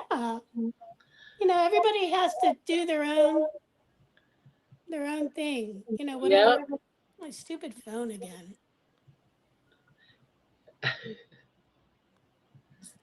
Yeah, that definitely made me smile. Oh yeah. She's great. So she is. Well, that was a shocker, wasn't it? Yeah. Having that. Wow. There you go. That was a shocker. All right. Trying to get myself in a frame. Yeah, we're talking about how great that was that you're making keto brownies. Yeah. Kilt's probably wanted to see what all the fuss is about. He's gonna interview you soon, right? That is true. And who knows all of what he watched, listened to. Right. What were we talking about? Could have been lurking. Yes, he could have been lurking this whole time. Sometimes I turn you on. You wanted to be and- real, Barb. You only want to be real if Kilts and Carrie aren't around. I know, right? You only want to be real if Kilts and Carrie and George aren't around. If they're around, you're like, everybody be good. Be on your best behavior. The real people, the nice people are here. Clean up the house. Yes. Clean up the house. Quick. And we've had a lot of new people, in the chat tonight too. And some of them weren't even from Carrie Mann's interview. Did you notice that? I did. Yes, They I were did. crocheters. Yep. It's always good. Have a few more yarnies in the house. Wonder how Bonbon's coming on her timber trails. Is she still here? I know, Bonbon, are you still here? She's probably well far enough past us. Because we Probably. stop now and again and we read the chat and Right. Bonbon, if you're here, come up and show us where you are. Miss Speedy Gonzalez. I really thought though when Jen came up, because I couldn't see the fourth person, that it was going to be Kilt. Terry said Kilts would be proud that we do Kegels. I just looked at his page because I don't know anything about him, unfortunately. I apologize, Kilts. And I just know that you guys have talked about him. Says he's a fertility doctor, so he probably would be happy that you were doing Kegels. Good thing I wasn't practicing them and having a show and having a class on it, right? Strengthen that pelvic floor. Bonbon says, yep, I'm here. Bonbon, we want to see your work, see where you are. How you doing, Bonbon? Where you at? Talk to us. I'm just finishing the ridge around. Nice. Oh, she's ahead of us, I think. I'm on the second twins. Oh, you're on the twins? I'm on the second twins. I'm on second crosses. Yeah, I'm on the second crosses.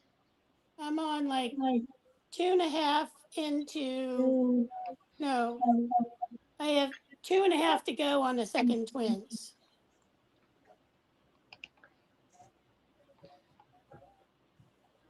I'm pretty amazed since I'm doing all that coughing tonight.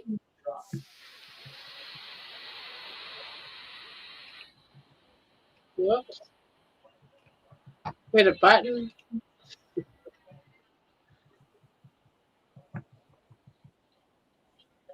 I'm doing another Milton song. I finally uploaded and popped on.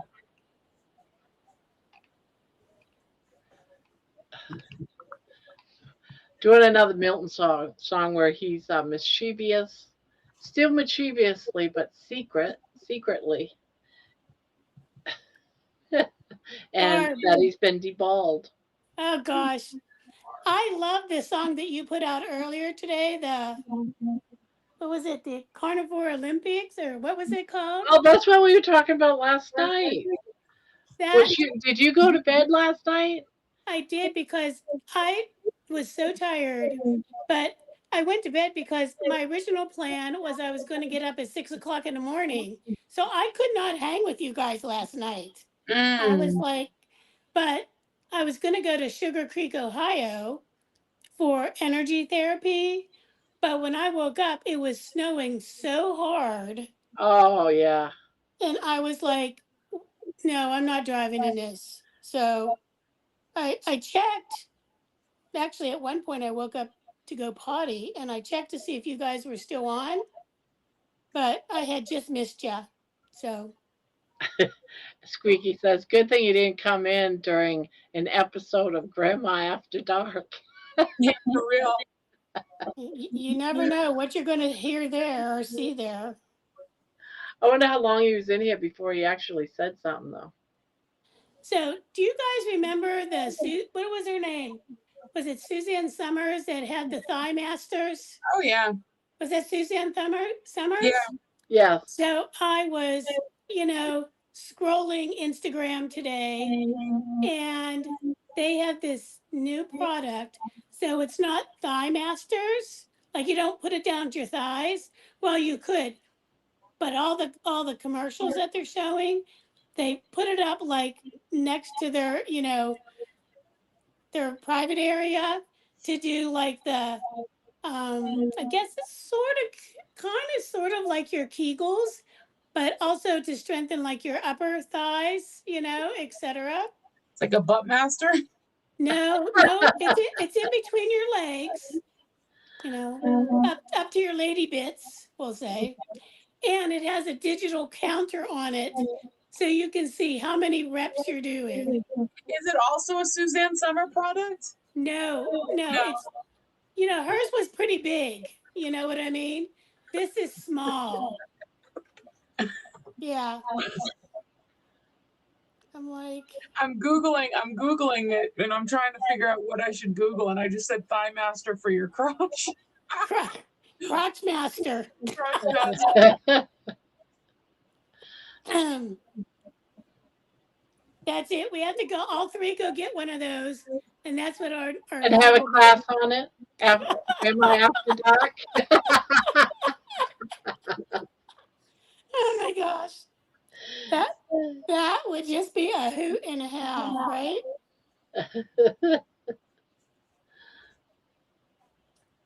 Yeah.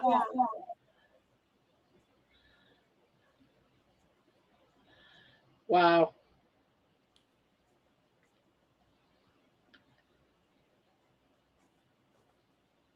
That would be pretty doggone amazing. That how they sort of recycle these old ideas. You know what I mean?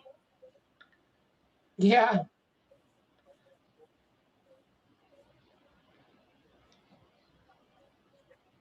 We were talking earlier, or who brought it up? Jerry, maybe, about the eating maybe it was you, Candy, about the banana peels as bacon. Yeah. No, that was Jerry. So anyhow, sometimes I wonder, I'm like, how do people like back in the day, or even nowadays, like, how do they know? Let's just talk about like the banana, for example, that the fruit was good, but not the peel. All right, Debbie. There's some messages going on. Bonbon is trying to get a message to Debbie. Oh, okay. Hey, Debbie. Okay. In order to use I have one tray. Who's talking to me about this? Bonbon. So I have one tray that is the mesh tray. That's what I was using. Is that the one that I need? Or maybe I should go on ninja.com and look it up. Bonbon, you might need to give me a class. Maybe we might have to go on the Discord and give me a dehydrate class. If I can figure out how the heck to even do that. Meaning the class on Discord.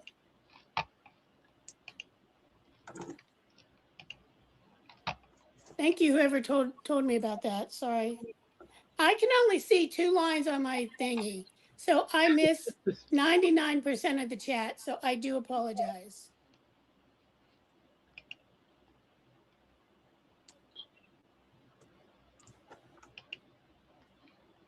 Maybe we'll have to have a dehydrate class on here one night. We got all these classes set up, you know? Squeaky is saying good night, everyone. Night, Night, Squeaky. Squeaky. I would think any time now, perhaps. Okay, Bonbon. What's George might get here. What time is it, Barb? I can't see time either. It's 1:21. Usually around 1 o'clock, George shows up, but this is his weekend. Yeah, so he maybe might he be sleeps sleeping in, a little although bit. he does normally get up to go to the races or somewhere on a weekend. So Oh, he was here What? last. Say came- what? He came last week. He's no longer doing the races, guys. Oh, is the Yeah. race season over there? Nope, he has decided to retire from the racing but still keep, an idea of what's going on. He wants to be able to devote more time to the carnivore community. Oh, okay. Okay. Yeah. So but he wasn't working for a while, so he was able to devote a lot of time to the carnivore community. But then he had to get a job, and he's working 13-hour days, 5 days a week. Oh So gosh. it was cutting his time with that and doing the horses. So, and I only know this because he put a video out today explaining all that he was Oh. retiring from racing. Debbie Bonbon says that's not the right tray. That's for air fry. You need to buy the special dehydrator tray. Okay. I'll have to go on to ninja.com. I guess that's where I would go. And I'll look it up there and figure that out. Thanks for telling me that. I appreciate that.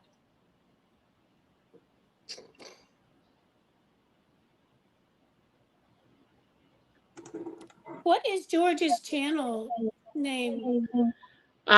It's good enough space for FOR. Well, you know what? I'm just gonna post it because I can't remember.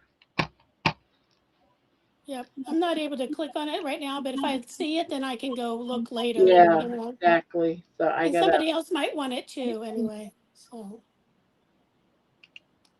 I've I'm still gonna been go. thinking about getting like an iPad,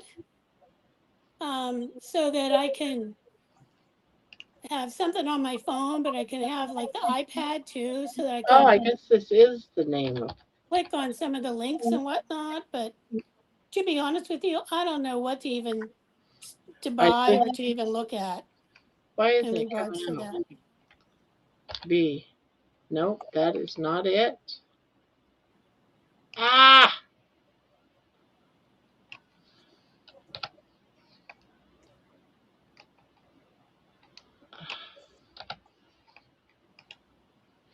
Now I have to grab it. Oh, but son of a gun. All right, here's to a video instead. No, I don't want that. Thank you. You know when you try to copy and paste, but you Yeah. had something sitting in there Yep. that you did it before and it didn't come out, so I just posted a whole song inside the chat about Milton the cat, so I had to erase it all. Oh gosh. All right, there we go. Vince That says, is Midnight Vince says Bill Knotts has 2.4K subs with one video. Wow, must be nice. That's awesome for him. yeah, within 24 hours. Yeah, and that's because the word's out that he's back. He had 35,000 subscribers before, so. Oh, okay. Good night, Squeaky. Good night, Jen. Hope you feel better. Good night, Jen.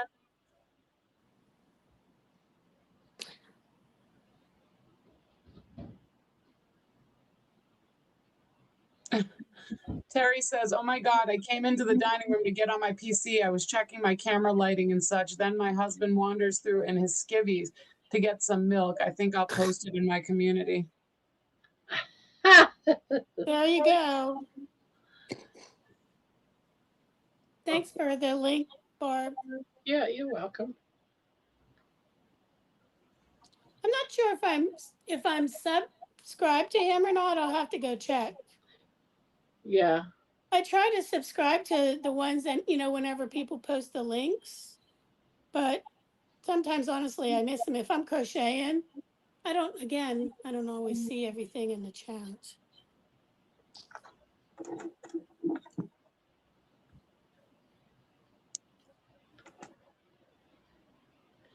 Yeah, one thing if you watch one of his videos that he put out today, actually it says 12 hours ago, he got to talking about how they're planning a meetup over there in England that's coming up. I can't remember when, and how they're trying to get like a big screen to be able Yes. to play the music videos, my music videos, Oh, wow. Okay. and during this meetup and greet up or whatever you call it, meet and greet. Wow. So he says I got to talk to Barbara to see if she'll do some, rock and roll type kind of a thing. So guess what I've been doing today? You're back to your music. Yes, but not sad ones though. Those are the ones you cry on. Is the sad ones, the stories. Those I did do one for George though, but I've been working on that one for a few days here and there. But um, but those are funny. Butter on my boots type. Yes. More of the Milton or the Olympics field type thing. Truth be told, I can only take so many of the sad ones. I know. I That's mean, why it was like I'm gonna do some, but I can't they handle just the like sad heart ones. wrenching, Yes, I need a break from crying. Yeah. Seriously, because they Yeah. really, when you're doing these stories, they really hit you hardcore in the heart and makes you cry. And I'm so done with sobbing. Well, I mean, I totally get it. I was watching earlier. I hadn't seen this before, but it was on Carrie's channel, but it was with Dr. Barry and Adam, and they were talking about that's when they were releasing the new trailer. It was a couple months ago when yeah, this came out. Sorry guys, I was trying to fix my camera. But anyway, you know, Dr. Barry was talking about something and you could just see him like trying not to just like have tears rolling down his eyes, and it just like I was like, oh my gosh, like, just not that it's terrible to see men cry. I don't mean that, but you just knew that it was so heartfelt, yeah, and that's the thing of it all. And so, um, because you know, people. I mean, you've said this. Many people have said this so many times. People don't understand. They don't get it if they haven't even walked in one iota of any of our shoes, No, because we all have different journeys, different things that we're dealing with, et cetera, et cetera. But, it's a challenge, for sure.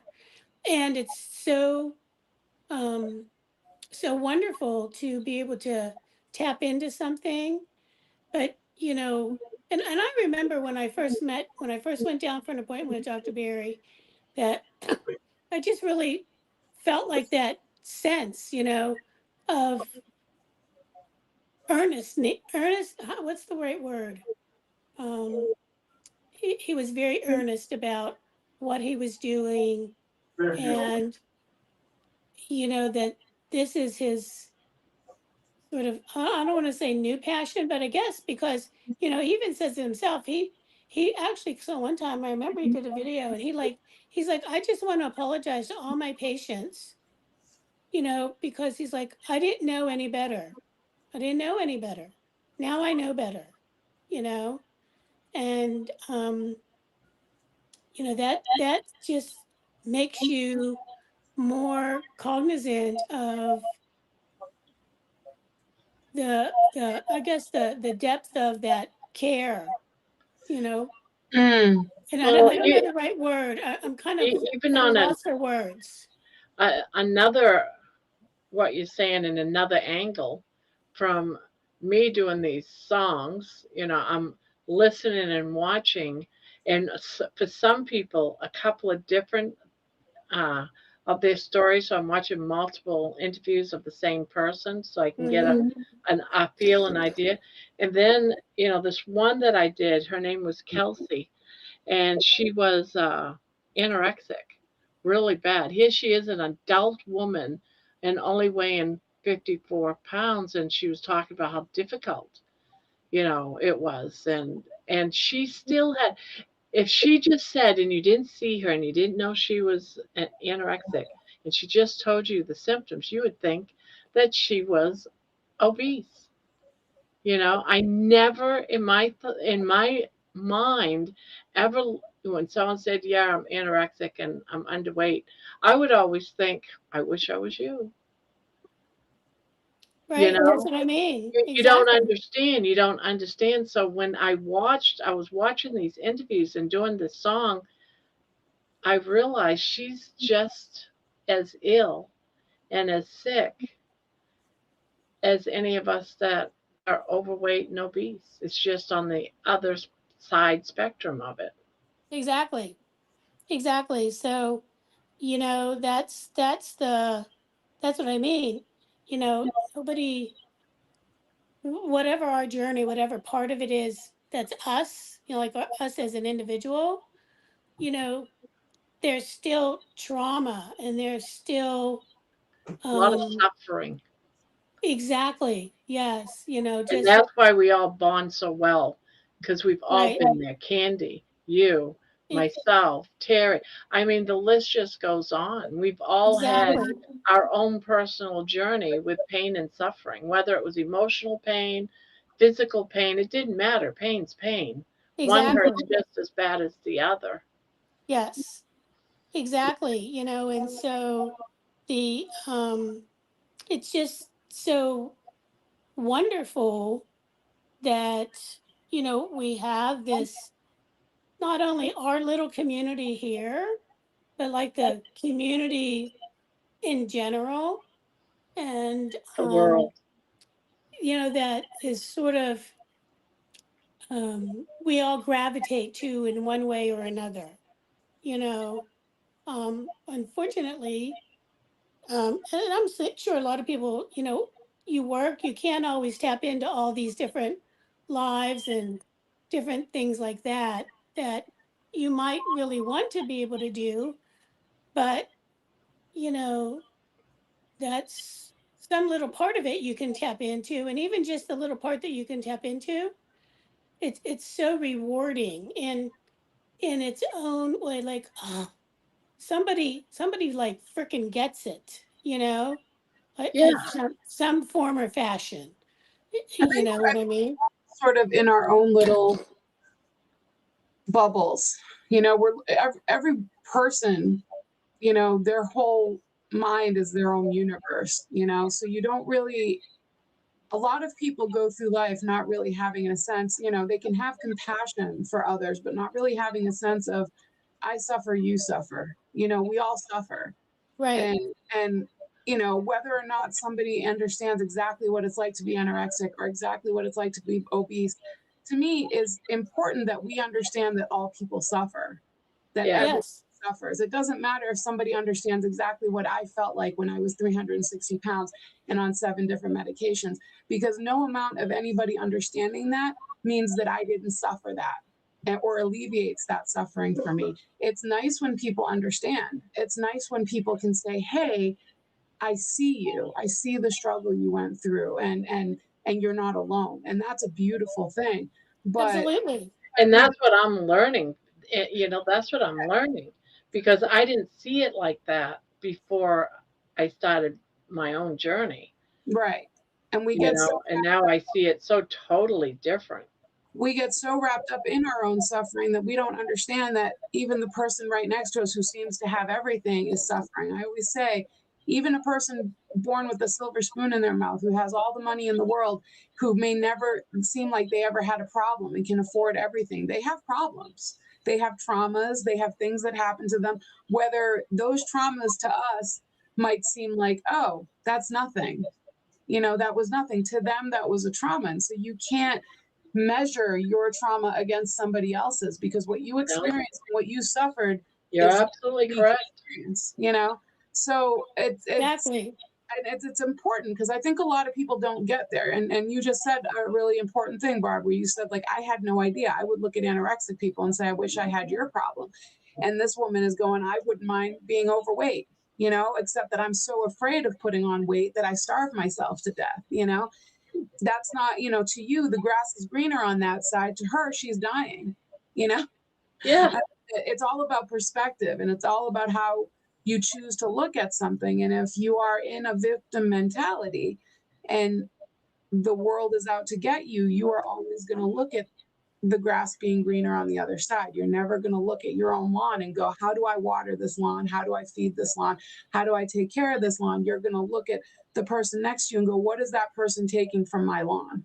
How come my lawn can't look at like that person's lawn? And once you realize nobody's taking anything from you, you are absolutely in control of how green your lawn gets. There are factors, there's money, there's health, there's all kinds of things, but we are in control of our own lives. And that's something I didn't learn until a few years ago, and it yeah, actually brought a great sense of calm in my life, because I was like, oh, no one's taking anything from me. I'm only taking from myself. And it's my inability to understand that I can give myself anything that I need or want. It's my inability to look at myself and say, you are strong, you are powerful, you are capable, you can handle anything. You have survived up until this point, and you will survive until your very last breath. And the inability to do that is what keeps you held back. Anyway, that's just my 2 cents. No, I totally agree. And I really, it's so easy to be in a comparative mentality, like, that whole comparison of me versus whoever, whatever. And I've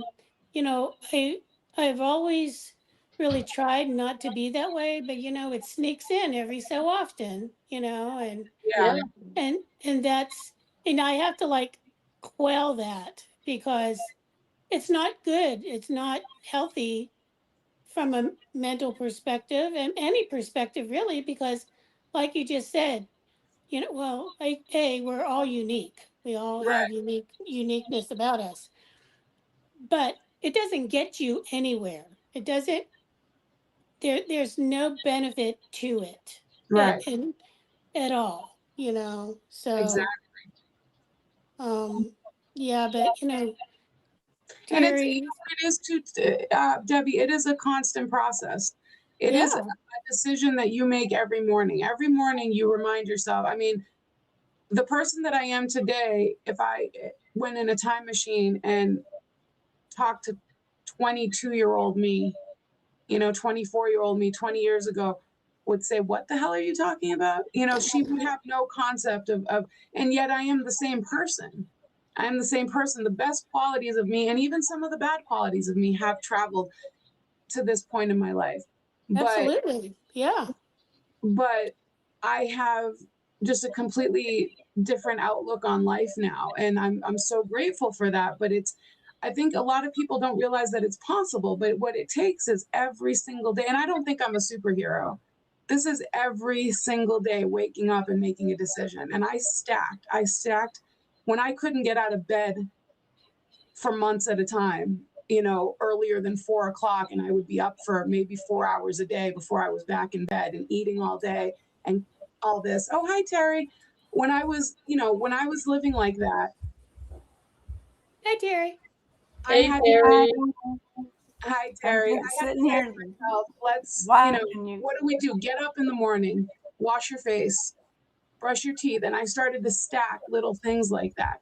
And so when days get bad, I go back and I remember to be proud of myself because I got out of bed, because I changed my clothes, because I washed my face, because I took a shower, because I put food in my body.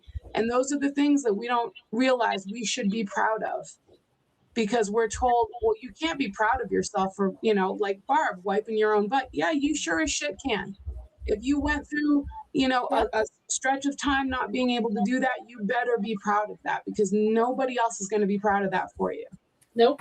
And even if somebody else is proud of you for that, it doesn't matter, because if you're not proud of yourself, it doesn't matter how many people are proud of you. It doesn't matter how many people clap for you.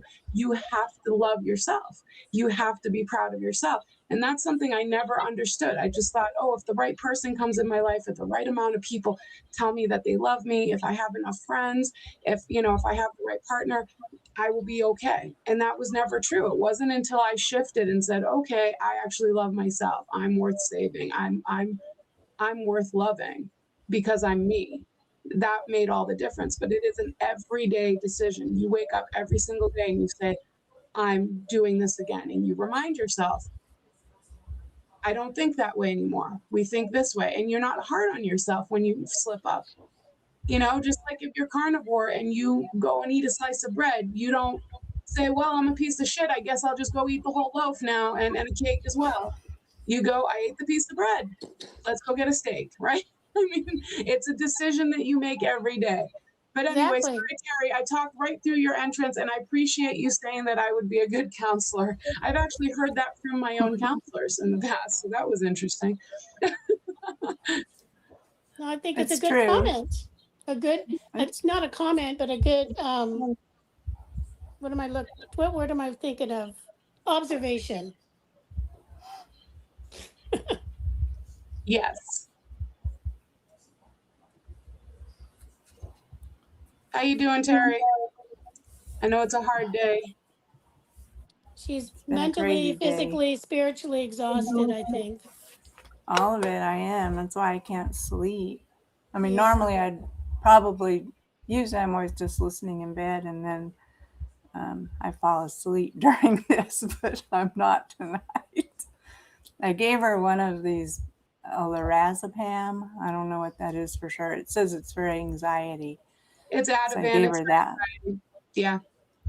I gave her one of those tonight, and she's not moaning it or anything right now, but she looks peaceful, sleeping. But I'm afraid to do the morphine part, you guys. They're going to show me tomorrow. It's just a little tiny bit, like when she gets really, really, really feeling weird, I guess. I'm supposed to put a little drop in her mouth. And then I think, what if she dies? And then it's like, it's like going and putting your dog down, except it's your mom, which is like 100 times worse and weird. Yeah. I don't know, but she's suffering so much. I don't know. It almost seems like a suicide homicide to me. I can tell you when my dad was in hospice, oddly, when he had had lung cancer and it went to his brain, and brain cancer is what finally got him. And the nurses kept saying, "How you doing, Ralph? How you doing?" And he goes, "Okay." And he would pick the time when he was to start getting his morphine shots. He knew he was dying. He was there for, the last bit of care. And he was talking to all of us. He would laugh and say, "This is my last meal." So he wasn't like dementia or anything. He had his wits with him. And then finally he said, the nurse came in to check on him, and he says, "I'm ready." And she just gave him, came in like every couple of hours and gave him a morphine shot, and he peacefully passed away in the sleep, because the morphine was enough, she said, not to kill him, but enough to make him comfortable, relax, so that he can just go. It was the hardest thing to watch, but at least I knew he he was comfortable. So you know, seeing what I saw, how much she was giving him, I think a drop on the tongue isn't going to be enough to cause harm because she Well, gave hopefully. she Terry, gave a lot.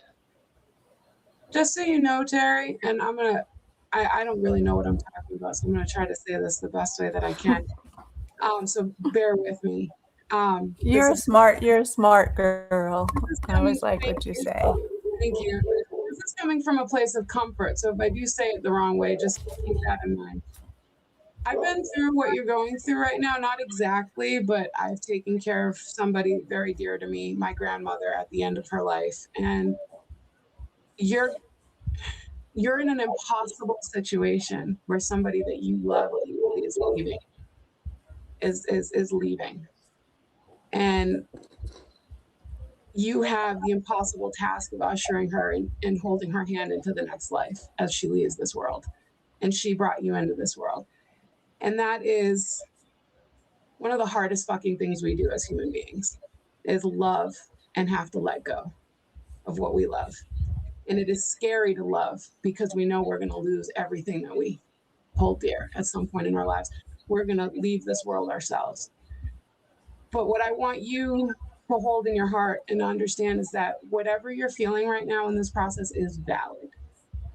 Whatever you feel, whatever doubts you're having, whatever relief you might feel is okay. Everything that is happening right now is happening exactly as it should be, except for obviously your mother shouldn't be ill. I mean, it's horrible. I'm not saying that should be happening, but whatever process of grief that you're going through, you have to allow it and just let it go through you. And everything that you're feeling, it's supposed to be happening that way. So when you start to doubt, am I doing this right? Am I doing that right? At this point, there really is no right or wrong. There is, keep her as comfortable as possible and make this transition as smooth as possible so that she can release. And you're doing a beautiful job. You've done a beautiful job. And you're doing the very best thing that you can do. Many people, their parents, they die alone in a home, you know, and she is with you and she knows that she's loved. And that's the most important thing, I think. So just try to hold that in your heart and remember that there's really at this point nothing that you can fuck up so bad that she's not coming back, and you know that. So there's nothing that you can do except make her as comfortable as possible, and that's what the nurses are going to help you do. Yep. Yeah, the gal that came out today, she was super. You know, they have that personality because that's their job, and you got to be a compassionate, empathetic person in order to be a hospice nurse, I would assume. So she was really helpful for me today, for Good. sure. I have a different one coming tomorrow. So, but they dropped off all those drugs tonight. I'm sitting here going, man, I have a bottle of morphine in my house, and it just like freaks me out. Yeah. It just freaks me out, man. It's just like, I don't want to. I wish I wasn't having to do any of this. It's Terry, hard. Bon put a comment up saying, Terry, there's a wonderful book that could help you and your mom at this time. It's called Walking Each Other Home. You know, she just wanted you to know that Bon did, but today, the 17th of January, is actually the anniversary of my mother's passing. Oh, Wow. And still, it's been like 45 years. I know. See, it makes you want to cry. I'm sorry, but that's okay. every day, That's okay, Debbie. every day I just try to be good. To be like what my mother would have done. That's Well, all some I can days do. I get mad. Some days I get mad at my mom. I'm not real Of nice to her course. because she gets Of so course. crazy, and then I feel so bad afterward. Yeah, but you know what? When my dearest aunt was dying, she was, in hospice, and the last thing that they lose is the So just talk to her. Just, I remember my cousin calling me. I was at the office and I'm trying to talk to my aunt and I'm like sobbing in my office, but, my cousin said that she heard me and she could respond. That's all I can tell you. Just talk to her like you would normally talk to her. It's like Candy said, you just want to help her. That's it, you know. So that's all that you can do.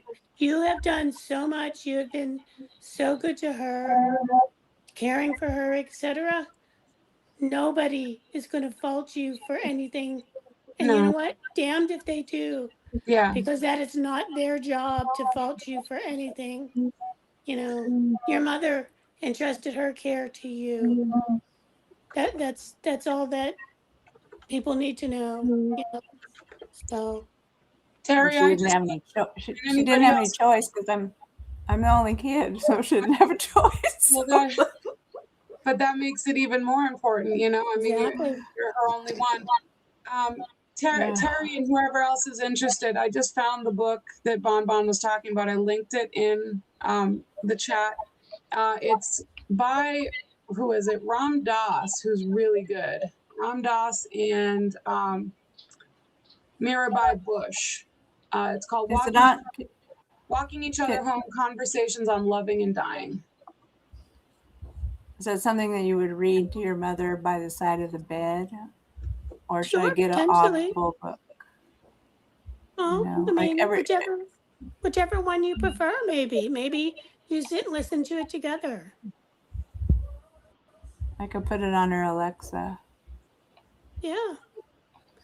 Bon, I'm she's so not. sorry. She's not comprehending anything really. Otherwise, I wouldn't have gotten hospice.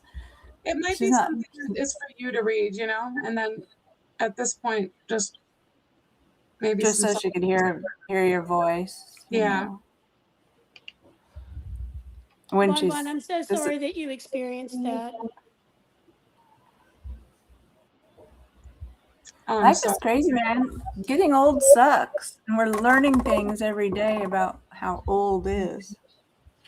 And it's pretty weird because you don't feel like it in your brain, but then you do start feeling like it in your brain, I guess, because you start forgetting stuff and start doing weirder stuff. You don't care about stuff that you used to care about, and so we do change. We think we still feel 25 in our brain, but we aren't, because we're so much wiser, and a lot of that wiseness comes in. And are you walking around in your underwear again? Oh my God.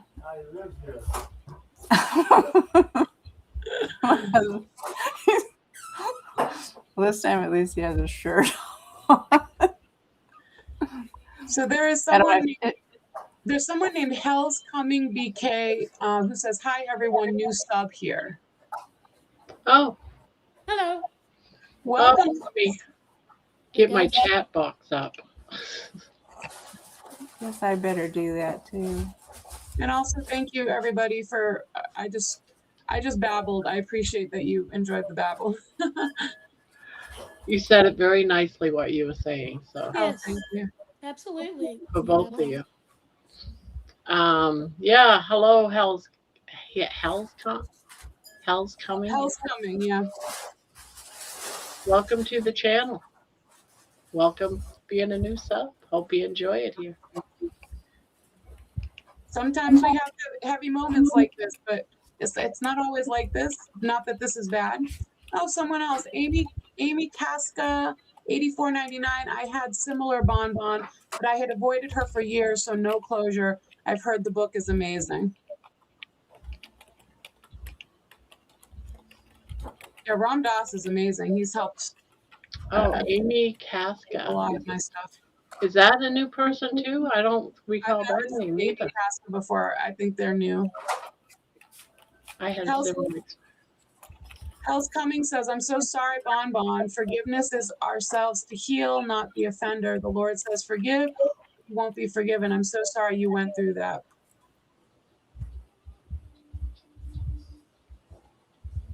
Amy says, "Yes, I'm new." Okay, well, welcome to the channel, both of you. We're here 7 days a week from 9 o'clock Eastern to whenever, Even right? even holidays. Holidays, Even we're here holidays. 24 hours.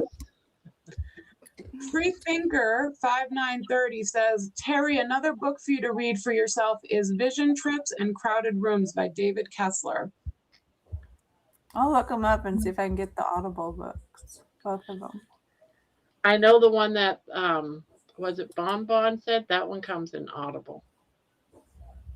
I just looked it up.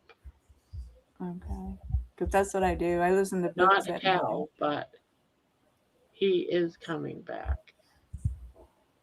Oh, he is coming back. That's what. It's not hell. It's he's coming back. Okay, sorry. I He was reading is. wrong too. Thank you for clarifying. I didn't realize Yeah, I that. thought that I was L. Gets tricky. He is coming back. All right, I see. Now I look at it and yeah, I do see he is coming back. Yeah, now it makes sense. Those things happen. Yeah, sometimes on these names, depending on the upper or lower case, it's kind of hard to tell sometimes.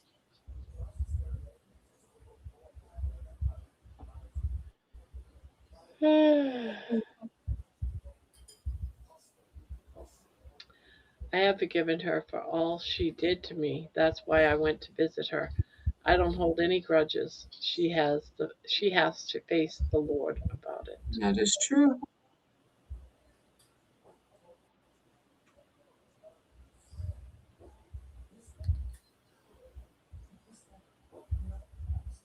Oh, we have someone else here that's I think is there too. Tangled in Yarn. Tangled in Yarn, Annette. Hello, everyone. Hello. Welcome, Annette. We are also tangled in yarn. Yes. Now, what we're doing is we're all three of us, and there's some out there in the channel as well. We're making the same pattern, and we only work on this particular pattern, this blanket, only on Saturdays. Then we put it down for a whole week. Who has the Amy- biggest one right now? Who's the most farthest? I think we're all similar. Amy Casca says, I was watching natural fiber crochet videos yesterday and YouTube suggested this channel tonight. I'm a keto grandma that wants to learn crochet, LOL. Well, welcome, Amy. Yeah. Most of us, not all, but most of us are keto carnivore. And we also crochet. Who asked to see how big ours are? Was it Annette? No. Who said they wanted to see how big the blanket was? I think Terry did. Oh, Terry did. Sorry, Terry. Yeah. Hold them all up. They are definitely. Oh, I don't know. Debbie's looks bigger, it seems like. Yeah. She might be using it. Candy and I were using the same yarn. I love this yarn. And I'm using a smaller hook than Barb, I think. Yeah, I'm using a 6. That's what I'm using, a 6. Yeah, I'm using a 5.5, so mine will be smaller than theirs. Interesting. So size matters. It Size matters. Definitely does, yes. In this instance, yes, it does. But otherwise, I'll measure mine when we're done, just out of curiosity. I'm on the second, I have 2.5 to go of the ridge row. yeah, I'm working on twins in a stitch. I'm on first twins.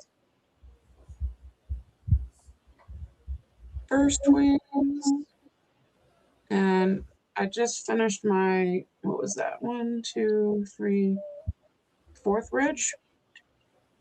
I just finished my 4th ridge. Your 4th. see what. But do I mean, that was the last ridge I did, and now I'm Yep. on One, the two, twins out, three, first Yeah, twins I've out. done at least 4 myself. 2, 3. I'm on my 5th ridge. Oh, you're doing your 5th right now? Yep. That's why yours looks bigger. Yeah, he's a couple of rows ahead of us. Yeah. See, I had a good eye for that. You You did. sure did. Oh my gosh. Annette is, I'm working on a corner to corner graph can. Oh. Super Mario. Now Debbie you're does a lot talking. of those. You're talking Yeah. my language. What's the graph gan of? I missed that whole thing. Super Mario? Oh wow, very cool. I love doing graph gans. Yeah, Debbie made this one. That's behind me of a lighthouse. Wow. Barb had a lighthouse themed Christmas. Yep. I love my lighthouses. My Yeah. mom likes them too. We have several lighthouse pictures in here and some lighthouse lights and all kinds of stuff. Very Lighthouse. nice. Yeah. I finished my 5th ridge. Annette says, I designed them for Boggy Creek. Well, that's lovely. You designed them for Camp Boggy Creek. Oh, are you oh my gosh. Are you Tatiana? Is that who you are?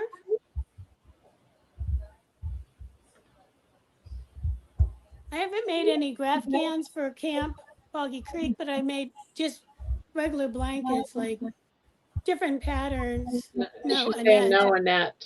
Oh, okay. There's somebody else that does some designs for them. Which designs have you done, Annette? I know there's lots of different people that have done designs for them, so. Free Thinker says, glad you ladies are still up on the show because I'm having a hard time falling asleep tonight. That's Yeah, why we're I'm here here for too. probably about an hour more. That's us. We're on the night shift. Do you guys remember the movie? It's an old movie, but it was with Henry Winkler and I think Tom Hanks, and they worked the night shift at the morgue, and it was the most hysterical comedy. And I don't remember that, but it sounds funny. I don't remember a movie with the two of them. yeah, yeah, and then there was another one that was like about an ambulance service that had Raquel Welch in it, and something else. They worked. I think it might have been the night shift as well.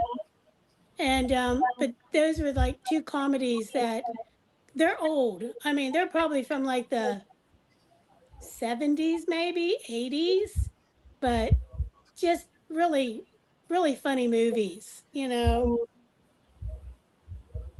It's weird when you watch the movies from the 80s because they don't have any cell phones or any of that stuff. I Nobody know. has computers. It's trippy. They're smoking. Yes. Yeah. Yes. And Everybody there's smokes everywhere. lots I of remember my first job when I was innuendos. my first job was working at a hospital, and I could smoke everywhere. You could smoke on the elevator, you could smoke in the patient rooms, walking down the hall.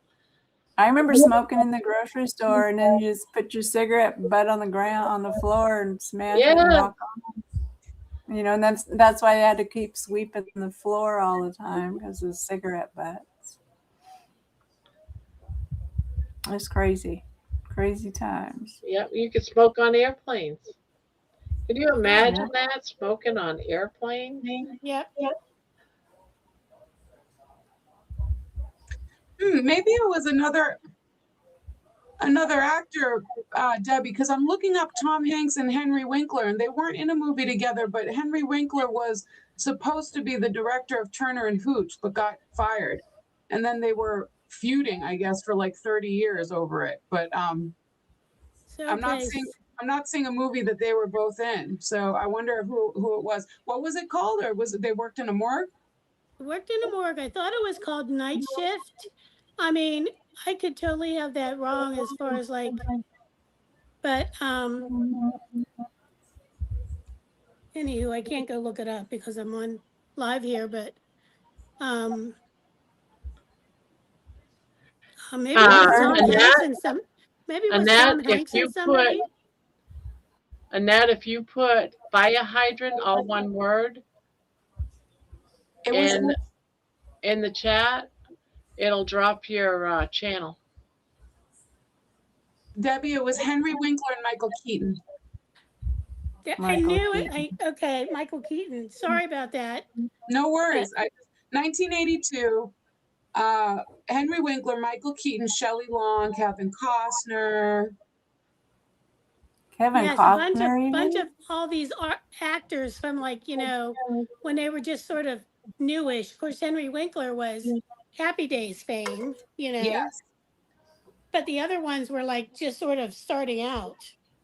I didn't realize that story about Turner and Hooch. I loved that movie when I was a kid. That was one of my favorites. Yeah, that was one of my favorite ones too. It's a good movie. Yes. Always got me at the end. I was always like, no, Hooch. I know, exactly, right? All the drool going everywhere. And Hooch drinking beers and eating chocolate chip cookies. Right. Little did we know chocolate was deadly to dogs. We're just laughing at this dog eating chocolate chip cookies. Crazy, What was that other movie? What was the one that was famous that had the Saint Bernard in it? Beethoven. Saint Bernard. Beethoven. Yeah, Yes. Beethoven. Yeah. That one was cute too. Yes, definitely. And then there was So that much other one. slobber. And then they made 100 of them. They made like 5 of them. Yeah. What was the one, the basketball one? Was that Air Bud or something like that? I was Air Bud. Yeah. Yeah. Anyway. Terry, check out the book I mentioned. I think you will love it. I have read it 3 times over the years. It's one of my favorites on the topic of death and dying. I hope it can give you the comfort it gave me. Mm-hmm. Thank you. I will. You know, they just don't make good movies like they used to. Everybody's so worried about being correct. Yeah, it's true. I'm like, I have the Pure Flix channel, and it actually has a lot of really, really good movies. It's not real super Christian-y and everything, but at least they're clean. They have a lot of the clean movies in there, and you know, they aren't as violent and they're not as nasty. what channel is that, Terry? Pure Flix. Pure, I think it's P-U-R-E? Yeah. Never heard of that. Okay. Is it a paid streaming channel? I have it on my Roku. Oh, okay. If you have, I don't know if you have Roku, but you can get it anywhere. Yeah, it's a streaming channel. I think it's $5.99 a month or something, but it's worth it. They have a lot of good movies. I'll have to find it. I have the Friendly app, and they have one of the channels that they have on there. It's called Dove, D-O-V-E, like the bird. Yeah, it's similar. It's similar to Dove. It's okay, similar. that's what I was wondering. Okay. Yeah, it's the same. So don't worry about it. Yeah. You got Dove. Dove is a good channel. Yeah, I'll watch that. I mean, the primary reason I even got the Friendly app was for the Hallmark channels, but I end up watching some of the other channels that are on there that I kind of like a little better. So I know. I flit around on the channels all the time. Some of them have too many commercials, and I don't like those ones. you know what? I totally agree. So the thing I do like about the Friendly app, most of the channels you can actually record on there, and then you can fast forward. Yeah. Yeah, exactly. So I know that. I know that hack. yeah, I know exactly, right? But you know, interestingly, the Dove channel, you cannot record. I know. Some of them don't let you. Yeah. It's irritating. It is irritating, but you know, it is what it is. So He is It is. coming. But I remember Sorry, when he we is started coming. watching. It's awesome. We watched Hallmark movies on PureFlix today. Oh, that's cool.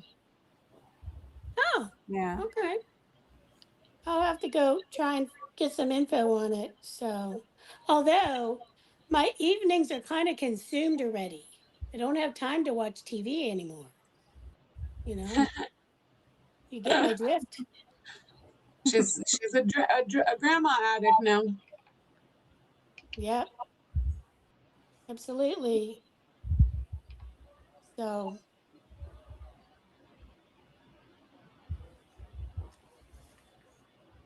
most definitely.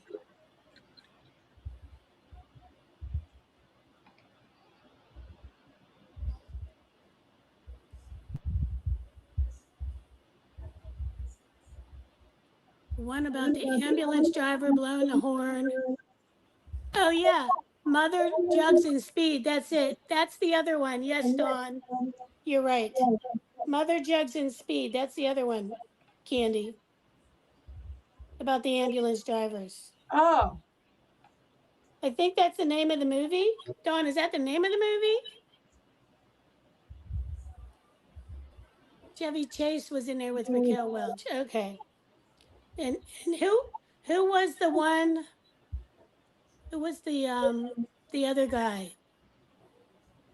Oh gosh, I can see him. I can't think of his name.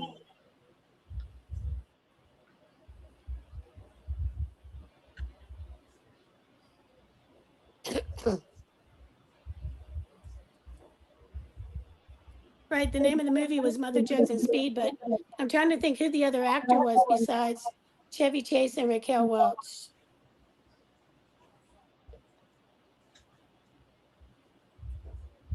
ugh. What happened here?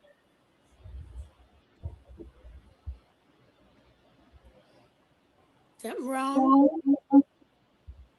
Uh-oh, Candy might have to frog. 1, 2, 3, 39,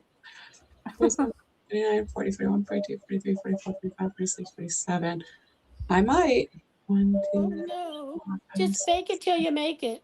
11, 12. Don't do it. Oh, here's George. George, good morning, ladies. A Morning. bit of a late start today for the man across the pond. I was up late last night listening to music. Thank you so much for that, Barb. You, my dear friend. Bill Cosby was in it? No. Are you talking about the song? I was going to post that when I get done with the live. Was it really Bill Cosby, Dawn? Thought it was somebody else, like a big burly guy.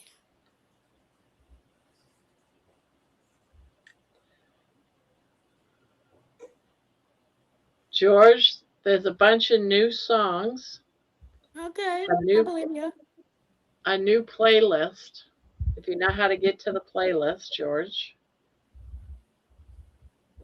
there's a new whole rock and roll playlist.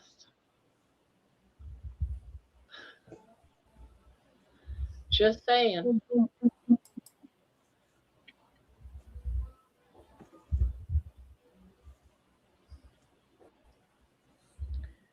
George was asking for rock and roll music.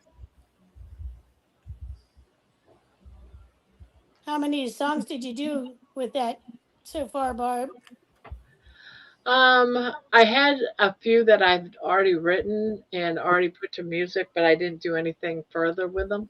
You know, Mm-hmm. making the thumbnails and stuff like that. So I think that was like 4 of them.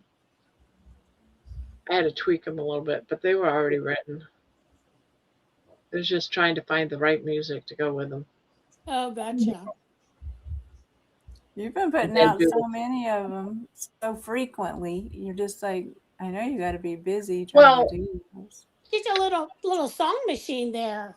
I know. I She's have a turned it bunch of poems. All I have to do is just tweak them. She's a jukebox. now. Exactly. She's our own And just personal tweak jukebox. them. Well, I know they got to be time consuming when you put them on the internet. Well, once you get the poem to, or the story or whatever, because some of them aren't so much poems as they're stories. Once you put the story in, it's trying to get the music right. So I use one program to turn my poem or my story into cutting it down to make it Suno ready, so it's all cut down to verses and stuff like that. Your chorus, your verses, all that. It breaks it down for you. It puts a separation in it, and then you can change and say, no, I don't want that there. I want it here. But most of it is trying to get the right music, the right feeling. You know how many different kinds of music there is? So I listen to it in rock. I listen to it in country. I listen to it in ballads. I listen to it in comedy or hillbilly because any one of those And will then change. and Then the voices. too. It picks its own voice. All you have is, if you want a strong female or a male voice, a deep voice, that type of stuff. So you don't have any big control over that aspect of it, except to just keep doing it. Redo it, because it'll change that male voice on if you redo it. So lots of times it's like I'm listening to 10, 14 different songs. Oh my gosh. Just for one song. It's like, no, I don't like it that way. I want more drums. Or I want and that's what I a male mean. voice, not a female. That's time consuming, every time you do one. You're has going to to be be there for a couple of hours, probably. Yeah, it has to be several hours or more. Yeah, it does. Yeah. And lots of times it's just, you get a concept, an idea. It's from my poems. You twist here and there to fit. A lot of it, some of it's cheating. Start blanking it. All right, I'll go deal with it. Night, Joe. Debbie says good night. At least he doesn't come out in his underwear like my All husband. right. Where's Barb? It's absolutely beautiful. I know how to get there, Barb. We'll be dancing to your music at the meetup. Lauren is 33 and very enthusiastic on the dance floor. Oh, so you're actually talking about dancing. I thought it was just a meetup. Ooh. Hey, if they start playing your music in the background at all the different meetups, that'll be an awesome thing. That's what George is trying to, and Kilts has talked about it a cool. little bit.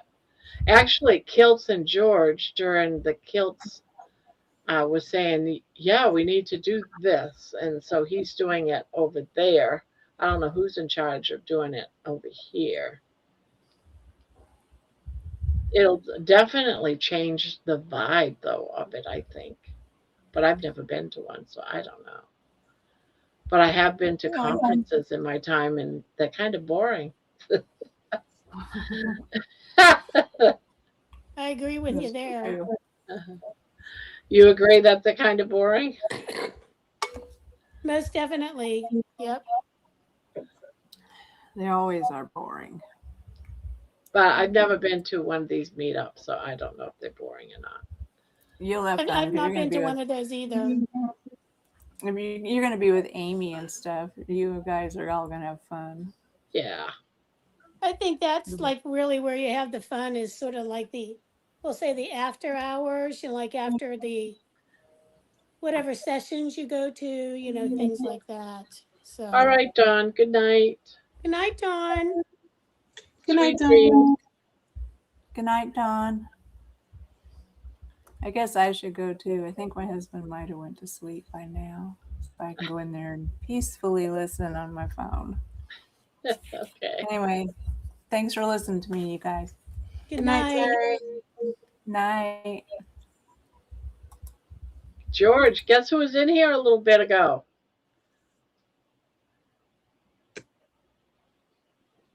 I certainly didn't expect it. You missed Dr. Kilt's.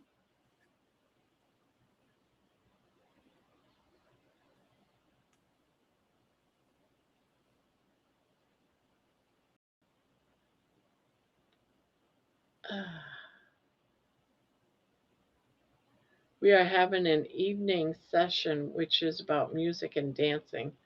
I find the conference a bit stressful and tedious. Yeah.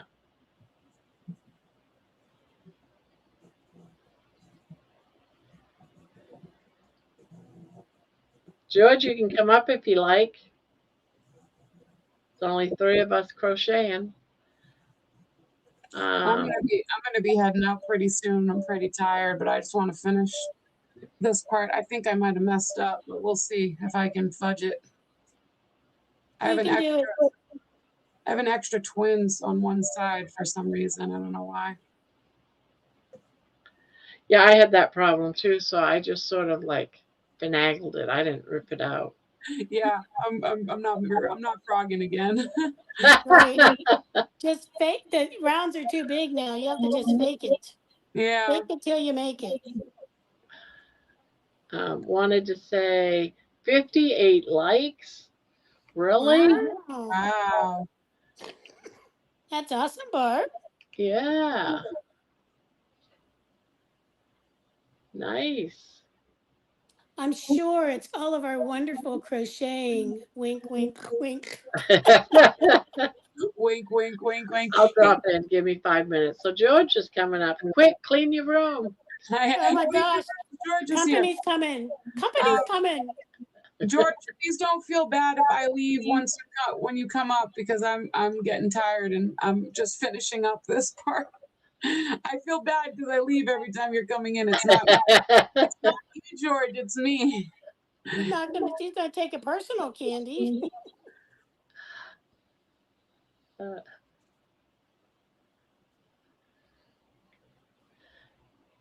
So one sees 59, the other sees 58. Now, what was we at when we started the channel tonight? Was it 2803 or something like that? Something around there, something like that. Candy, do you It's now remember? 2817. It was Okay. it was 2.79 when we started. 2.793 or something like that. And then we got it up to 2803, and now it's up to 2817. Wow. I know that last night you rounded around to 2,700 before I fell asleep. Yeah, now it's at 2817. Okay. Mason, we only get to work on these blankets once a week, so it's hard to put them down, but I am tired. We're powering through it. I'm trying to finish this last ridge row I'm at the end of the ridge row.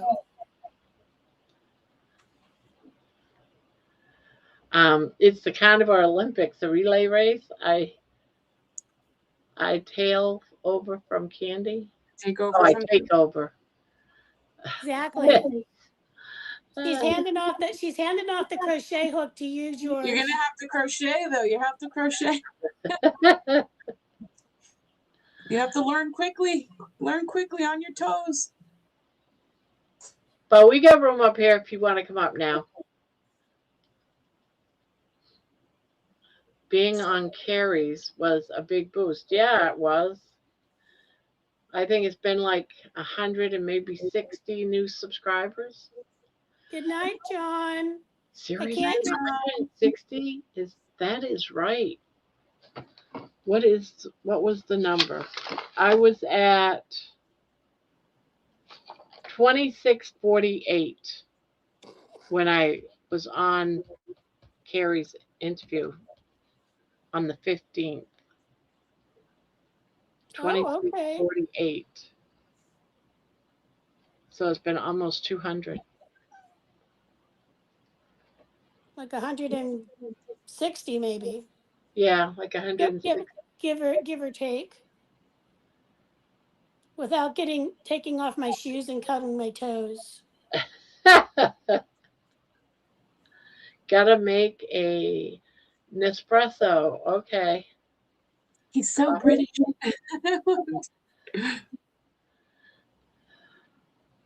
He's so British. You know, one thing I've said this so many times because I listen to not just George talk, but other British people talk too. I've got some classical singers that I like listening to that lives in London, and I love listening to his speech too. But they have a way of talking and using such pretty words. Yes. Do you know what I mean? It's like, and they all use those pretty words, whereas people in the United States, they're just all, they don't care. We're just rough. Yeah, rough little diamonds.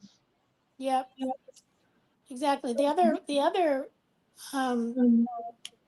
I love also listening to the Scots, the Scottish um Yeah, dialect, the or whatever you want to call that. I guess it's a dialect. But yeah, it's to me it's just so great to listen to. They always sound very like upbeat, happy, like just this their dialect.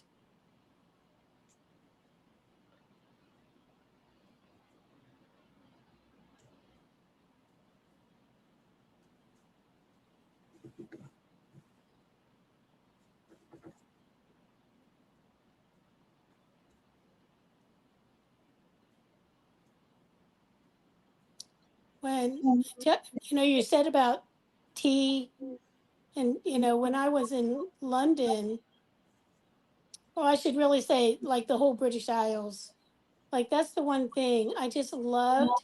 Their tea tasted very different, like so much better than the tea that we have.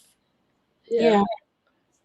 I know when I was over in England, we went to England for I think it was 10 days, and then France for like 5 days, I think. But I it know. was the food in London was, oh my God. I love the bread. Okay. I love the cheese. Everything about the food over there was just so good. I absolutely loved the scones. Oh my gosh. I fell in love with the scones with the clotted cream and the jam. Oh Oh, my gosh. I could make a meal out of just that. And oh, it was so delicious. So delicious. And the scones over there are nothing like what we Americans think of as scones. yeah. So, yeah, definitely. My husband loved, there's a bakery that was right across the street from our hotel, and he'd go over there all the time, constantly, to get some sort of, I don't know, some sort of bread, but it had like almonds on it and all this stuff on it. It was, oh, so good. Yeah.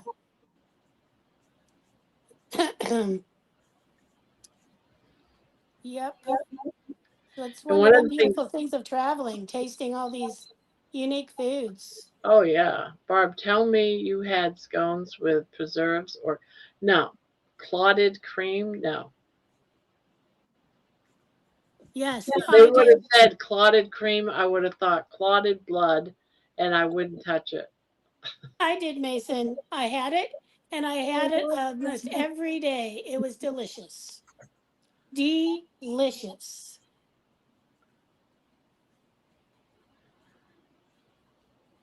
I go to London and I buy a bunch of cheese and bread and went to because we had a kitchenette, and all I made almost every single night before bed was toasted cheese sandwiches. Everything was just so good. The butter was good. The bread that the bread Yes. was like a English muffin, but not an English muffin. It was like Yep. It was like a heavier, wasn't like our white bread at all. No, it was denser, but it was tastier. Yes, so much tastier. Yum. Yep. And I definitely loved getting the fish and chips. That Yes, was we got the fish and chips and the so mashed much. peas. Yep. So again, another so different from what we have here, you know? So And did you have their breakfast? yes, like they're like that was like 5 courses on one plate. She Yes, had the beans, the toast, the what they call English style bacon, the eggs, yes, it was so I good. mean the sausage, the bangers, I mean all of it. Yeah, Yeah, we had uh, tomatoes. we had that too. Yep. I actually went. One of the things I wanted to do when we were there, we actually had the opportunity to do it, was to go to a high tea. Oh, it was just wonderful. Just wonderful. You know what we did? We went to a tea, but we went to because our hotel was only about a block away from it. Oh, what's that name of that big, expensive? It begins with an H. Hill, not Herod's. Harrods. Yes, thank Herod's. you. We went to Mhm. Harrods to have the tea, and the little they brought over like this. It was expensive too, going in there, Yeah. Yeah. but it was nice and fancy, and we got this. I don't know, maybe the sconces were on there. I don't know, but it was a tray they brought to our table that had, it was like a different things. Some of it looked like biscuits, but they called it something else. I don't know. Oh, I Yeah. It must looked like a little tier thing. Like Yeah, a it was like a like little a tier thing. yeah. And it had different well, lots of different things on Yeah, there. it was just a mixture of things on it. well, I must have been counting wrong before because it's adding up now, but I'm halfway through my second twins and I gotta call it a night. So, Well, but that's really great. It's looking awesome, Candy. thank you. I love Goodness. it. Love it, love it. I always say I'm not gonna Yeah, stay up baked late beans are good. and then I get sucked in. Sucked into the grandma vortex. All right, Haven't we all? Sucked into We've the all Gramma vortex. we've all gotten sucked in. all right, y'all. It's been real. I'll see you next week. Night night. Good night.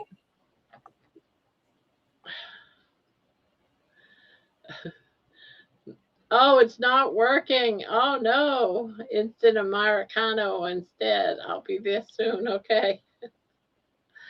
Oh, that's funny. That could be a travesty happening right there. Yes, that can happen. Right? Yes, Did you do exactly. food? Or are you farting? Oh my God. Baby. You little stinker, Oh no, literally. it's just your breath smells like poo. Uh-oh. Ah, what did you eat? Don't, don't come here and kiss mommy and stick your tongue in my mouth, please. Right? What the heck? Uh, Oh, ouch. Okay, okay. You know, we clipped her toenails and now they feel sharper than ever. I think she's leaving scars on me. get like a little emery board or something like that. Yeah, Just or I have this what I have actually is a bar of like pumice soap that once I used to clip my dog's nails. I used to take their nails and just rub it on this pumice bar. And it just okay. kind of it took that edge off of them. You know what I mean, Barb? Yeah, Yeah. because man, she hurts me now when she goes and does her Yeah. things with her paws on My my one chest. yeah, my one dog, her nails were like talons. I mean, they were like thin and sharp. I mean, sometimes when she would go to scratch me, like baby, I mean, literally, she would draw blood. I'd look Yeah. down and I'd have like blood running down me. And I'm like, so I get it. I do. But I picked up this bar. It's actually for like calluses, like if you have like on your feet or something, just to kind of, Yeah, I um, got one of those. Actually, I got one of those right close by. yeah, Ooh, just try that on her, you know. Yeah, because it can really hurt. I mean, yeah. it burns too. When they were long, they didn't hurt. Not like that. Yeah, Don't let dog butt in your mouth. I know, right? exactly.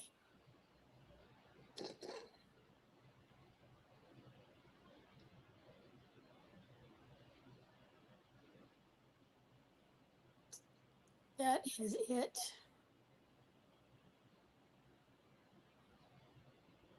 Mason, I presume that you were in England. Did you have like the stones and all that stuff like that?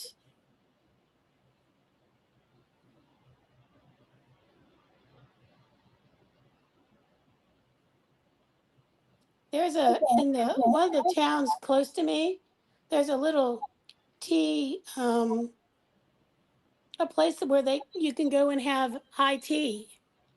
You know, it's and so a group of my friends and I, we had the hats, we had, you know, they give you a menu and you pick different things off of it and they bring it to you on one of those tiered trays, and you get to pick from like several different kinds of tea, and you can try different teas, you know, like throughout the little afternoon tea thing. It's really nice, but it's I mean, it's like $30 or something, but it's for the experience, you know. It's not like something that you do every day, you know. So what was some of your favorites that you had, Mason? Yeah, that's what these were, like little fancy goodies. I don't know what they were though. They call them tea sandwiches, is what they call them. And then they might be like cucumber and Yeah, there cream was some of those cheese, on it. you know, or some with some other like maybe little meats and something, you know, or salads, like whether chicken salad or, you know, something like that. And you know, so and then they have, of course, they had the scones. They didn't have the clotted cream. When I had gone over to the British Isles, so I was living in Northern Virginia area, and there was a fancy store there that you could go in and buy little jars of the clotted. They call it Devon cream, Now, how long clotted was cream. you over there for? Three, like 3.5 weeks. Oh, wow. Yeah, so we went from London up to the most further north we went was Inverness, and like up in Loch Ness. We had to go see Nessie, of course, Oh, of course. you know.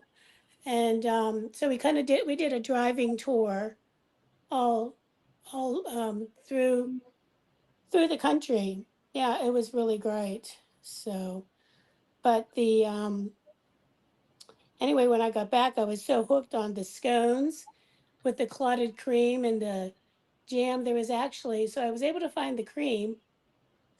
And then there was like this British store that actually sold homemade English scones. And I would go and buy them like by the dozen and put them in the freezer and take them out like, you know, one at a time. I'd whip up some of the Oh, here clotted comes cream. George. Oh, great. Morning, Good ladies. morning. Hi, George. Good morning. I got here in the end. It was yeah, that was a bit of a shock. The Nespresso machine's not working, so I had to make an instant coffee, an Americano. That's Oh, my coffee mug. Morning. I may nice. start talking about meat at any time. So there we go. Right? But the discussion is not meat this morning. Apparently, it is the Great British Cream Tea, or the British tea ritual. So yeah, we can talk about that. That's no problems. Yeah, that's one of the things I really enjoyed. Oh, I hear Was an echo. Must be George. George, are you echoing? Yeah, I shut all of my I shut the YouTube, and I'm just on the Talk Studio. But am I still echoing? Go ahead and talk, Debbie, because I heard. So I hear that now on mine. I didn't hear it before George came on. Okay. Just shut down everything. Yeah, I didn't hear you on him when you were both talking. So What about now? Is there still an echo? I don't hear it now. No, I think that's because I have my phone. I put my phone on silent. I think that was probably interfering on as well. So Yeah, yeah, I'm not because my hearing phone it. is linked to the computer. So yeah, I think that sorted it out. Good. Oh, good. Perfect. Yes. Yeah, Mason saying good morning, George and Laney. Yeah, Lainey's asleep. I think I left the bedroom and she hadn't moved, so she'll probably come down in a minute complaining about my voice. She usually does. You're being too loud.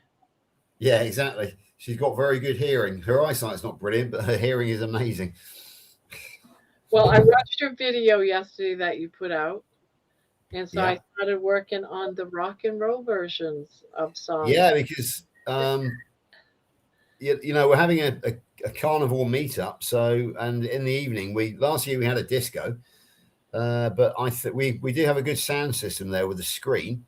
So I think we can actually just use your carnivore music as our evening entertainment, Barbara. It's going to be that will be a lot better because obviously everybody's carnivore, so everybody will get it, so they will understand what it's all about. When is your meetup, George?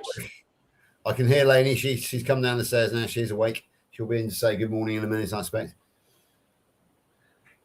Yeah, she's heading towards the kitchen, so I imagine she's probably going to make a coffee as well. So when is your meetup there, George? June the 13th, Saturday, June the 13th. So only 5 months away now. So Wow. yeah, with it soon goes by. It really does. Is it going to be in your local area or somewhere Yes, else? because I was the originator. The idea was mine last year. So of course, what I did is I went and found a suitable place near to me because one of my great friends in the UK from my sporting days has his own farm. He's a butcher. He's got his own farm shop, but he's also got a catering company called the Happy Hog Roast. So he's the ideal caterer. He's a professional caterer for these things. So and he has a neighbor who has a really good farm who they've created a sort of community hub. So they have a huge marquee. They've got a hall which seats 120 people. So it's just perfect, really. It's just the perfect setup. Also, it's very near the town of Glastonbury, which is a very famous town here in England. It's a mythical town. It's kind of, it's Bob. Did I send you the video I about? was going to say that sounds like one of the videos that you sent to me. Yeah, that's right. I did. That you said that That's true, glass yeah. something or other. Yeah, it's the home of crystals, of Yes, witchery. that's pretty witches. cool. Yeah, I would yeah, actually exactly. like to walk around that. Yeah, it's a beautiful place. I mean, it's about 12 miles from us, so we go there fairly often, myself and Lainey. So it's our spiritual. It's a very spiritual place. So it's where we go for a bit of some relaxation and chilling, and the people there are lovely. It's a place where it kind of the pace of life is slower. And all the people there, it's all about love and peace and happiness, and so it's a great place to go. Love and peace and happiness. Sounds wonderful. Yeah, it's a home of aging hippies. So well, Yeah. Anyway, so Yes. I want to talk to you about the cream tea that Debbie was talking about, because there is Yes. actually it's the source of a cultural war over here between the two counties in the southwest of England. I'm from Somerset, and we border to the southwest. We border Devon, the county of Devon, and then that in turn borders Cornwall. Now, Cornwall and Devon both claim to be the home of the cream tea, the clotted cream tea, but they have a different ritual. I can't remember which way round it is, but one county insists that you get the scone, put the butter on, and then the jam goes first, and then the clotted cream on top. But the other county insists that it is cream first and jam on top, and it really is quite a cultural battle. It's Well, that's interesting. yeah. So it's I can't remember which way. My mother was Devon, and I can't remember which way we did it. I've got an idea that we were cream on top. So it might be Devon that does cream on top, and the Cornwall which does the jam on top. So yeah, I used to love cream teas. I really did. The scone and the butter, thick butter, and then the jam and the cream. Yeah, so it's something I'm very familiar with. Yeah, so Terry was asking a question. The clotted cream, I think that I found here in the States, it was bottled as Devon cream or Devonshire cream. That would make sense, yeah, because Devon and Cornwall argue over who is the Yeah. who are the true originators of that ritual. And yeah, Right. Devonshire clotted cream is famous. We over here we have the one below clotted cream is the thick double cream, which I know you guys call heavy whipping cream. So double cream over here is the same as your heavy whipping cream, and then we have the thickest one of all is the clotted cream, and that is Right. often served with ice cream over here as well. So you actually have ice cream with clotted cream on top as well. That is Oh, true heart wow. attack territory. So yeah, that is the true heart attack diet. Sorry, Rick, but yeah, Yeah, ice for cream and clotted sure. cream is definitely. Yeah, we don't have here in America anything as thick as the clotted cream. Um, so, but I guess you could, you know, I don't really know what the um, equivalent would be to us. I mean, for us, to that. Yeah, But yeah. yeah, and it's not something you find really here. I have not. So I was living in Northern Virginia, right outside of Washington, D.C. Whenever I had traveled and I had found the British store there, they had the clotted cream. They had this. They had homemade scones that were just like the ones in England, and um, but that was understandable given all the embassies and stuff like that. There was oftentimes a lot more unique stores that you could find some of these, I'll say, national things, for Yeah, lack of I a know what you better mean. Yeah, term. yeah, yeah. Yeah. I think do But you guys call it? I think you guys call them delis, don't you? Delicatessens. we have delis here? Yeah. Yeah, that's Huh. you. I think we probably that sort of store we would probably describe as a delicatessen over here, which is Yes. actually is a German word, because Essen means food in German, and Yeah. delicat obviously is fine or top of the range. So Yeah. yeah, delicatessen is actually a German originating word, which means fine food. So yeah, I think if you were going to a shop which specializes in that sort of thing, that would be a deli or a delicatessen. Right. Yeah. So here, delis have a different connotation depending on the region that you live in. Like a lot of the delis, let's say up in New York City, for example, they're they're really Jewish delicatessens, and they do call them delicatessens. Now, Yeah, like yeah, a deli, what people call a deli might be more like a sub shop, like a hoagie shop. I don't know what yeah. you guys call them over there, like the sandwiches with the different meats and cheeses and whatnot? Yeah, we do have Subway over here. That Okay, we just so call we like a probably just call them a Subway. sandwich shop or a takeaway now, to be honest with you. Yeah, so over here that would be more of like a deli that you're Yeah, yeah, going in to get a quick sandwich, and oftentimes it might have like potato salad, coleslaw, things like sides, like cold sides that you could get like to go with it. But and then like in Florida, they have delicatessens too, because again, there's a lot of the New York Jewish population, they winter or they've moved to Florida, but it's really kind of ranging across the United States. It's not just a clear cut like what a deli or a delicatessen is. yeah, yeah, for sure. So, yeah, but I loved going to the pubs. We don't, when I was growing up, we called them beer gardens locally here in the Pittsburgh area. And That makes you could go that to a makes sense. beer, Yeah, yeah, makes that makes sense, sense right? as well because in Germany, I think what I'm hearing is there's quite a lot of German influence in the language Yes, over there because yes, in Germany they call them Biergarten. So that yes, so that probably makes sense. yes, Uh, exactly. And so so, but back in the day, you could go to the beer garden, and it wasn't just a place to just, you know, have a beer or a drink. You could go in and get a meal, just like kind of very similar to what you guys have in your pub settings. yeah, yeah, absolutely. But Yeah, that's not so much anymore. Now they call them like bar and grills.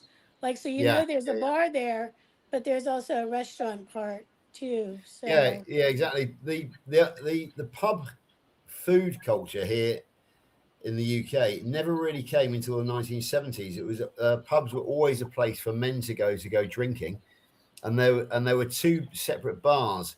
There was the public bar, which was really just for men, and then there hmm was the saloon bar where you could take your wife or your girlfriend. So the ladies always went. If you were in couples, you always went into the saloon bar. Oh, So the, interesting. Okay. the world has changed a lot, and now the pub in England is much more about. It's almost like most pubs now, in order to survive, will also serve food. But I Gotcha. remember back in the 1970s when it first came in, the height of sophistication was a chicken in a basket, just a leg of chicken with some French fries alongside it. But nowadays you get, it's really, really good food here in the UK. So Yeah, yeah. they call them some of those types of things, George, here in certain areas, they call them gastropubs. Yeah, that's the same. Yeah, They, gastropub is a very common term here in England as well now. is it okay? Yeah, that means like it's not just a bar. You're gonna get really not I will say maybe even to some level upscale cuisine. You know, Yeah, you know. very much so. Yeah, the same here. Mm, Uh, yeah.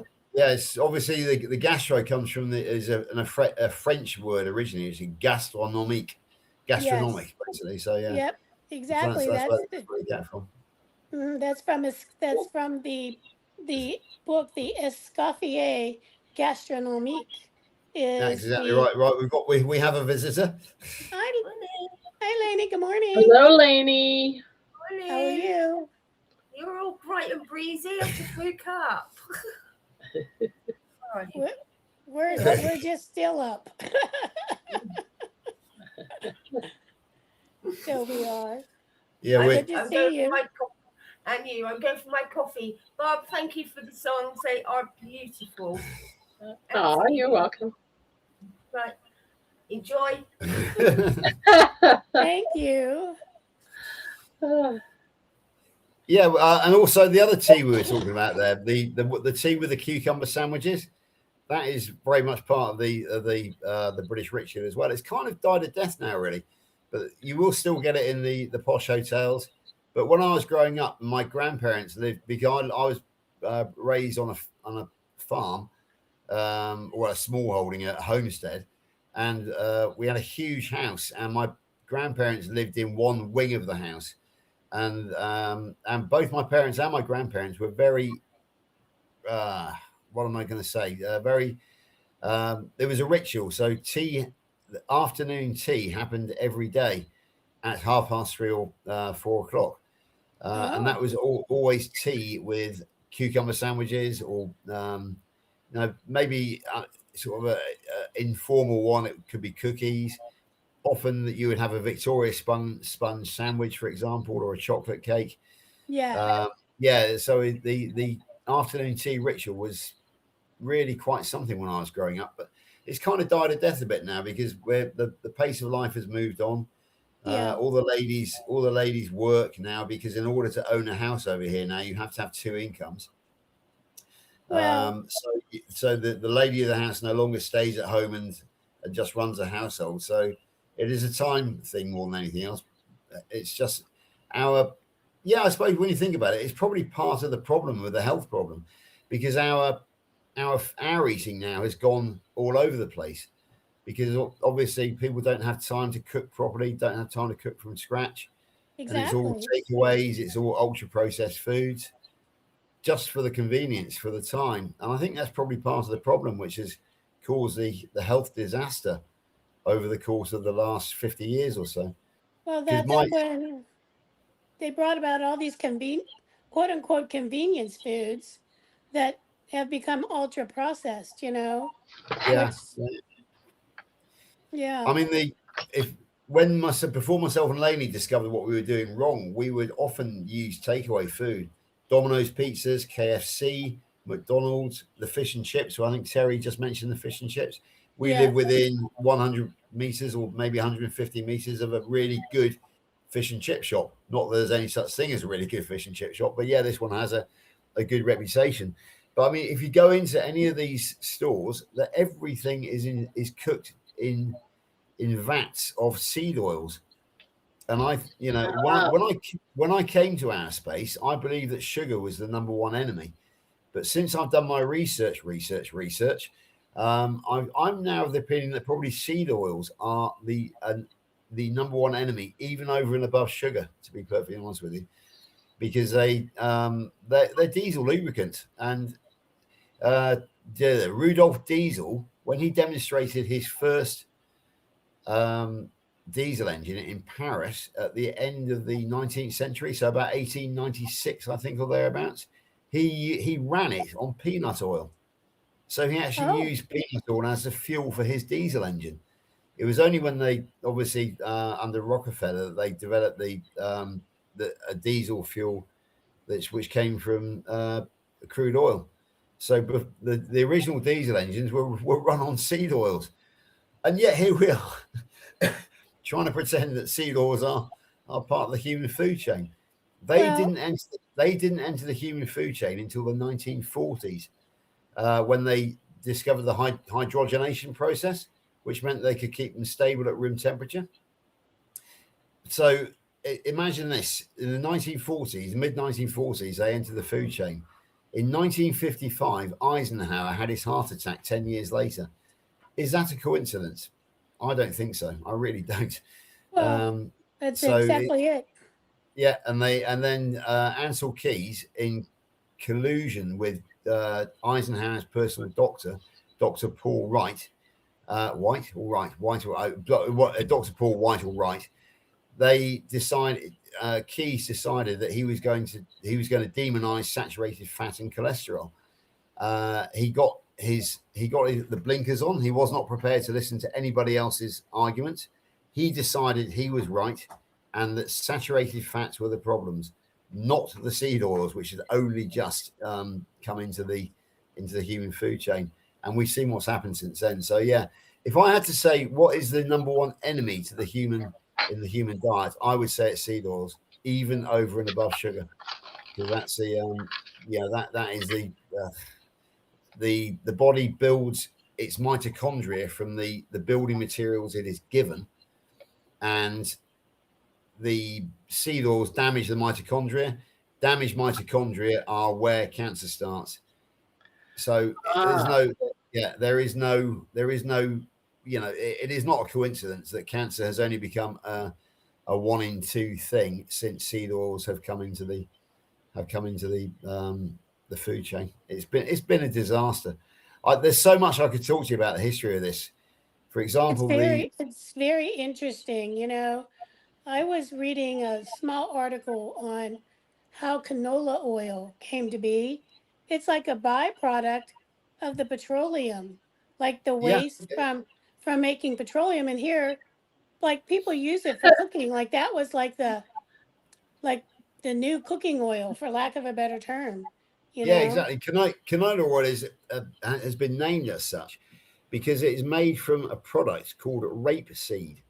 Yes, I couldn't remember that. Yes.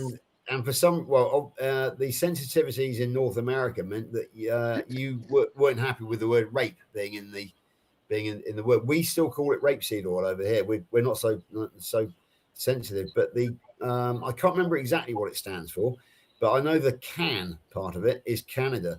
It's Canada oil something. Yes. Yeah. So the term canola means nothing. It hides the fact that it is in fact a seed oil. Then you have safflower oil, sunflower oil, vegetable oil, which is various stuff. And these are the ones that have really done the damage. And it all started with Procter and Gamble in 1911 when they discovered Crisco. They were in fact trying to make soap, but what they discovered was this solid fat from corn oil, because Crisco is crystallized corn oil. I'm going to cough, excuse me. So what they were trying to create a soap, but they created something which looked like lard, and they thought, that's interesting. And they obviously experimented with it, and sure enough, in 1911, Crisco, crystallized corn oil, came out as a cooking medium, and that's where the disaster started. So we're talking 115 years ago now. So no seed oils or no seed products came as a cooking medium until 115 years ago, which is just the blinking of an eye in the human food chain. So what happened then is that everything was done in a solidified form. Then margarine took over from butter, Crisco took over from lard, but then they discovered the hydrogenation process, so they didn't have to crystallize the cooking oils anymore. They could do them at room temperature. And I think you know about the American Heart Association, the AHA. Mm-hmm. Yeah. Do you know how that basically came into existence? I read something about it, but it's been way too long to really. Yeah. Okay. So the AHA came into existence, I think, in about the 1940s, but it was just a very small group of people, scientists with no money, no influence. But there was something in 1946 called the Jack Benny Radio Show. Does that mean anything to you, ladies? Yeah. What was the name of it again? Jack Benny. Jack Benny. Oh yeah, Radio. Yep. Yeah. Okay. So he had a prize every year, which would go to like charity or for the good works of humanity.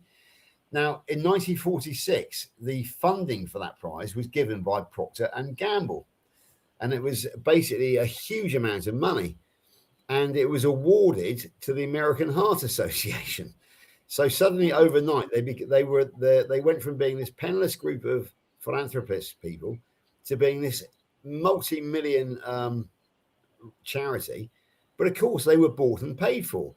But they were bought and paid for by Procter and Gamble. At that time, Procter and Gamble were trying to push the hydrogenated seed oils as being heart healthy. So the American Heart Association, they had no choice but to actually say that the seed oils that Procter and Gamble was selling were heart healthy. So there was no science involved in it at all. It was purely they were bought and paid for. They were servants of Procter and Gamble. The American Heart Association are servants of the seed oil industry, and they remain so to this day. So this is where there has been a snowball effect of these disasters. The Jack Benny Show and the American Heart Association, followed by Ansel Keys, and it's just it's just been a complete disaster. And then, of course, we had the McGovern report in 1977, which led to the dietary guidelines at the same time as there was a grain surplus in economic grain surplus in the US of A. Yeah, So too much corn. Yeah, exactly. So the politicians, when they were able to jump on the dietary guidelines, it killed two and basically say, oh, that's great. Everybody's got to eat grains. Oh, look, we happen to have a surplus of grains. So it was an economic factor as well. There's been no health considerations in creating the standard American diet. It's all been about money and corruption. And it's, as you know, I've done thousands and thousands and thousands of hours of research. And whilst I've let people like my excellent friend Jonathan Carnivore Muscle, Richard Smith, Coach Stephen, they've done all the physiology, the human science. What I've done is I've gone back into the history and where did this all go wrong? So, you know, one or two people out there call me the carnivore historian. Dr. Nelson wants me to write a book about it because he knows I've done the research. And there's other things as well, such as the Harvard corruption. Exactly. There's this excellent lady out there called Dr. Kristin Kearns, who is a dentist, and she and Gary Taubes, I think, basically uncovered the financial chain which led to the Harvard corruption, and it came from the Sugar Research Foundation. Yep, exactly. And they paid off 3 Harvard scientists, in other words, corrupt shills. They were called Hegsted, Stair, and McGandy. And they each received the equivalent, I think, of about $50,000 to ratify Ansel Keys's work to demonize saturated fat versus sugar. So the corruption that has led to where we are now has been staggering, breathtaking. It's hard to believe that they got away with it. But because people are so gullible, people trust the system. Anything that they are told, they believe. Because I used to believe doctors. I used to believe teachers. I used to believe the government. I was very much part of the system. And it was only when I you know, decided to, well, I've always been a bit rebellious, but I never questioned doctors because they had the knowledge, they had the training. I didn't. Yeah. And it's only when everything went wrong for me. And as Barbara, you said in that song, that excellent song, The Man Across the Pond, there was a voice. Emotions. There was a single voice, Nurse Kathy Moran, who basically sat me down and said, what do you eat? I said, well, I eat what we're told to eat. And she said, all carbs are sugar. And that was the moment that it triggered my curiosity. The light bulb appeared above my head. I went away, did the research, and came to the conclusion that the establishment is corrupt. They are wrong. They are miseducated. And I took my life into my own hands. And what happens? Well, I never tire of doing this. That is what happened. I went from the man in the blue to the man in the hat. I went from 293 pounds to 168 pounds in that photograph. And that's because I realized that the establishment is corrupt. It's evil. And it doesn't even stop with that. It's in every aspect of everything that we've learned to take as normal life. Yeah, exactly right. And now those aren't the only foods. You've got it in cereal. You've got it in everything.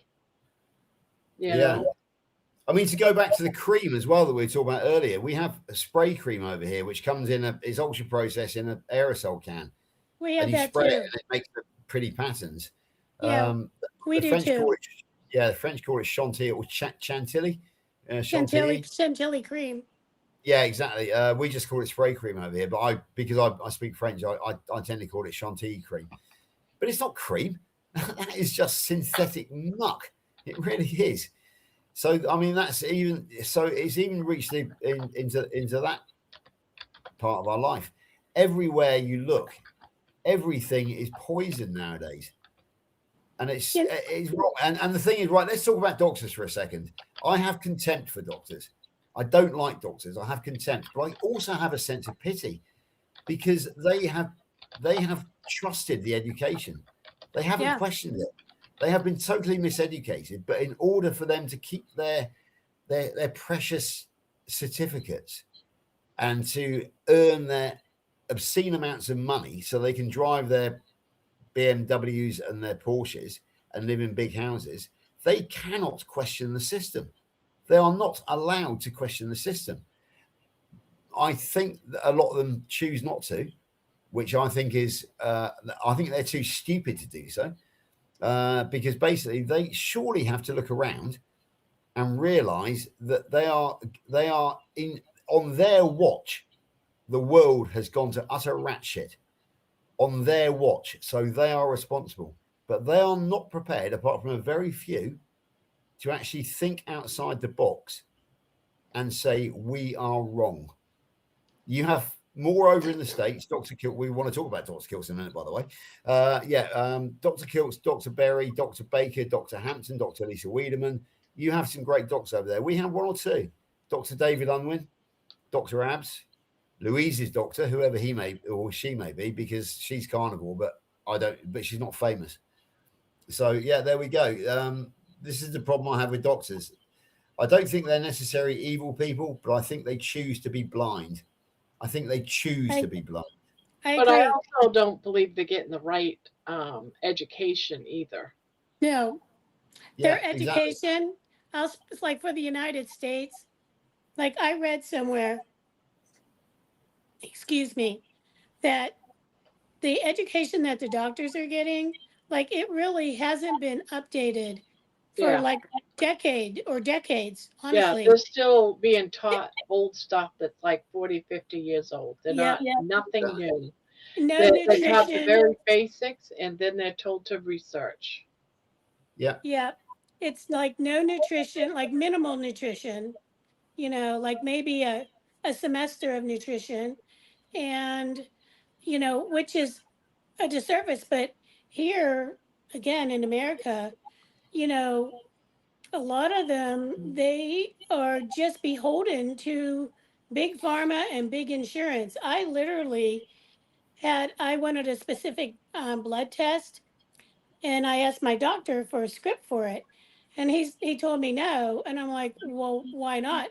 He's like, well, because insurance won't cover it. And I'm like, I don't really give a damn what the insurance is going to cover. I want the test. He refused to write it for me. That was eye-opening right there, But so I go to the lab and I questioned the lab. I said, hey, do you guys do this particular test? And they're like, yeah. And I'm like, well, what do I need to do in order to get that? They're like, you go online, you pay the $10, and we draw the blood and do the test for you. So, what was the big freaking deal about my doctor saying, well, the insurance won't cover it? Honestly, $10 was probably nothing compared to whatever the insurance would have been charging, so it's really a true disservice across the board, and growing up, my mom was a registered nurse, old school, registered nurse. And I remember her being upset because that's like when all the cereals and everything were coming out, the breakfast cereals and whatnot. And I remember her saying that she went, to the doctor. She's like, I buy the cereal and my kids won't eat it. He's like, well, what are they eating? She's like, leftovers from dinner, like homemade dinner. He's like, well, that's better for them than the damn cereal. Like back then, but light bulbs never like go off. Yeah. You're a kid, you don't know any better. But yeah, and to this day I rarely, well, anymore I don't eat it. But my entire life I was never a cereal person. So No. I was very much so when I was growing up. Cereal with added sugar. I used to pour sugar onto it as well. Oh yeah, you'd put more sugar on top, exactly. Yeah, absolutely. Yeah. There we go. Anyway, I'm fascinated. We're talking about good doctors. Is it true you had a visit from the doctor? Yeah. Our doctor? Yes. He popped in. He stayed for, I don't know, 15, 20 minutes or more. He was in the midst of traveling from where was he? He was in San Diego. Is that where the meetup was? Yeah. Yeah, He so was Kerry's heading San Diego meetup. Yeah, yeah. to Atlanta. I think he said he was at the airport or something. Something like that. Yeah. And he came in here and he said, "Hi, everybody." And I looked at the name because it said Dr. Kilts, and I was like, the doctor, because anyone could come in with a name of Dr. Well, who? Kilts, Yeah, right? exactly. Yeah. You know, I do know that much. So I was like, I can't believe Dr. Kilts would come in here. You know, the Dr. Kilts, and he said, yes, it's the Is that Dr. you? Yeah, it's me. Yeah, Barbara, you've got no idea how famous you are becoming, but that is Dr. Kilts all over, because it was he who inadvertently sent me to Wyoming last year, and I got there on the Wednesday, and on the Thursday morning I was still a bit jet lagged, and I was eating my steak for breakfast with Tyler, and he was on the phone to somebody on a video call, and I thought it was Tyler's private business, and so I just ignored it, and then he suddenly said, yeah, he's here. So he said, oh, okay. So he put this phone in front of me, and it was a video call. It was Dr. Kilts. He said, good morning, George. He said, we haven't spoken before. This is the first time I spoke to him in August last year. And I was like, it's Dr. Kilts. And yeah, so we had a great, 20-minute chat. I can't even remember because I was in shell shock. But I remember he was asking me, how was my travel? What were we going to do? You know, was Tyler looking after me? It was a welfare call. He cares. Some people out there, especially religious leaders, cult leaders, can go out on stage and they can give over one persona, but behind they don't care. They just want to count the money in. Dr. Kilts is totally different. What you see on the tin is what you get in private, believe me. Because I was fortunate enough to pick him up from Heathrow, and I had to drive him for over an hour to Heathrow and back again. So I had the better part of 3 hours that day, personally, one-to-one with Dr. Kilts. And he is exactly what he said on the box. And we had some great conversations. And I didn't agree with something he'd done with the KMT. Now, I know we're on YouTube, but I'm going to use the words because we're all adults here. I said, Dr. Kilts, you fucked up. And he said, tell me, George. Well, he said, well, why have I done that? I said, because you started to monetize the KMT where it was supposed to be for free. He started to charge people to get onto certain levels, tiers of the KMT on the Zoom calls. And I said, you're going to lose people. You're going to lose people's faith in you. He said, George, you're exactly right. He said, it was never my idea. He said, it was my money, people. He said, I was overruled. He said, I'm going to damn well go back to America tonight and I'm going to change that. He said, thank you so much for talking to me as a friend, as a man to man. He said, people don't talk to me like that. He said, I have family. He said, I have employees. I have, he said, what I don't have is people like you who are prepared to treat me as a friend. Dr. Kilts is lonely. He actually said I'm not breaking a trust here, because he actually came on to one of his Sundays and he said, the reason I invented you guys, the KMT, is because I am lonely. So Dr. Kilts wants friends. He needs friends. He's a human being. He's a very warm human being. So yeah, the best thing you can do with Dr. Kilts is treat him as a normal human being. If he's effed up, tell him he's effed up. If you don't approve of what he's doing, but have a laugh as well, because he's not all about, he's an endocrinologist. He's about hormones, but he likes fun. Like the song, the Carnivore Olympics, came directly from a conversation that me and Dr. Kilts had on in one of these sort of StreamYard calls. We weren't talking about supplements. We weren't talking about macros and protein and fat ratios. We were talking about fun. What could we do to make carnivore fun? And the Carnivore Olympics was an idea. He said, yeah, it'll be great. We can move it around the world. He said, everybody can have their flags, the KMT, Steak and Butter Girl, Healing Humanity, Rivero, the Public Health Collaboration. He said, yeah, we can have our own camps. But of course, we're all getting together as carnivores, but there's going to be a sort of friendly competition, which was where the idea of the Carnivore Olympics came from. And you so brilliantly put that into the song yesterday, Barbara. Did he mention that at all? No, he didn't. I don't know if he's seen it or not. I can tell you he has, because Dr. Kilts and myself, I don't abuse the privilege, but I do have him direct on WhatsApp, and he does pick up my sometimes it takes time, But yesterday morning, I sent him the by WhatsApp the Carnivore Olympics song, and I checked it during the day, and a few hours later he picked it up. So yes, I can confirm that Dr. Kiltz, even if he hasn't listened to the song, he's seen the thumbnail for the Carnivore Olympics. So yes, Barbara, Dr. Kiltz has seen that song exists out there. So you can be proud of that one. Someone in the chat while he was here said, because he came in, Grandma, you are so famous now. And of course, I always responded, no, I'm not. I'm just Grandma. I'm a 65-year-old grandma, is what I would have probably have said. And Kilt says she is so famous always. Yeah, exactly. That was so cool that he said that.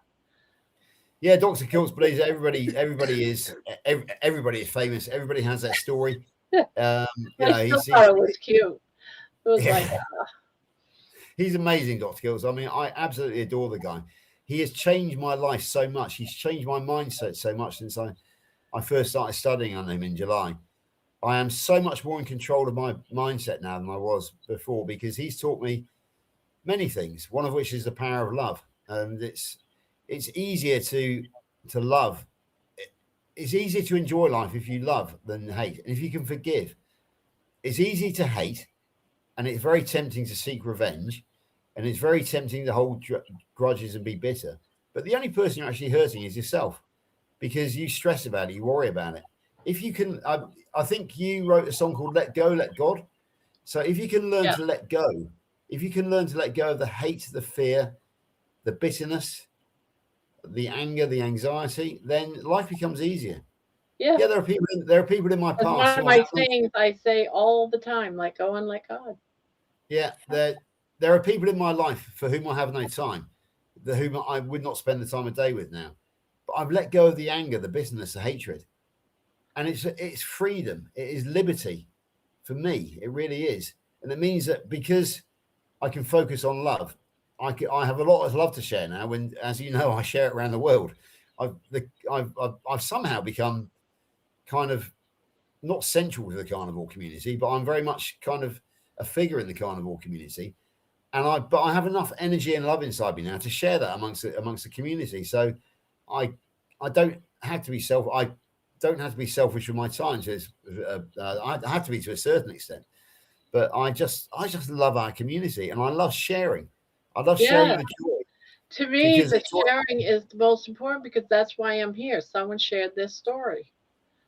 That's why I'm not dead, because someone shared their story, or I'm not suffering still, or I'm not bedridden. It's because I overheard two people's story. Yeah, so, exactly. Yeah, it's like the most important thing is for share. When Debbie comes in and talks about, you know, her feelings or what's going on in her life, or somebody else, we need to hear those stories. We have to know about the victories. We need to know about everything. Also, with the carnivore community, we can talk about anything. Yeah. We can talk about how we feel. We can talk about We can talk about being able to put on our socks and everyone understands. Yeah. No, there is no shame or embarrassment in the carnivore community, because with the exception of a very few inspired people, all of us came here because we were near death, or at least very, very ill. You know, Lainey's a cancer sufferer. She found carnivore because of Professor Thomas Seyfried. Stephanie Taylor. Do you know Steph? Barb? Yeah, she's part of the. Yeah, of course. Yeah, that's right. Yeah, of course. Yeah, she was the same. So Stephanie and Lainey are cancer sisters.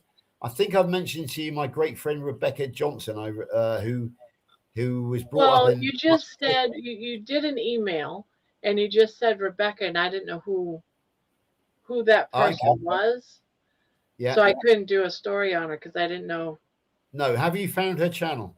No, because all I had was just. Rebecca. Okay, right. Have you got your pen and paper? Yeah. Okay, I always have my pen and paper. Yeah. Okay, so you are looking for Rebecca Johnson. Rebecca Johnson.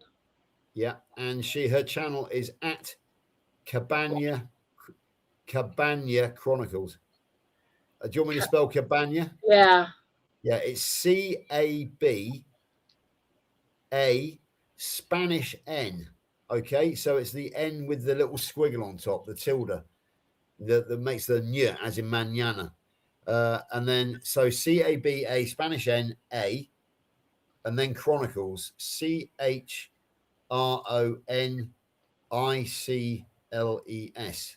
Now, what was before Cabana? The at, just the the ampersand. The what? The at? The at sign. The at sign.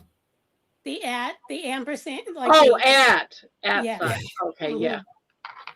Yeah. So if you try looking her up now, Barbara. I know you can do it. Just at Cabana Chronicles. See if it comes up. If not, I'll guide you some more. But what he'll do in that, the background for Rebecca is that she was raised in a village 4 miles from where I am sitting now. So she's a local girl to me, but she has moved to Spain for her mental and physical health. She now lives miles from, well, she prefers living up a mountain. She's actually living in a little village in Spain at the moment, but she hopes to move back out of the village into the mountains in a cabana, a little cabin. So that's but her story is amazing. She was written off with MS. Yes, I found it. I'm gonna subscribe. You found it, okay? Yeah, go on her channel, and I will let Rebecca know. I'm only in email contact with her, but I'll just drop her a line to say that there might be a song coming out with her story. But she loves to share her story, so she won't object either, because she wants to share her story of MS. There are two other people. Okay. There are 2 other famous MS stories out there. And I see the bad news about MS, carnivore diet, and multiple sclerosis.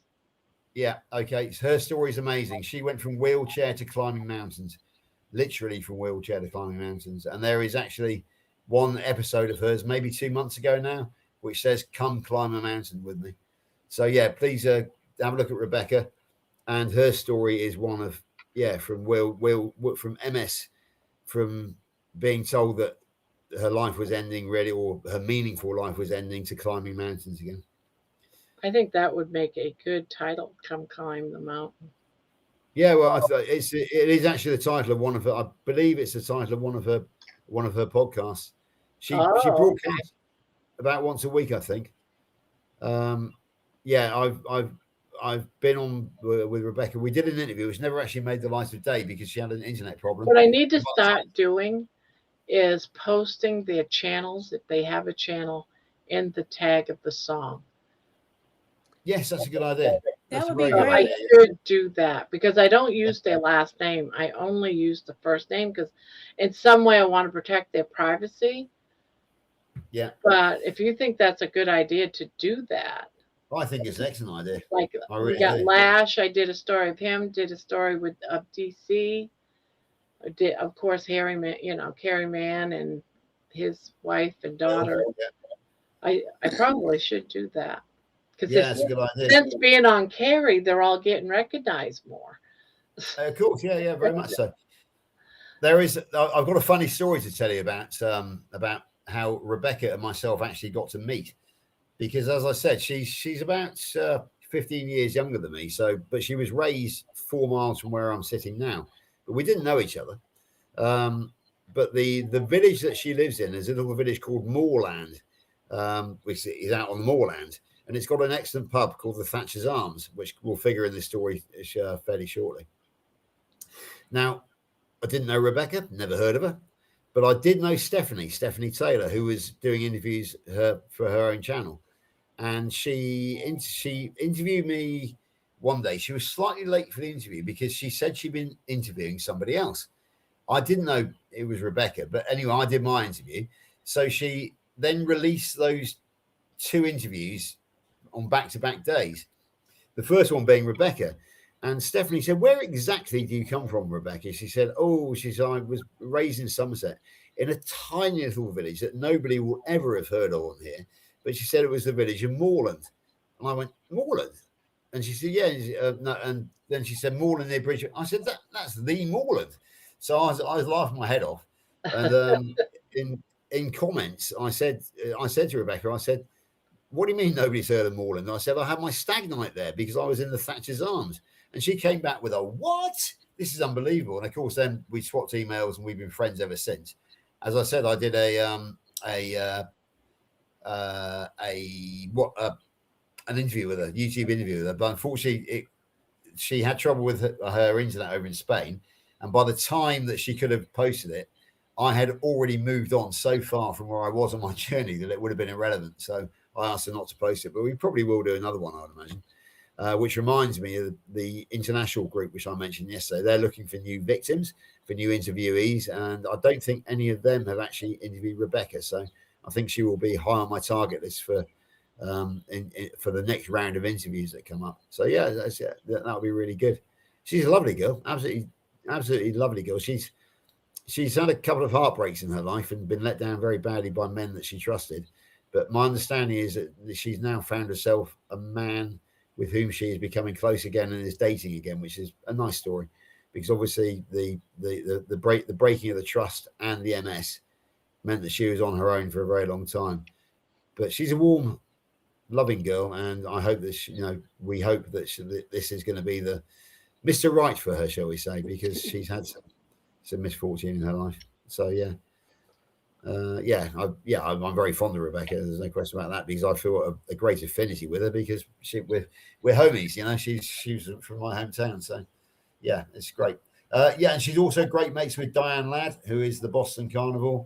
She's MS survivor and thriver, and also Emily Penton, I believe, is the other MS story out there, which is it's absolutely wonderful that these people. And you tackled cancer for me the other day, Barb. You can go and study Rebecca, maybe Diane Ladd as well, the Boston Give me a Carnivore. list of those that you just said. Send me an email and give me those. Okay, we'll do. Yeah, and then I'll just try to do each one just the same way as I did the cancer sister. Yeah, probably what I'll do then is I think I've interviewed Bob. I think I might have interviewed Diane. I'll see if I can find that, and I'll send you the videos. Basically, if I can, I don't know Emily. Yeah. If not, I can look up the names and. Yeah, just what I'll do is I'll send you videos of Rebecca, and also of Diane Ladd, because I know Diane because she's a Kilts health coach. She was on the same course as me as well, so I know those two ladies. So I think I'll stick with those for the minute. But then maybe you can look up Emily Penton off the back of that. So she appears every now and again around the interview circuit. Yeah, so I think MS would be a good one for you to tackle next, Barb, because you've done the cancer, you've done the diabetes. The man across the pond obviously is diabetes. The day the giant ran also covered diabetes. So it's we'll tackle them one at a time between us. There's so many different things that Carnivore heals. Yeah, exactly. It's not just one thing.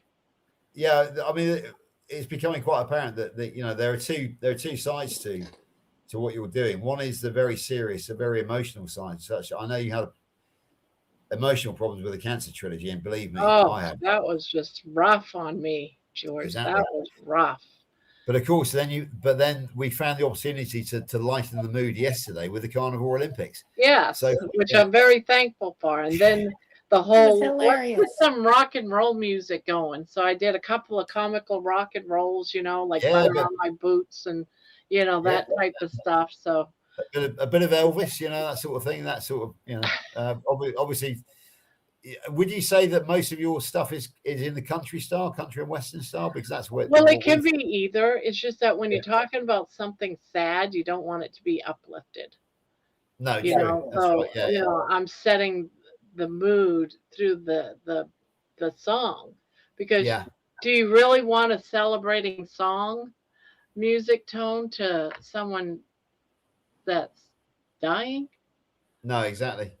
But of course, another of my favorite ones away from that genre was Milton the Carnivore Cat. What a great I'm doing part 2 because now we've devolved. So I'm in the middle of writing that. I got to check the music that Suno just uploaded. One of the sounding of. Yeah, exactly. I mean, the thing is that I haven't heard it yet. A lot of this stuff kind of is very specialist to us carnivores. That a lot of non-carnivores wouldn't understand it. But with Milton the Carnivore Cat, anybody who is a cat lover will get that. They will Yeah. understand that. So, yes, you know, I mean, So yeah, Milton yeah. is still a troublemaker. It's just that in the song, Rick just doesn't know about it because Rick just keeps saying how great he is. He's my friend now. But Yeah. behind the scenes, Milton is a mysterious, crafty cat.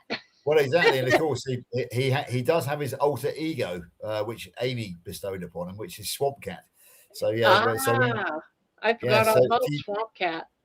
yeah. Have you not seen Amy's video? I have, but it's been a while. Yeah, exactly. But yeah, he's so when Milton becomes sort of feral Milton, he merges into Swamp Cat.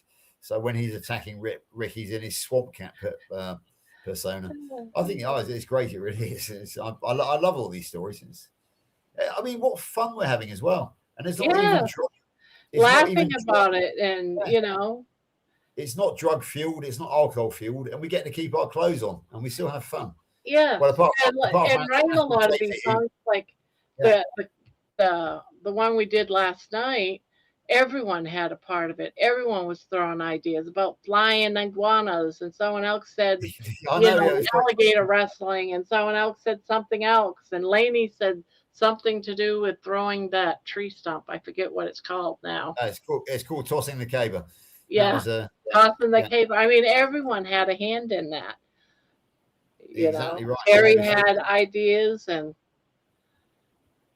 no, it's just wonderful. It really is what we're doing. And I said most of us get to keep our clothes on unless you happen to be Anthony Sheffield. But there we go. Except for him. So help me, I want to do a song about him. About him taking his shirt off. So help me. Well, how about this, Barbara? What if you do a fundraiser for Anthony Shafee because he can't afford his own clothes? In the song? Yeah, exactly. Turn it into a fundraiser. He said, poor Anthony, we need to. I love you, George. I love some of the ideas that songs are endless because we're the only ones coming up with ideas for this song. So anything goes, right? Yeah, it's something along the lines of poor Anthony, he must be poor as dirt. We'll have to raise some money because he can't afford a shirt. Something along those lines. Poor Anthony. Oh yeah, and of course make it comical and punny and. Of course, it has to be really but what we're doing is we're taking the mickey out of Anthony for that one because all the ladies, we all love it when he doesn't have a shirt on. I'm sure he knows that we all love it. And exactly. If you've got it, flaunt it. You know. That's right. I'm absolutely certain. That and Anthony you know darn well that's why he's getting the views, right? Yep. Yes, exactly. Yeah, true. A little eye candy never hurt anybody. That's right. Eye candy. I'm going to add that to it. Yeah, eye candy's very handy. And there's lots of Andys, aren't there? That's what I'm saying. That I get these Randy in there. There's a word just Randy in there as well. If you want to fix Randy. Yeah. See, I don't know those phrases because I'm American. We don't call things Randy. Okay, that's a very British word. If you're feeling randy, you're feeling horny. So yeah. Yeah, exactly. Feeling randy. Now isn't he American, but he's living in Australia? Do I have that correct? That's correct. Absolutely. Yeah, he was an All-American rugby player in his youth. Okay, so that's right. Yeah, I have heard him talk about his rugby playing. Yeah. And that's what's so fun about doing some of these is when everyone just starts, coming up with ideas, and it's just so much fun. Yeah, John's shuffling some ideas in there as well at the moment. What's chapped? What does that mean, John? To me, chafe means that means you've been rubbed. For example, when I had fat legs, my skin used to chafe against. Oh, so he's saying chafed. Oh, okay. Or chaffed or chafed, I'm not sure. I know what chafed is, but I didn't know that's what he meant. Yeah, I'm thinking that he was. And he's also doing a play on his last name. Yeah, exactly. Yeah.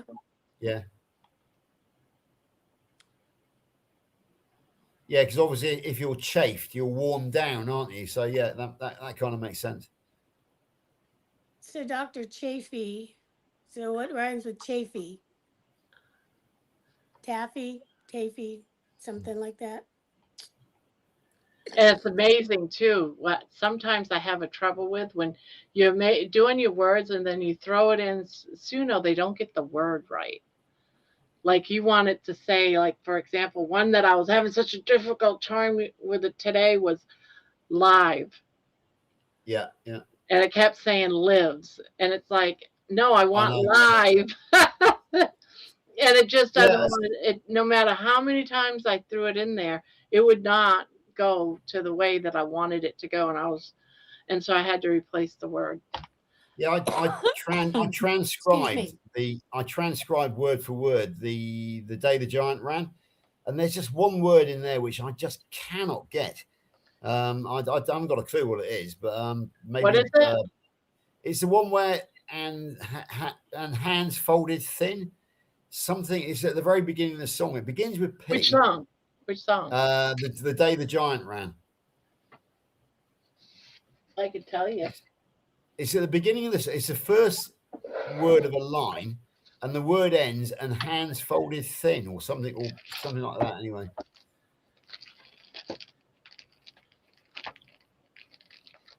because I used to transcribe speech for a living at one time.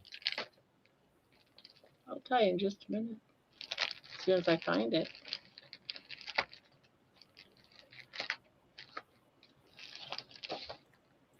I've got my notepad, so I'm ready.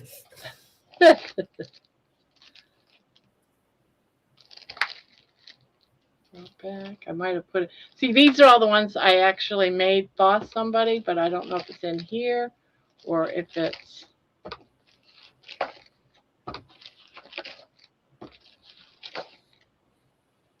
The day the giant ran. The day the giant ran. Yeah. There is an old track on a Saturday morning. Yeah. Mud on the boots. Hope reborn. Hope reborn. Yeah. Programs folded. Hands worn thin. Programs. That's the word I'm looking for. Programs folded. Hands worn. Yeah. Brilliant. Makes sense. Eyes on the gate. Heart all in. Yeah. Yeah, there was that word programs. I could not get that word. Yes, and it's because you can throw it in there so many different times, and for some reason AI can't say that certain word. So I try to, and I know most likely I kept trying to figure out what's another word for program in the British, and I just. Yeah, I can tell you what it is. We call them race cards. You buy the race card, the program. Oh, okay. See, I didn't know that at the time. We call it programs. Yeah, there's no reason why. For some reason, it sort of does say it a little bit, but it's like muscle or something. Yeah, if you go to the race track, you'll see a little stall which is selling race cards, and it will say race cards £5, or so. They're known as the race cards. So that's I haven't got one. I wish I knew how to, because the lyrics that's with the song that YouTube actually does it themselves. That has nothing to do with me. I wish that I knew how to put the words up over the picture, but I don't know how to do that. No, I mean the reason I transcribe the entire song is because I'm thinking about getting the words and making it into a poster with a picture of Denman. Okay. You got all the words though now, except for that one. Yeah, now I've got programs, and I think I've got them all. Yeah, I've got them all, so that's no problems. Yeah, but these are all either songs that I've written already or poems to go into songs. Yeah. It's just I have so many that I had to do another whole book. Yeah. Of them. And a lot of these aren't up yet or made. I might change one word in the song. I think you said for most of the race, the lead held strong, then something ancient proved them wrong.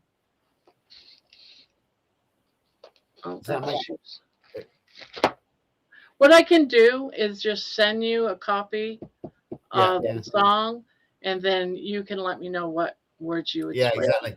Because So I don't know I'll- the British Yeah. wording for things. You I would just know want to that. put I just think the word belief would fit better than the word lead, because basically on that day, Koto Star was considered to be the better horse between him and Denman. I believed in Denman, as I still do, but the Koto Star believers had this real belief that the Koto Star was going to defeat Denman, and for most of the race, their belief held strong. Then something ancient proved them wrong. So that's I just think that You the really word know belief, the song, don't you? of course I do. I transcribed it, Bob. It's my song, but it's the greatest song ever written about horse racing.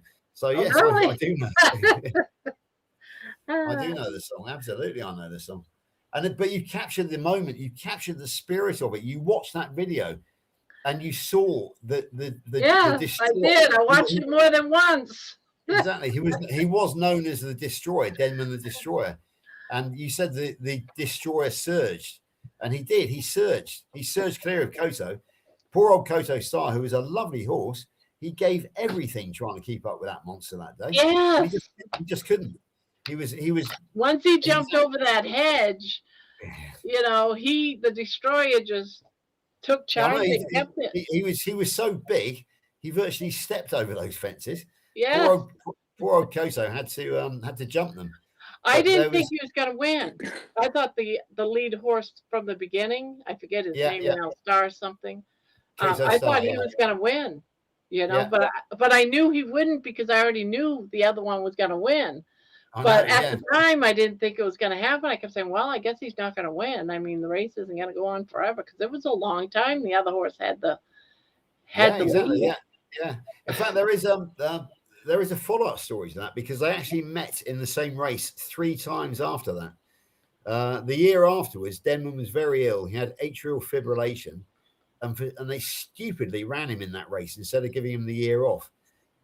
He was weak. He came back weak. He wasn't the same horse. Lainey, who had seen Denman in the flesh when he was the Destroyer, actually, when she saw him on the TV, she said, "That's not Denman," because he'd shrunk in size. He'd lost his muscle mass. So the following year, the favourite, Kato Star, was able to come back and beat Denman into second. The year after, Kato Star fell, which looked like it was going to leave the race to Denman, but he actually got, because he was weak, he didn't get up that hill. So another horse came and passed him and beat him into second again. But the greatest race between Kato and Denman of all was the last time they met. They met as 11-year-olds. So they were veterans. It's a bit like being a 50-year-old runner here when a horse is 11.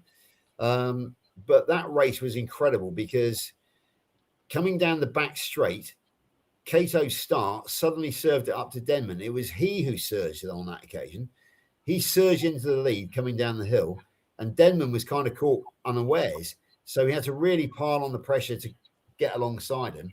They turned it into the straight, neck and neck, and they jumped over the last 2 together, absolutely together. And then Denman broke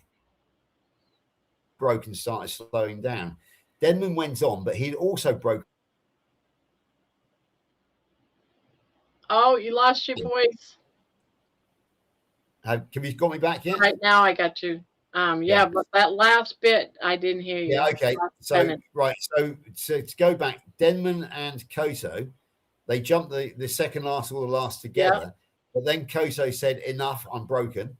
Denman got away from him, but then that horrible hill came, and Denman then started struggling up that hill himself at the age of 11, and he wasn't the horse he was back in 2008. We are talking about 2011 now, and there was a young up-and-coming horse called Long Run who came from behind them and overtook them both and went on to win the race. But Denman was an honourable second, and he had Kato Star, his old enemy, well, not enemy, but old friend, because they came from the same stable, his old nemesis. He was the same distance away back in third as he was when he got beaten by Denman back in 2008. I will send you that one, Barb. It won't be the source of a song because you've already done it. But I think you will find it interesting because you'll recognise the 2 players and you will see what amazing a personal battle they had in the straight and how Denman. But this one that you're going to send me was before. right? So, yeah, the one The one one which that I you're going sent. to send me now is going to be one before he won the race. No, it's the one. It's 3 years after. After, okay. Yeah, I 3 just years wanted to after. get that right in my head. Yeah, because in 2000, both horses were born in the year 2000. So the one I sent you was 2008, and they were both 8 years old, which is the height of their powers.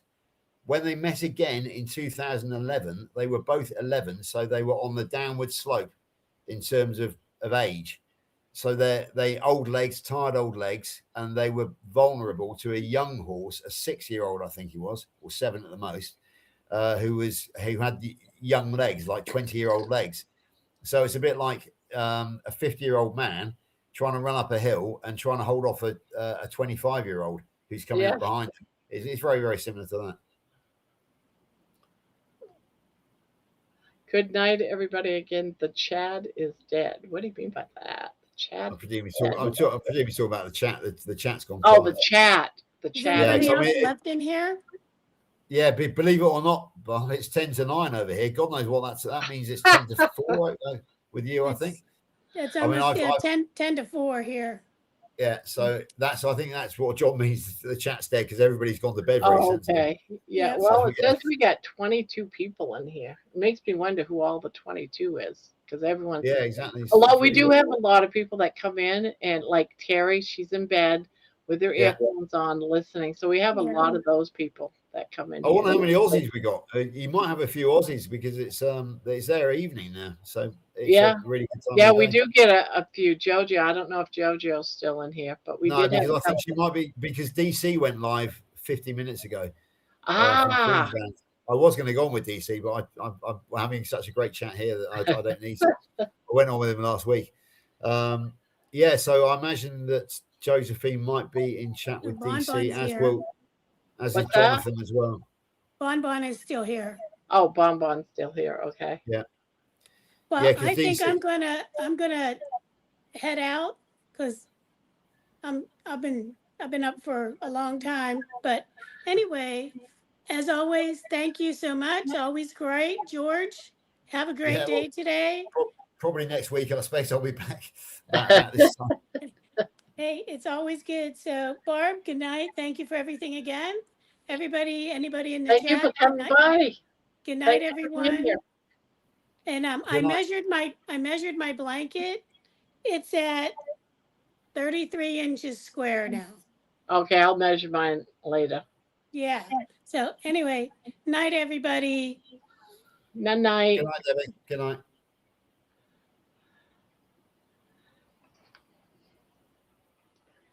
That's a good idea with Dr.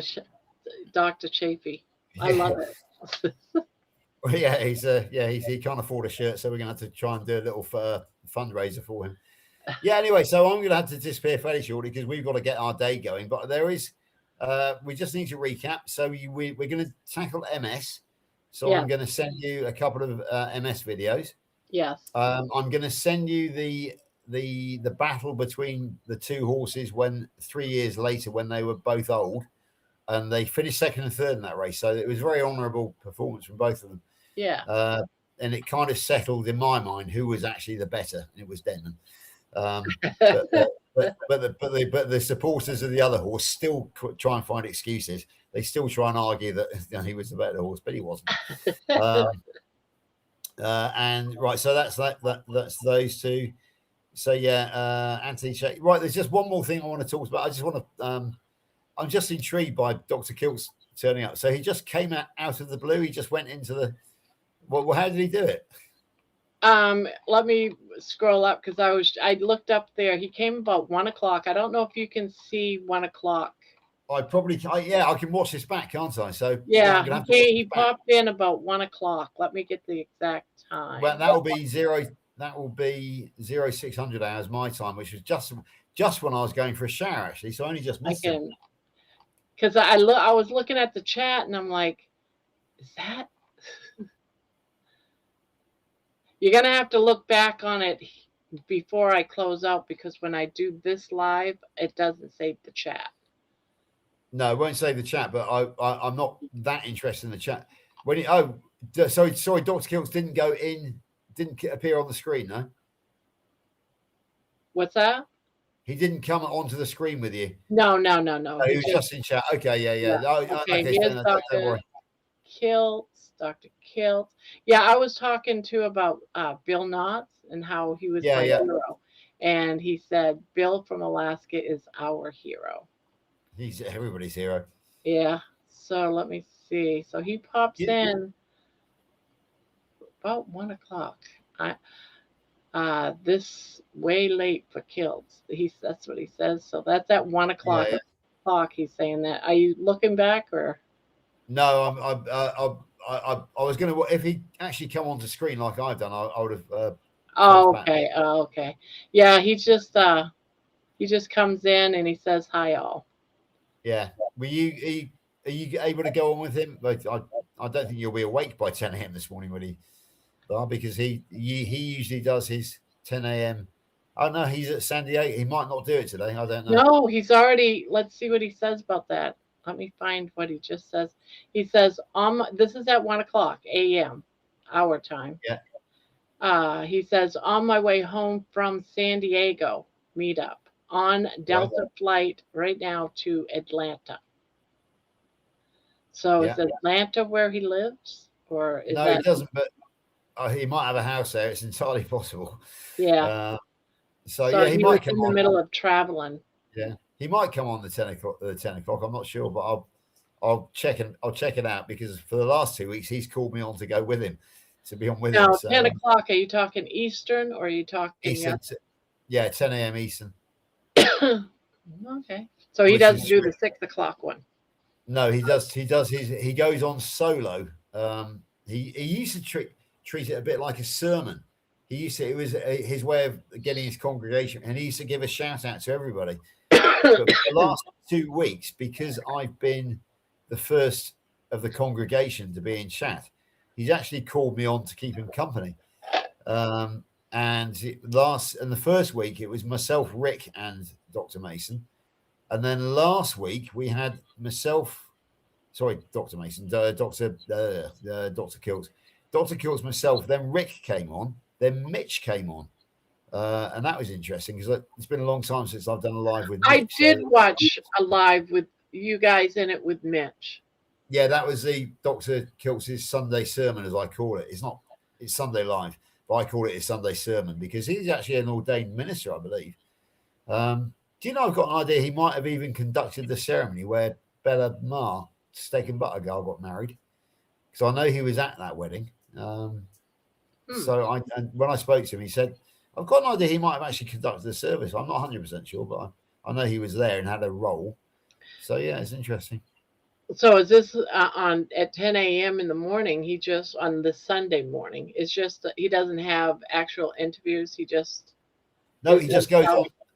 I'll tell you what. I'll send you a video. I'll send you a back copy of one of his when he was just doing it. I won't send you the one where I was on with him, but I'll send you what he used to do, which was basically just go on and acknowledge all of the KMT. He said, we got Sandy, we got Thomas, we got Lewis. Hi, Lewis. From, and then he would just talk. He would just chat. And it was great. I might try to pop in. Because this oftentimes I am up at 10, but I'm like, need my coffee and my eyes are. It's just for the last 2 weeks. Dr. Kiltz has decided that he didn't want to do it alone anymore. He didn't want to be lonely, so he basically said, George, you're in the chat, come and join me. So I jumped on, and and then Rick came on. Then Mitch, then Thomas. So yeah, it's like a little panel show nowadays. So and we'll see what he does today. I don't know. He's unpredictable, Dr. Kiltz, shall we say? You never know. I like his energy. He's always, so do I. I like that energy. And there was one that he did, and it might have been on a Sunday. It was about 3 weeks ago. I was watching it, and I did a couple of songs from what he was talking about. We are lionesses, we are lions. Bam. Yeah. The one with Bam in it was from that video. I think I even put it down in the description or no, in the comments. That I got it from his little talk. So I Yeah, I just had to. get things that a lot of ideas out there. You watch something and boom, and I. Exactly. Yeah. But There the was thing there is, was one there was one which I had to I sent to Dr. Kilts, which I had to apologise to him. It's where you attributed the it's the stories, not the science, to me. That was actually Dr. Kilts who taught me that. So so you actually attributed that theory to me, not Dr. Kilts. I was just borrowing it. I'm a great believer in it, that it's the stories, not the science. But it was yeah, Dr. Kilts who is it's his idea. It's the stories. It's the stories that change the world. You know, who was the greatest teacher of all time? Was it science? No, it was Jesus. It was JC himself. And actually, I've got quite a funny story about that one, because he was asking the KMT advice about how he was going to an informal dinner, but he was going to give a speech, and he wanted to know, what should I talk about? And then he said, should I use slides? Should I use visual aids? And I said, Dr. Kilts, who was the greatest teacher of all time? He said, well, Jesus, JC. And I said, on the Sermon on the Mount, did JC use slides? He said, George, you're dead right. So yeah, he was that was a yeah, because I mean, JC probably was the greatest teacher of all time, because his teachings have spread further than anybody else's. And yeah, he didn't have audio, videos, microphones or anything, did he? He did it all that's right. by himself. So he must have been a great speaker, because he didn't have anything to show people apart from five loaves and five fishes on one day. And of course he did he managed to keep everybody amused with turning the water into the wine as well. That was a visual effect. So yeah, it was yeah, he was so that's why I told Dr. Kilts. I said, Dr. Kilts, he didn't have technology, he didn't have slides, he didn't have science. He just got up on stage and spoke, which is pretty much what I did, because I'm technologically hopeless. But I've got to go, so I've got to go and eat something before we've got to go shopping in about 40 minutes time. So I need to go and do that, and you need to go to bed as well, because it is now 4 o'clock your time. Yeah, you've had a long night, and I've got a long day ahead of me. I've got Carnivore Sunday School tonight, by the way. We got Amy, rocking coach Amy, on tonight. Oh, Amy, I want to see that. David. So yes, I do need to get some sleep. Yeah, you do. I'm going on her live tonight. Yes, you are, Who's absolutely. So interviewing me. I can't make that, because unfortunately it's 7 p.m. Oh yeah, Eastern. it's like 1 o'clock in the morning for you. Yeah, or it's night or midnight my time. I can't make that. Yeah, I can't make Juliet and Doug anymore, and I can't make Amy's midnight for me on Sunday. So yeah, but I'm sure you'll have a good time. In the meantime, I'm sure we and Amy, because she's just been diagnosed. I'm not sure if you're aware. Yes. But yeah, hypothyroidism. So she'll want to talk about that tonight, which will be good, because John Laspina is such a steady kind of guy. I'm the kind of the comedy relief on the Sunday school, whereas John is very straight laced, he's very headmasterish, if you know what I mean. So I'm kind of the young. I'm only 6 weeks younger than John, but I'm actually sort of the light relief, the young popular, the sort of teacher, it's versus the strict headmaster. Then of course the lovely Stephanie is the school secretary. So yeah, it's I never knew that. The few times that I have watched that Sunday school, I did not know she was going through those issues. I never knew. You would never know. She's never know. she's she's stunningly beautiful for a start. And yeah. You wouldn't think that somebody could look so glowing and so well, who is only got a 50-50 chance at the end of the day, if that less than that really. But she's fighting. No surrender, as you said, no surrender. On that note, Barb, I am going to love you, and I'm going to leave you. I'm going to say sleep well, and I will see you in chat, I hope, on for Sunday school, and we will chat every day as we always do, and hopefully I will see you this time again next week. Okay. All right, I'm going to post your song. I'm going to leave here, post it, and then go to bed. Absolutely. No worries. In that case, I will see you. Well, we'll speak soon, and I'll hopefully see you the same place, same time next week. All right. Take care, Bob. Bye-bye. Thank you for popping on.